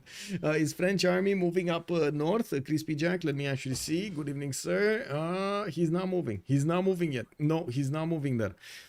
Not moving at all. Not coming back. Not moving at all. What time is the cup starting tomorrow? 1800 GMT, sir. I'm trying to make it as predictable as possible so you know the time. So they're gonna be, ideally, we would have the registrations opening up in the first week of the month, closing in the in the end of the second week of the month, and then the games, or very close to the third, actually. Anyway, in the third week of the month. And then we're gonna have 2 qualifiers in a weekend, a third qualifier in the next weekend, and then we're gonna have the finals in the last weekend of the month, basically. With much pleasure. Is France going for a culture victory? Now, what's his tourism? Ruin is on 333 tourism. Doesn't look like that's going to be a culture victory. We do have GDRs from Tokugawa, 210s from discovering that technology. And of course, you do see how far away Catherine de Medici is from that technology. We do see Manhattan Project will finish in 2 turns, while France will definitely need his bombers to start doing, to have the ability to actually do something with the nukes. Mr. Japan position is untouchable. Ruin is saying, yeah, I mean, I have to agree with this. This is gonna be a pain. I don't get your involvement in kingpinning. Yeah, I mean, it is what it is. Let's actually see if they're gonna start tearing each other apart, because we do have still 4 civilizations that are up and kicking in this game, with Ruin, Lightstalker, Rebel, and Cindermo doing a lot of damage to their other civs. Rock bands are just because there is nothing to use the fates with. Yeah, basically. Yeah. I mean, I want the game to end. So, okay. Let's actually see if they do come to an agreement over here. I heard culture victory is a great win con. Yeah. Do we have, what's the top 3? Ruin, Lightstalker, and Rebel. Cindermo is playing for 3rd, but by the looks of it, Rebel did get way too many points. Lightstalker also has too many points, and Cindermo will try to get the cities from Phoenicia, right? We'll try to get Carthage, Tyre, Gugarit, Ainuk for those extra points. Is that gonna give him enough points to go over Rebel? I don't think so, because by the time he actually takes those cities down, Rebel is gonna have the cities of Persia, so he's definitely gonna have the points to stay on the 2nd or the 3rd slot. He might even actually overtake Japan. Can you imagine if he overtakes Japan in the points? What are you doing? Crazy cat. Tina. What are you doing? Ce faci? Uh-oh. Do you see that he's getting damaged? He's getting bullied. I received that E from the first Civ gift. They sent it to me. And now it looks like my cat, the warden, right? The warden of E is bullying E. Hey, there are some E rights over there. Why are you bullying E? What did he do to you? Yeah, you heard her. You heard her. Yeah, definitely. Bad, man. Bad. Yeah, he did very bad things. Definitely. Lightstalker is saying, I know how to end the game. He's gonna get that nuke in. That's what's gonna happen here with Manhattan Project coming up from France next turn. We're gonna need to see if France is gonna manage to get to GDRs. He is discovering advanced flight also, environmentalism in 2, and I do notice he jumped up significantly in the science screen. Not to mention production, 1700 points of production for Catherine de Medici's empire, 709 science. He is controlling so many cities. How many cities does he have? He's on, wait a second, era score 23 cities, while Japan has only 13 to work with. And we do see also Basil is on 18. Yeah, that's a lot of cities, man. That's a lot of cities. Another city has fallen here. Byzantium is managing to punch through the Persian defenses like butter. And we do have Athena. Dă-te jos. Păi, ce e asta? Ce faci, Catrin? My God, man. Found my how many turns is France of GDRs? We don't know yet. That's one question I want to find out also. We don't know yet, honestly. And it's not like he actually is on the way, right? He got he's on the way actually. Never mind. He needs computers, he needs rocketry, which he doesn't have, he needs satellites, he needs guidance systems, he needs lasers, and then robotics. That's at least 7 turns or 8 turns off, I would say. Atena.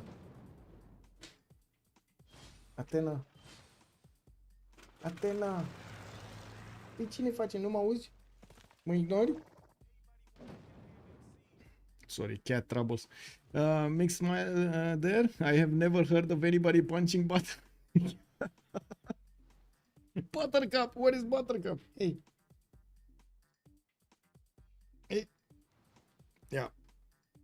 Yeah. It is what it is, you know. Cat things. Okay, so let's see. What, man? Stop. Anyway, it does seem like the tanks of Byzantium here are punching through Parsa quite quickly. They did get Jerusalem, and they did manage to get some upgrades going. With this, we do still have war department needed to be built here in Constantinople, but that also means Rebel did manage to open up fascism, which is going to give him an extra +5 on the offense. It's probably one of the reasons he's actually chewing like butter through these 80 crew corps. We do have also Vietnam going around Samarkand here, fighting the last city of Nubia, while the city of Ziz did rebel. It does seem like at the moment the units of Japan have not gone through the Arctic Ocean towards the cities of France here. We do need to see how many points actually Vietnam is going to manage to get from this, but it looks like Rebel just keeps on adding points on his empire, acquiring cities from Persia. While I do have to say, Tokugawa, if he leaves more Vietnam actually to get these cities away from him, he might lose the third spot here. This is dangerous, right? Ruin and Rebel, I don't think they're going to fight each other, but then we're going to have Lightstalker and Cindermo that are so close fighting for that third slot. Yes, I can shorten. There we go. Thank you. Bryce, good evening, sir, and welcome.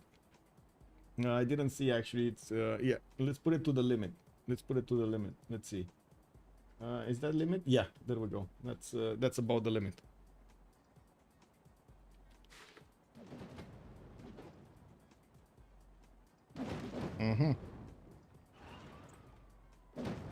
Yes, yes, yes. Napkins, yes. Okay. Well, do see Parsa is going to be taken down. The units of Byzantium will need to follow through. I guess Sharikum is also going to be taken down. By the looks of it, he can two-shot that city quite easily. While the main armies are also getting into towns that he could pillage. We do have on this side Vietnam managing to finish the pillages on the Phoenician cities, and he can two-shot the city of Carthage with his helicopter armies. He has at least 2 of them next to that city center with a tank army that he should use to attack. Ugarit is also taken, and of course, looking at the point screen here, Cindermo is coming from 1,008 points, while Rebel already has 1,222. Lightstalker is only 104 points away from Cindermo. So again, this might be dangerous, very dangerous for Japan, not for Vietnam. KW. We do see a lot more nukes coming in here from Japan with 1, 2, 3, 4, 5. Oh, wait a second. That's a GDR. 5 over here in Nagoya, but that's a GDR in Osaka. And I do see Catherine de Medici is going to discover his rocketry while he's getting also environmentalism next turn. We do see Lightstalker asking, oh, Nubia, yeah, Nubia can leave actually. He's on one last remaining city, just like Red Sphinx is on one last remaining city. Respect for actually having the patience to stay so long. Also, Toby, how long does Japan and Vietnam friendship last? I have no idea when they actually started the friendship to actually answer that question. I'm sorry, Toby, but that's not information that I am available to see. Please stop touching buttons. You crazy cat. Stop touching buttons. Oh my god, man. This little ball of fur. Look at her. Oh my god, look at her fighting. What are you doing? What are you doing?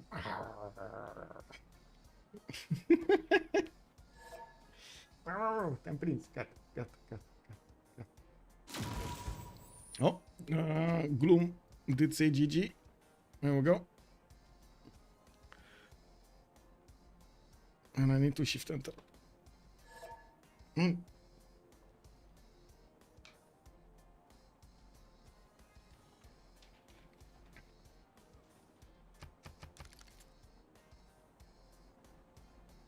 Okay. 1, 2, 3. Yeah. The city's gonna go down next turn. The city's gonna go down next turn. We got Volin remaining here, and it does look like Vietnam just wants to keep on going here, trying to acquire as many points as possible. Ziz was retaken by Japan, and I gotta say, the Japanese. Where is the Japanese thing? Whoa, he's going on the other coast. He's actually going for ruin. He's going for Byzantium. He's figuring out that Catherine de Medici over here will probably have nukes at the same time. And also, the one that is taking away points from him is, guess what? From the other side of the planet, Rebel. We do have Lightstalker with 1147, and look at Cindermo. He's on 1112. He's getting so close to the third spot here. We will see another 2 cities, 3 cities possibly taken out by Vietnam, including the capital city of Tyre, which is 19 population with Inukon 11. That's gonna be so problematic, for Japan, for that matter. Imagine simming all game and not getting enough points to be on the top 3. Imagine simming all game and not getting that goal. Wait, what did you guys vote, by the way? I didn't see. I didn't watch. Or not? What? Oh, okay. France. Wow, 81% put into France winning this. Japan got 6% points, and then Brazil 12%. You guys nailed it. You guys are nailing this. Unbelievable. You're actually, look at that, predicting the top 3 over here. Unbelievable. Okay, there was a war declaration, but I'm not sure where the war started, to be honest. I clicked off. Oh, I think it's Maori. Japan is getting into the Maori borders to take that city away. That's a steel wall city, but that shouldn't be mattering. That shouldn't matter. Now, we do have the first GDRs from Osaka coming out in 3, or I should say the first GDR coming out in 3 with so many nukes also. It looks like we will have Japan trying to settle the coast here, get his own coast, take away points from his opponent. Japan, feel free to heal your unity, my lads, for the oncoming fight. KW. And buying the GDR, Japan just bought a GDR right in the face of Rebel. Oh my god. Wait, did he get lots? Yeah, he did get lots of fisheries. He's just building fisheries everywhere. That is a problem, actually. The GDR right on in the face of Byzantium, that is going to be a problem. The GDR, it does one-shot most of these units, including these modern armor armies. Actually, two-shotting the modern armor armies. It's going to be extremely painful for Byzantium to actually keep that keep his borders alive here. We do need to see also if he's going to manage to keep the cities alive, because with so many missile cruiser armadas, helicopter armies, and of course jet bombers doing the damage, not to mention upcoming nukes, this might be a bit too hard to handle. Ski folks, good evening, sir, and welcome. Just tuned in. Who's winning? It looks like at the moment we do have Ruin on Catherine de Medici on 1491 points. Rebel is 1260, and Lightstoker on Tokugawa is 1147. Top 3 will go through to the finals tomorrow. So it's very important for them to figure out and how to say, negotiate who is going to be on the top 3. Right now there are 4 nations with enough power to keep on fighting. Sindermo on Batriu, Japan, Basil, and then Catherine. The problem is we do have Japan starting to fight directly Basil II here with putting GDRs right on his border and taking back the cities that Basil did take from Maori. We're gonna need to see if he's gonna manage to take enough points over here to keep his 3rd slot, because Cinderbo is coming very quick to get those points off. We do have the first nukes also from France starting to come in, which I gotta say, he won't be shy of throwing them against either Vietnam or Japan. This is gonna be a question for a little bit later if he's gonna manage to also get the GDRs up. I do have to say, a tanker is saying, yeah, he has a new neighbor. Byzantium is coming very close to the left borders of France, and of course France is going to start plugging in the chokes here with his biplanes. And I do have to mention, in Civ6, the planes basically block the tile. You need to get rid of the planes if you want to go through those tiles. We do have also, or go around them, like build a tunnel or something. We do have also Byzantium managing to will manage to get most of the cities of Persia, while he is losing some cities here on the left side. It looks like, where did that GDR go? To Kapiti? Okay, I mean, he's probably gonna need to buy more. In the score screen, we do have Catherine de Medici, and this is what I wanted to point out earlier, with 9,900 points of gold. He's gonna buy out 3 GDRs instantly when he's gonna get that tech. He's going for synthetic materials right now. Global warming here also started. I see, what are we doing here? What are we doing here? That's the biggest question from Catherine de Medici on Byzantium. Lightstalker is saying, I'm ending the game. Japan win science victory? Never. KW. Wow. Okay. Yeah, no science victory. KW, man. Wait, oh, he's gonna nuke. He's gonna nuke, and oh my god, he actually wants to nuke Byzantium to smithereens. Let's actually see if Byzantium is gonna manage to keep up. Well, it's basically finished for Basil. We have top 3. That's, yeah, I mean, let's see if he actually gets taken out here. It might be. It might be that Byzantium is the one not getting into the top 3. We'll see. 1233 points, still has quite a few points to milk here. And 1, 2, 3, 4 cities that he can take from Persia. 5 cities actually. Wait a second, I didn't take Pura. 1, 2, 3, 4, 5. There we go. We do have Ruin also getting these nuclear devices going. He did manage to finish one of them, and in the meantime, of course, we'll need to work on his techs to get to. Oh my God. He actually got more science than Tokugawa right now. 3600 military versus 3300 military with 848 science and 828 science. And check this out. He's straight up buying bombers here. So many of them. Easy. Easy. Okay. I want to double check something. Yeah, he does need composites for robotics, so we will get this, and then we'll need to get lasers. I don't think he has lasers because I saw he only has fighters, not jet fighters, and I'm not that convinced he has guidance systems. I didn't see any anti-air gun anywhere. Level 3 spies are counter-spying here in his land, and we will need to actually deploy one spy, at least one spy to Byzantium to see, to get some extra intel from him. Not to mention deploy one in Japanese territory. Yeah, there we go. He does have one in Yokohama using listening posts here to get some extra intel. How many nukes do we have? 5 nukes on Tokugawa, 1 nuke on Catherine de Medici. We do have also the last remaining city here of Daido getting pillaged. Volin is on the coast. We got jet bombers coming in close to actually do the damage against the walls, and we're gonna see another player taken out from the game. Oh, there's another city, KTY. That's quite close to France though. Okay, that's kind of a weird emergency. Cities on the coast, what's going on with them? Japan is slowly tearing them apart. Slowly, I say slowly because he still needs to actually get his aircraft carriers going. Yes, 2 of them with jet bombers and jet fighters deployed. I saw a jet fighter. So 3 jet bombers and 1 jet fighter. That means he can deploy 3 nukes at the same time against Byzantium every turn. How many takes on the W? Kenzie Lol, good evening, sir. On the W, what's the W? So we do have here Japan way far away than anybody else in the techs. He's 66 techs, Catherine de Medici 55 techs, 11 tech difference, but in the point screen 1528 points versus Lightstoker. Oh my god, he dropped to 4th. Lightstoker dropped to 4th. He's not getting it. What's going on here? The tech lead. What is the tech lead? Oh my god, this game is breaking the rules. What is going on? Guys, breaking the meta right here. You see it first. What are the rules in a tournament like this? It's basically Ironman tournament. We don't have concede votes unless they're unanimous. You're not allowed to just erase yourself out of the game. You need to lose 2/3 of your empire. And I just heard the first nuke. It's going through. Where is the nuke? Yeah, it's going through towards the cities of Byzantium. Boom! Trebizond got poof. The bomb. The bomb. We do have a few extra rules.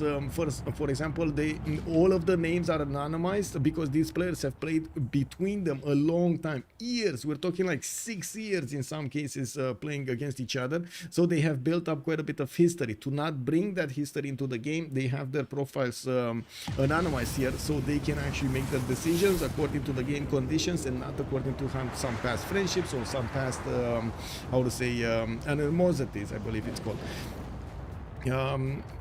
Also, zero science city states. We don't have that extra advantage in the game for anybody because it adds a bit too much RNG into the game.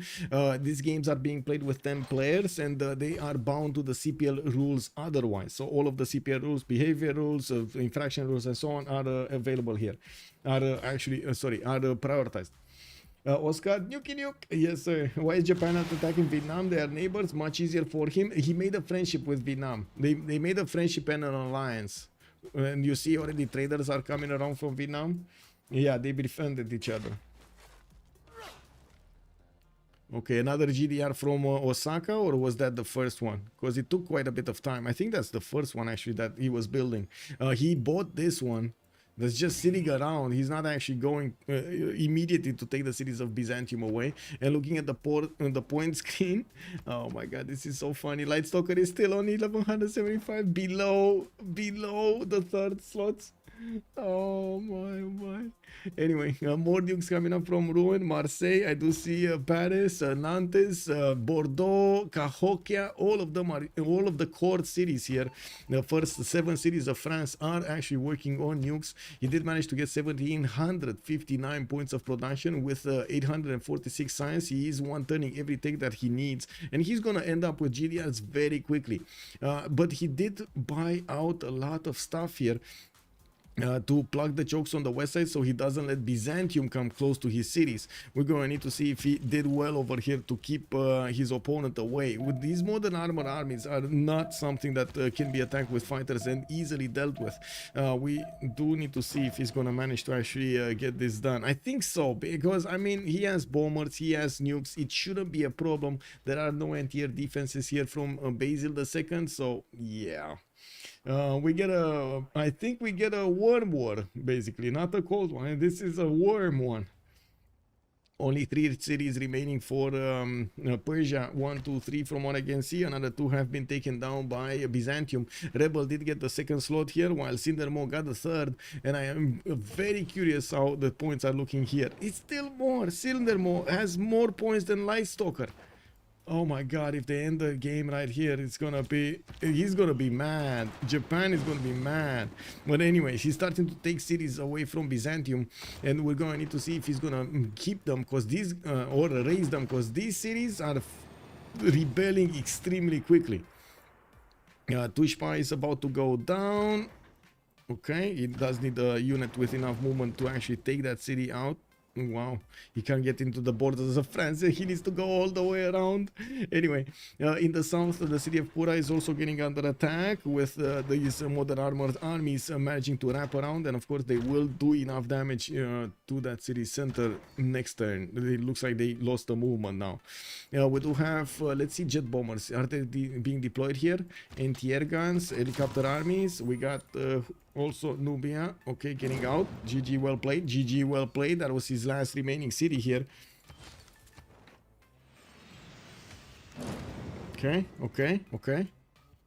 Vietnamese armies are getting close to the French borders in the city of Calais. Well, of course, nukes are also getting built.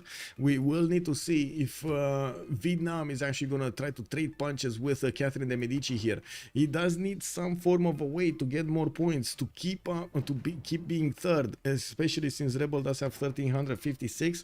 Unfortunately, Rebel is losing a lot of cities quickly because of the nukes of Japan, but he has so many of them anyway. And if he starts actually grabbing them back and then getting them, losing them to free cities and so on and so forth, this is going to be so confusing. Antioch just got nuked. Looks like Byzantium is being pressured into the 4th slot here by Japan, by Lightstalker. Oh my. We're going to go outright solar at this point. Yeah, so IV incoming. Yeah, it looks like we will see Operation IV incoming. Stealth bombers also from Catherine de Medici. He did manage to get 4 nukes in the bank, just as Tokugawa has 4 nukes in the bank. I do notice Tokugawa ran out of coal. No more coal. No more coal. Does it matter anymore? I think that's the question. What's his production looking like? 1500 points. It doesn't look like it matters. It doesn't look like it matters that he has no coal. Maybe he's gonna get some coal from here. And not here. No, more nukes. Where's the nuke? What? Where's the nuke?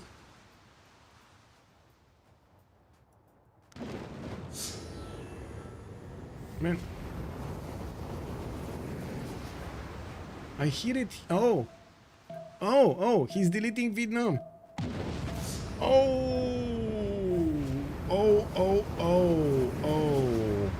Yeah, 1 missile silo, 4 nukes, deleting cities.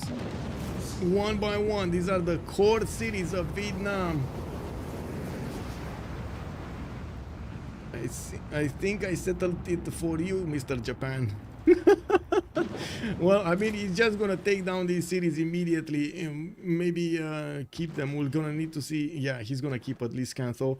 That means Sindermo is gonna go down and Lightstalker is gonna go up in points. Let's actually see. Another city has been taken, Thang Long this time. That's the capital city of Bat Rioux. Rebel is still keeping his third slot, and of course we will need to see if Vietnam is gonna concede.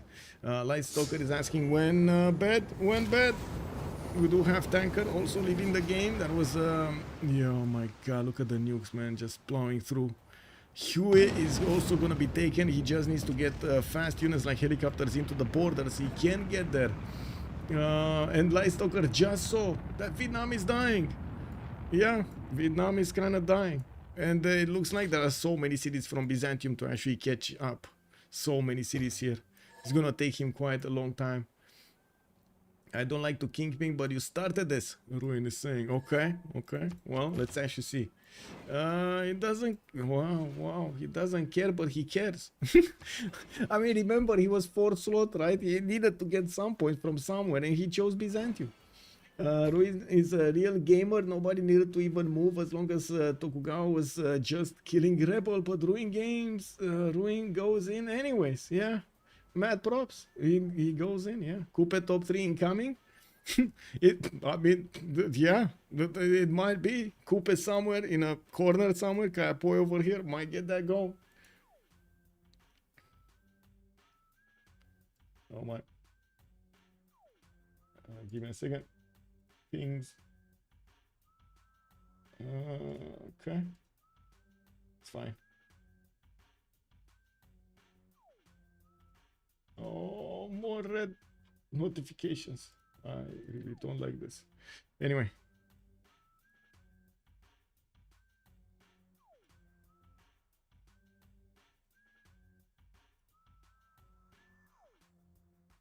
Okay, there we go.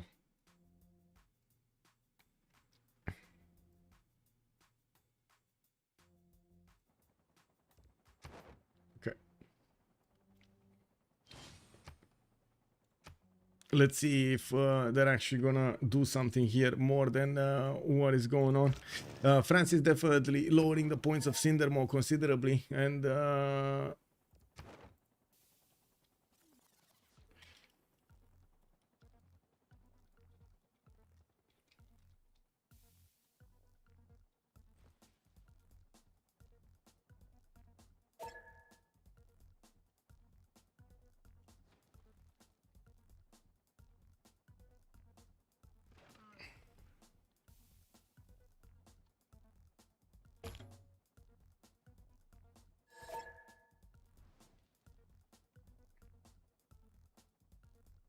okay, Ruin wants to CC to Japan.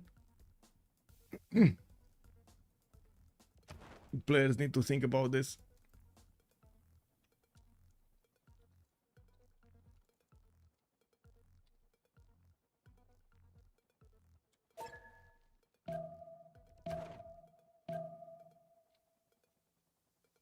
Private message, so that you don't understand public, because PM actually can mean public also.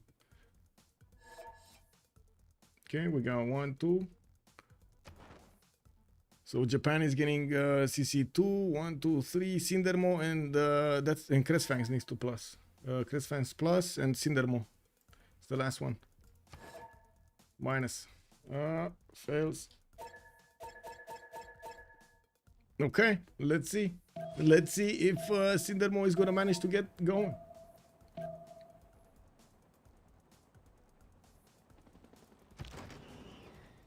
We do have France bringing in his helicopters from the north. These guys were the experienced ones that did manage to take out Persia earlier, and also Pericles. You can imagine they have a lot of knowledge on their side. Let's see how fast they can actually tear Vietnam a hole in his empire.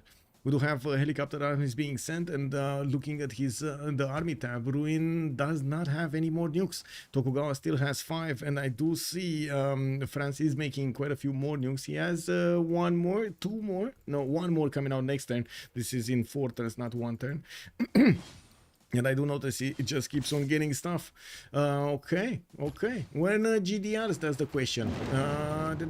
Cybernetics coming up in 2. He just took another 2 cities away from Vietnam here, and by the looks of it, he's gonna need to bring a few. I would like to say that France would need to actually bring a few more of those jet bombers on the right side if he wants, or GDRs if he wants to keep on going. We do have another nuke, and this is coming from not here. This is not from here. Where's the nuke coming from? Is this the nuke? Is this going somewhere around here somewhere? Doesn't look like, no? No? Oh, Donghoi, okay. France's city. Yeah, okay. He's throwing them from the north, that's why I didn't see them. Okay. And La Venta is also going to be taken out so far. He's getting to the Japanese borders with his units. Oh my god, he's actually going to tear apart the Empire of Vietnam so quickly here. Is Vietnam dying? Yes. I think the answer to that question is yes. I do also notice France is starting to just raise the cities. Doesn't want to get muddied up to keep them. Light Stalker saying is faster. Okay. Well, let's actually see. Ruin is on 651 points. Light Stalker 1317. Rebel 2088. 1288. Wow. 1288. Cindermo is 1152, and I do notice the moment we don't actually have Light Stalker tearing apart all of the cities of his opponent, with his GDR being surrounded by these modern armors. We do have more GDRs on the way from Japan, while we do need to see how fast Catherine de Medici can get his. So Mr. Japan, nice GDR you have there. Oh my god, this guy is dying. The GDR is actually dying to the modern armors. KW, man. Oh my god. That deal were France and Byzantium allies? That's a good question. I don't know if they're actually allied or not. I don't even think they care that much to ally or not at this point. We do have jet bombers being upgraded here in Catherine's land, and I don't see a friendship in between them. Yeah, maybe you should defend yourself, KW. Okay. Oh, we do have Cresfangs desynced, unfortunately. Oh, Cresfangs. No, Cresfangs. Did he? Yeah, he still has a city here. So 2 cities. It's a bit unfortunate. Okay, nukes coming around Nagoya, a lot more nukes coming out from Japan here, and I do see Catherine de Medici's 1483. I think he actually switched a few cards. Let's actually take a look at his government. Yeah, he doesn't have a card here. That's why he doesn't. And look at him go. He's working 4 Diplo of these policies: collective activism for the 5% culture, colonial taxes, Wieselbanken, containment. I mean, I don't think he even needs this Wieselbanken, right? He doesn't have an ally. Oh, he did make a friendship with Basil, but never an alliance. He might actually get this alliance going with Basil, and this is gonna be incredible. Like, so many trade routes are gonna get those points. But there were never any hurt feelings between me and my boy. Oh, he's talking about Nubia probably. Wait, oh yeah. Not a core city. Not a core city.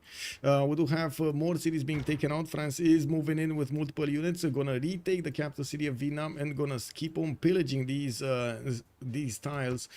He's gonna also finish electricity next turn, and he should be really close to satellites. Come on. Sorry, satellites, to robotics.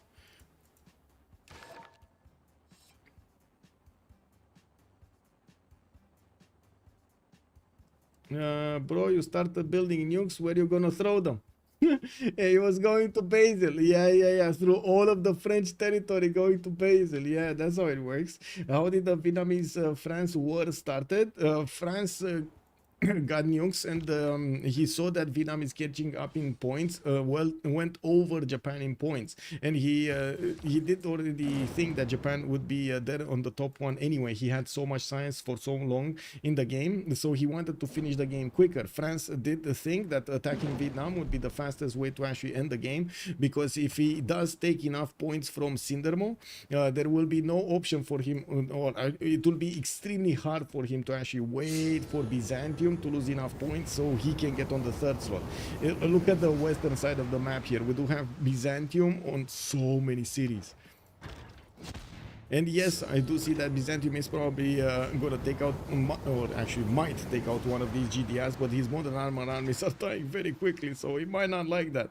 Let's see, nukes, more nukes. Yeah, a nuke is going to be taken down. France did send one helicopter that just died. There's a modern armor that could actually arrive next to the borders of the city of Anuk and take it down, while the fighters over here will have some reach on his opponent's helicopters. Now, we did have in the north also Valletta being taken out, or whatever this city was, I forgot. La Venta was here. France is going to pillage a few more tiles here, and of course waiting for the GDRs to finish. We do have lasers next turn for Catherine de Medici, so I would imagine GDRs are just around the corner. While he is pillaging the tiles of Vietnam, he's just going to straight up buy GDRs on the front line wherever he needs. Let's actually see where he's going to deploy the first GDRs in 2 or 3 turns. And I gotta mention here, again, France didn't get a single industrial zone until like turn 90 something. Not a single one. Not a single one. Incredible. Why did Japan stop conquering Basil? He didn't. He keeps on going. It's just slow. He really keeps on going. He's getting to use his missile cruiser armadas. He's getting to use his destroyer armadas. He went with his GDRs in the face of Byzantium, and of course you see the result of this. 2 GDRs are trying to tear apart the cities, but yeah, it's too slow. It's too slow. Vitaleante, neither. Nobody's going for science victory. Nobody's going for culture victory. This is concede, basically. This is yeah. This is concede. There's no other way to say it. This is, they want the game to concede and not go to a victory condition. Basically, domination, right? Dominating the lobby. Who's gonna dominate the lobby? We do have Catherine de Medici here still with 600 points, and he did say he's okay to CC this to Japan so he can take second slot. Rebel would be on the third one, and you see Sindermo is down to 1,000 points only. He should go lower than 1,000 actually, because he just lost 2 more cities, right? Or actually no, Anuk is going to be taken on next, and he just lost 1 city, La Venta. This one was raised. We do have France working on Kung Kwang. He bought a few jet bombers here on the front line. I do see 2 of them, 3 of them, so that city is going to go down quickly. While I do have to say Hualu does have a mobile SAM, this is going to hurt actually on the counter. But still, the jet bombers should be able to do some damage there. They're just not going to be efficient. The mobile SAM is just too strong. And when GDRs, that's the question. When GDRs from Ruin. Smart materials also coming out from Tokugawa next turn. One of the biggest problems here for Tokugawa was the lack of a flat tile in his capital to try to get that spaceport going. Also, so basically, if one of the 4 dies, yes, exactly. When the 4th one dies, we will know the top 3 basically. We need lower max turns, about 120, 130. I mean, we're 113 and already the map has been conquered by 4 players. Why do you want to lower it? Like, look at this. There are only 4 players remaining and we're turning 113. They literally carved the new map here. I don't know what to say. It is what it is.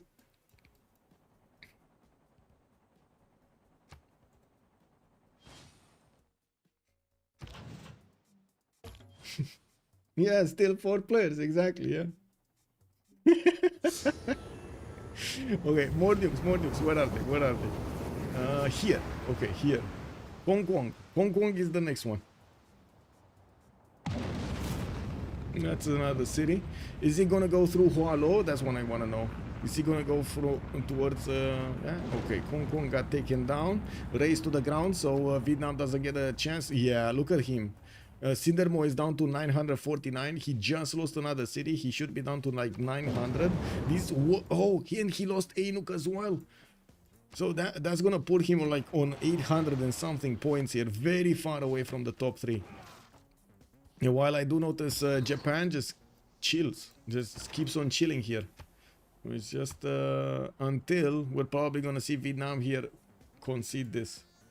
Okay. We'll see what Sindermo is gonna do. No scenario where both Byzantium and Vietnam dies, and Dido and Coupe gets third.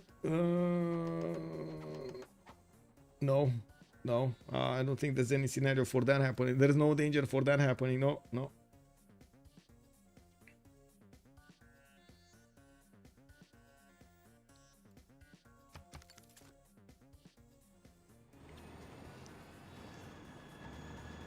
Oh, and Gazargamo has been taken out. Trebizond, and of course these cities got nuked, but they stopped nuking. There are 4 jet bombers deployed here, right? Or 3 jet bombers with a jet fighter. Okay, so we can still throw 3 nukes at a turn, and he has 10 nukes, by the way. Tokugawa has 10 nukes. I'm actually surprised he didn't bring a military engineer here on the front line, because he could have just put a missile silo and nuke every one of these cities of Byzantium. While yes, you do have more modern armored armies, it looks like Byzantium is keeping away these GDRs from his borders. We do have actually Catherine de Medici getting centralized next turn, and that means he's gonna be one take away. I think it should be one take away from getting his robotics technology for the GDRs. Now we do have Vietnam also trying to fend off attacks with his SAM in Hoa Lu. That's gonna be a strong anti-air defense. But Guang Tri, Ugarit. Oh wait, Ugarit does have one. It's right underneath there, underneath the spy. And France, of course, sees this happening. Yeah, let's see the main cities. What is he doing? Just building more nukes. We do have 0 nukes right now for Catherine de Medici. He's gonna get 1, 2 next turn, 2 more nukes next turn. And I do see a settler coming around. So, I see what he's doing. He's gonna put a city here, gonna make a missile silo over there on the front line, and just gonna nuke these cities of Vietnam as quickly as possible. Shot caller, good evening, sir. You think Japan is AFK? I don't think so. He didn't look AFK earlier. He has more GDRs moving on the right side. He did manage to take another city here, Tepokohiwi.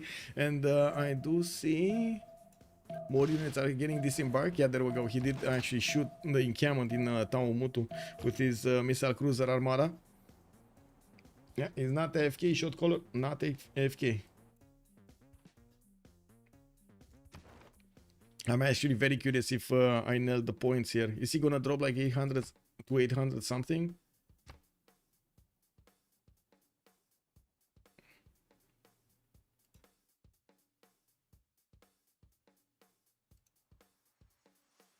Probably, right? Also, Claudio Acosta, good evening, sir, on YouTube. Gee, hello there, sir, and welcome. I did see also Bryce, hello there, sir, and I'm sorry you can't see the chat over. I did actually move it, and hopefully you're gonna see it. Japan with the mechas, choo choo. They are making the Gundam style. Yeah. GD also is Maori completely submerged. Yeah. I mean, completely. He just lost his last farm. Yep. Oh, wait. That's another city taken down. One city gains independence and it got taken down. Let's see the settler. Right, it came out from Calais. He can settle probably next turn, not this turn. I don't think he can settle this turn. Unless maybe he can get some new railroads going. Like 1 more tile or 2 more tiles of railroads might actually get that. Anyway, we do have 3 nukes around the arsenal of Catherine de Medici, with more coming out next turn.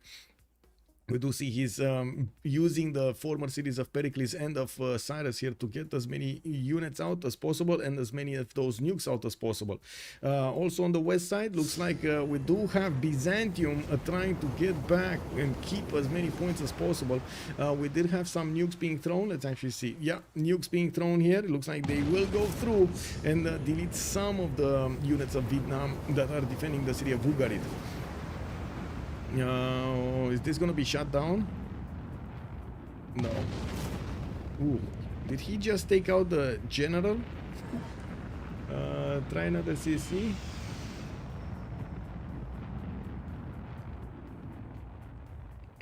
I mean, sure.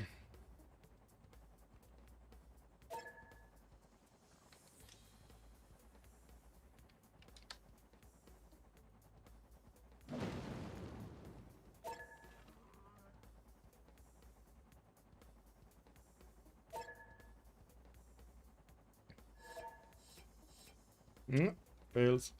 Yeah, that's it. I mean, it looks like Vietnam, yeah, doesn't want to give up on this. It will make them delete all of his cities. Yeah. Maybe since you aren't going science victory. Oh my God, it's coming! It's coming! The great sentence is coming. Ruin is gonna say, "Well, maybe you take out Vietnam." You know? I mean, they kind of know, right? It's the only one that's not getting into the top 3. Like, if he's, yeah, it is what it is. Linda, hello there, ma'am, and welcome. You're pretty sure who Ruin is? Okay. Vitaliante, why did Tokugawa not go for a science victory when he was so ahead? Because he didn't have a flat tile in the capital to put the spaceport down, and I think he was more interested in fighting with GDRs and nukes and stuff than actually going for the science victory. He gets GDR soon. Wow, Cindermo is getting GDR soon in 4 turns. I mean, is he gonna have cities in 4 turns? I think that's the question, because more nukes are coming. Yeah, another nuke is coming, but this is gonna get shot down by the mobile SAM. Yeah, it got shot down. ICBM intercepted and destroyed. How long friend Vietnam? I don't know, Kuwait. I don't know. But they did make the friendship like at least 10 turns ago, right? When Nubia was still alive. Or I think around the time he was alive. Japan just took Kayapo as well, took out another player from the game. That was the desyncing player, I gotta say. I think I might need to kick him out. Oh my God, oh my God. Oh my God. Okay. Yeah, that's a bit of a problem. I'm gonna pause at the beginning of the turn, so they can actually load in properly. They took out the player desyncing, and then looks like it triggered the resync on 2 other players, on Rebel and Ruin.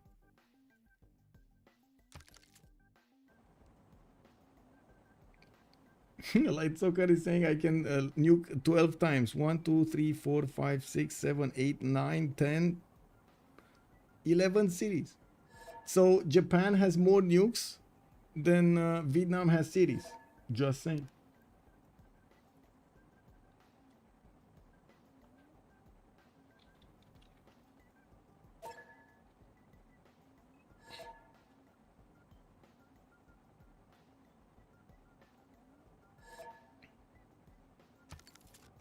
Okay. Me too. Woohoo. Yes. I'm pressing P. Okay, what do we have here? GDR, another wave of GDRs are coming out from Japan cities, and yes, we do see more of these French helicopter armies trying to get into the borders of Vietnam. The first GDR of Vietnam is coming out in 3 turns here, and of course we're going to need to see if France is going to manage to breach this defense beforehand. Ugarit does have a mobile SAM, Hualu does have a mobile SAM. We do see Ruin is getting his computer, so again, not immediately close to GDRs. He does need computers to get to robotics. He did place Dion, and of course he will try to get wow, where did he build another one of these? Another one. Okay, I guess he wanted to get the second one. It is what it is. Did this one not have shooting solution to somewhere? Anyway, Tire is gonna be taken down. It looks like that modern armor army is gonna help him take down the former capital city of Daido here. And Vietnam is gonna try to get it back. What's happening with the points? Cindermo is 865. Rebel is still on 342. Tied with Lightstalkers 1342. Ruin is 1681 points. Also, well, we need to know that if real player minus one vote, it's not counting because Vietnam just wastes time. I mean, this is one situation, but in other situations it might happen differently. So I don't really want to take away that chance of somebody getting from the fourth slot to the third slot because of one scenario. Yes, there are. In this case, probably a rule like that would make sense. It's not all of the cases for that rule to make sense, though.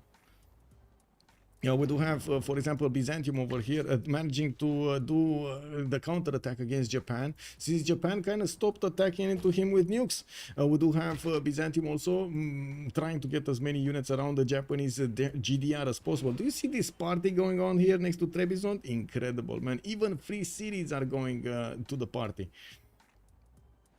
I mean, not about all of them, but in like, yeah, I know what you mean. There's also another thing. The game is normally reported in CPL. It does count towards the rank of the players. I'm not saying all of them do care about the rank and everything, but we need to respect that, right? For any player that does care, we need to respect and put it as a priority to have that how to say, to have that written down. So we're going to need to see what Cindermo is going to do. Yes, it will be a bit painful, and we're going to need to see if the nukes of Ruin of Catherine de Medici are going to go through. Tokugawa also, we're going to need to see if he's going to want to actually take out Vietnam, take the matters into his own hands and take out Vietnam. Wait, Rebel, he peaced with Japan? He peaced with Japan, so that Vietnam is, oof. I mean, to play to a conclusion, waiting for CC, unanimous CC. Those were the rules, right?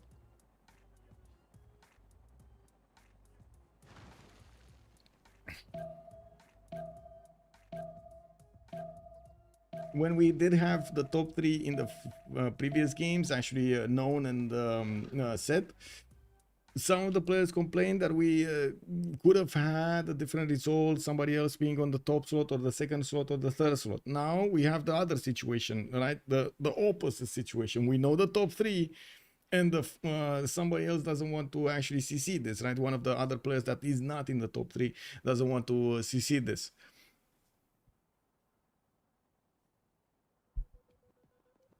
What's better, chat? What's better? I like the situation on week then on last turn Korea managed to take third place from Khmer. I mean, that still was a major move being done over there by Korea. That was incredible in one turn. Okay, more nukes. Where are they? Oh, here. Okay, Carthage. He's gonna take Carthage. Did he just buy a missile cruiser? Whoa. Yeah. Oh, and he lost that unit, by the way, that was attacking Carthage. I do see Japan is going to take Volan down. Yeah, they're telling... I think he just declared war. I think Vietnam is going down here. Yeah. And wait a second, we don't have any more D-Syncs? Wow. Okay, that fixed itself. So I think that's about it, because, yeah, we will see Japan just telling Vietnam, cutting him off the map here.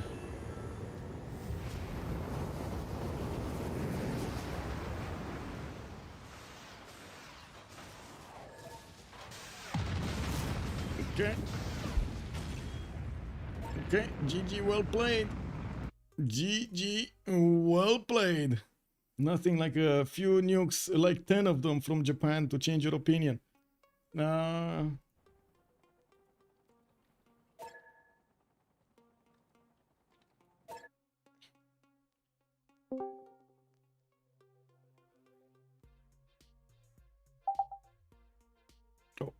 One sec.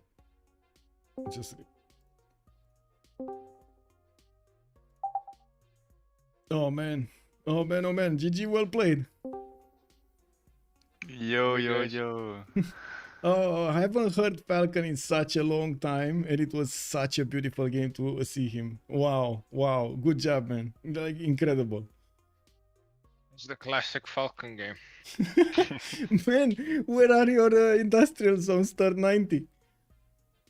I have enough from You Papa don't- Chillin. You didn't have a single one. What do you mean? That's not true. I had in Capital and in Marseille, and they cover my cities. Yeah, incredible, man, incredible. Wait, so it wasn't Daniel on France. No, I was France. think I mean on was, Basel. no, Daniel was Basel, I think. Oh, Dude, okay. who else fucking plays Basel and types XD lowercase in lobby? The Daniel was obvious. Papa Chillin was obvious because he was the only yellow ping in the whole lobby, and I have no idea who the others are. I just put the list in Rooster Camp registration. We did have Dave on Lightstalker. We did have Das Peaks Crestfangs, Napoleon Hukai, Andon Cindermo, Papa Chilen Ember Crusher, Hazagi was Tanker, Rage Rush was Oh my Low. god. Yeah. You, Falcon on Ruin, Daniel was Rebel, and Broccoli was Gloom. Below is Hazagi doing this game. Yeah, I mean, Tagmas from Daniel. What can I say? They ruined his game there, but he did put up such a great defense. No, he did, but it just seemed like from 78 military against Tagmas to 1000 in like 6-7 turns. And I just sat there, I was like, what the hell? Yeah. And I saw him end Ancestral Hall, you know, he was playing the long game, and then I thought he was just full bending over. I thought this game was gonna go a lot different. Well, I think Daniel sweated a little bit there when What's he saw up? the pikeman coming for him. I don't know. Like I didn't know who the fuck was that. I'm sorry for the language. Look, he just jumped in. Who was Azagi, the? what's up? That is your guy, man. Holy that is your shit! guy. I thought the guy You is fucking dog, I know it was you. Dude, I thought, I mean, I all thought you know were it was gone. him. I thought you were gone. I thought you were like gone from this surface, man. I thought you're like full feeding or something, and then suddenly I'm like, holy shit! Like, what is this? You animal! You animal, why you fucking with me? I didn't know. You should like, just how- went for a new player, not me. yeah, sure. I mean, I saw you go Ergares, no, all he said, so I thought, I thought Honestly, you. were honestly, new, but- because You like, I wanted thought you taxes were a on new top. player. I thought you were a new player. I saw you I buy. mean, looking at my spawn, I third thought I was a new player also. It was bad. It was bad. Yeah. I was just wondering, I have literally no fucking food, like, I just checked the years and I'm like 20 foods behind turn 30 or something, it's crazy. Yeah. Like, I wasn't really targeted, but it was kind of funny, dude. I was sweating my ass Guys, off, I and missed then just Golden Age. Wait, what? fuck Really? down. Yes, but you came back. Oh. Yeah. What can I say? I mean, no campuses. Yeah, that's it. No blue CS. Dude, I don't know. Like the pull science this game was insane. He also had Auckland right next to him, and he killed it Are you before he serious? Are sold you it. killed serious? Yeah. I mean, Auckland is not that good nowadays. Yeah, it's not. GG's, bye bye. You made him mad telling Auckland that it's not good. What is it? Anyway, we'll see you next game, right? Who did go for? So it was Dave with Daniel and Falcon, right? Top 3. Yeah, when is the game? 1800 tomorrow. 1800 GMT tomorrow. Oh, okay, interesting. I figured out the gameplay. You just can't make it, right? So all Yeah. this fuss and you can't make it. And now I have to figure it out. There's, when I being built in Vietnamese land, I had no choice, man. This guy over there is cooking some GDRs, man. All I need is you with the nukes, man. I would have been fucked. I didn't want to risk it. Yes. No, I wasn't going for you, Falcon. I don't know that, man. I don't Sorry, know. yeah, Like, I I know, just I know. see you guys are Yeah. allies, and Japan is like, I guess it's me or Basil. I always thought it was me or Basil because you have like really high score, and I don't know. I feel like you have a shit ton of cities. It's hard for me to get through like all of those. Oh no! Fighting me here was a nightmare. But like, still, like, there was no way for you and Basil to just juke it out. And when Japan starts threatening over there, man, if I don't drop those 4 nukes there, you get anti-air. Like, it's impossible, like it is now. Yeah, I kind of greeted. I should have gone anti earlier. I think. Killed like 2 people. I had fun. Yeah, it was a good game. Yep. Well, GG, All well played. started with a mountain tunnel. And tomorrow during the day, I'm gonna start getting the confirmations going, the bans, and everything. I'm gonna keep on the messages, just like today. Nice. GG, guys. Good night. GG, well played. Right. Just Congrats. Thank you. Bye bye. No, there we have it. We got the last 3 players going into the Rooster Cup 3rd edition finals. So we will see Falcon with Dave and Daniel in the game.